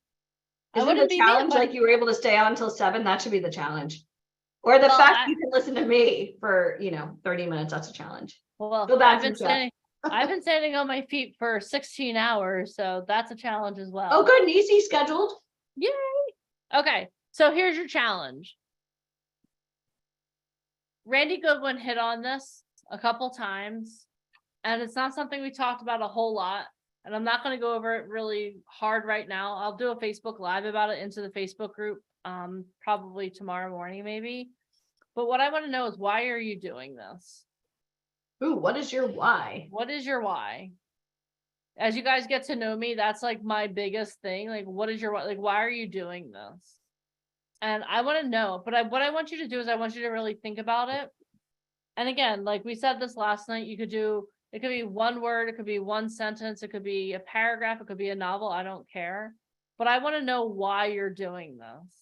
And when you tell me why, I want you to be very specific. Like if you ask me, okay, Deneen, why are you doing this? Because I know that I was put on earth to change lives. I know that me being a part of the entertainment industry is literally saving people, women, children, men, from human trafficking. It's my mission. The reason God put me on earth, one of the reasons, was to be someone who speaks out for people who can't speak for themselves. Literally, when I first started working with VIP Ignite, I told you guys that I hosted a podcast. I spoke to 3 people in 1 month that were this close to getting sold into human trafficking. Literally, like plane tickets bought, passports almost confiscated. I also spoke to one person who went to Jamaica on a photo shoot with a photographer, and the photographer took advantage of her. So it's my mission to make sure that you're safe. That's why I stand on my feet for 16 hours every couple weekends. That's why when you see me and I'm all heart, it's because I know that that's why we're here. I'm sharing this. Operation Underground Railroad. We've helped save 3,500 children and women. This is dangerous. So for those of you guys going on Facebook and Instagram and all these like fake casting sites, number 1 is think about it. Show business. Like this is a scary thing to think about. Oh my God, somebody wants me. Oh my God, I get to do free photos. Somebody told me I'm beautiful. They want me to go to their basement because it's free. Or somebody wants to fly me to a foreign country, even though I'm unrepresented. This is some scary stuff. So that's why we're here, to protect you. And we may go really hard, and we may be like, hey, stop it right now. And we may step on your toes, but it's not because we want to hurt you. It's because we actually want to save you from stuff. So that I know why I'm here. I know why Alicia's here. I know why Mike's here. But why do you want to do this? And what I want you to do is last night I gave you an easy thing. Oh, take a selfie. I want to hear your voice telling me why you want to do this. So what I want you to do is go into the Facebook group. Jemima, if you can just share that that would be amazing. Thank you. Tell me why you want to do this. And I want you to do this before your interview, because I want to personally listen to your whys. And if you're not interviewing, you're already a part of our company, I still want to know why you want to do this. And even if you've already done this challenge more than once, your why should always be growing. So why do you want to do this? That's your challenge. And even like on a really cold day in New York City, when you get a chance to go on set and you have to be on set for 5 a.m. and that means you're getting up at 2:45 to make sure you can catch the train or whatever it is that you have to do, even knowing your why. Okay, come on. Like I would have pictures of my son, like create some kind of like vision of, okay, by doing this, these are the people I want to serve. You know, I want to get into a better life for my children. I want to be able to provide for my mom. I want to be able to have money in my bank account, you know, so that no one ever suffers again from hunger. Like think about the things maybe that made you who you are, some of the hard times. And, you know, I mean, what would you do with that kind of power? And I want you to like future pace. If you can give back, what would you want to help? And I think that's also a great why, because now, I mean, think about it. You can be an inspiration for yourself, your friends, your family. And I mean, we see Christine's Facebook right now. Everybody's like so excited that she's on set, which we are too. But she planted the seeds. This isn't like, oh my God, I got discovered, I'm on set today. Like this was something that like, was destined. Yeah. She's worked really hard. She's put a lot of work in, not only in getting on every training call that we have, not only like Bobby, every one of our coaches knows her by name, But not only has she done that, she's done a lot of mindset work too. Yeah. Because you She's know what, done a there was a lot. point where we couldn't even talk to her without her crying. But now she's strong because she's done the work. And so why do you want to do this? Let us know, because you know what? Knowing your why will also help me be a better coach to you. It'll help Alicia be a better coach to you. It'll help Mike be a better coach to you, because we want to know, why are you doing this? Who can we help you write $1 million check out to in 5 years, 10 years, when you book that first role where you land over, where you get paid 6-7 figures? Who can we help? Because by us helping you, we're helping other people also. We got the reality show. Think about it. If you had a reality show camera and let's say they're coming out to your house, like, what are you going to talk about?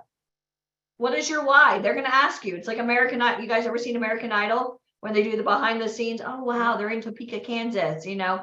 And why would somebody fight for you? Hi, Gerald Joseph. Why would somebody fight for you?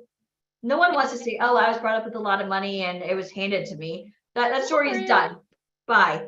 I want to hear the struggle. Like, what is your why? I want to see your children. I want to see your dog. I want to hear about your mom. I want to hear about your dad. I want to hear about your childhood. I want to hear about the not so glamorous parts.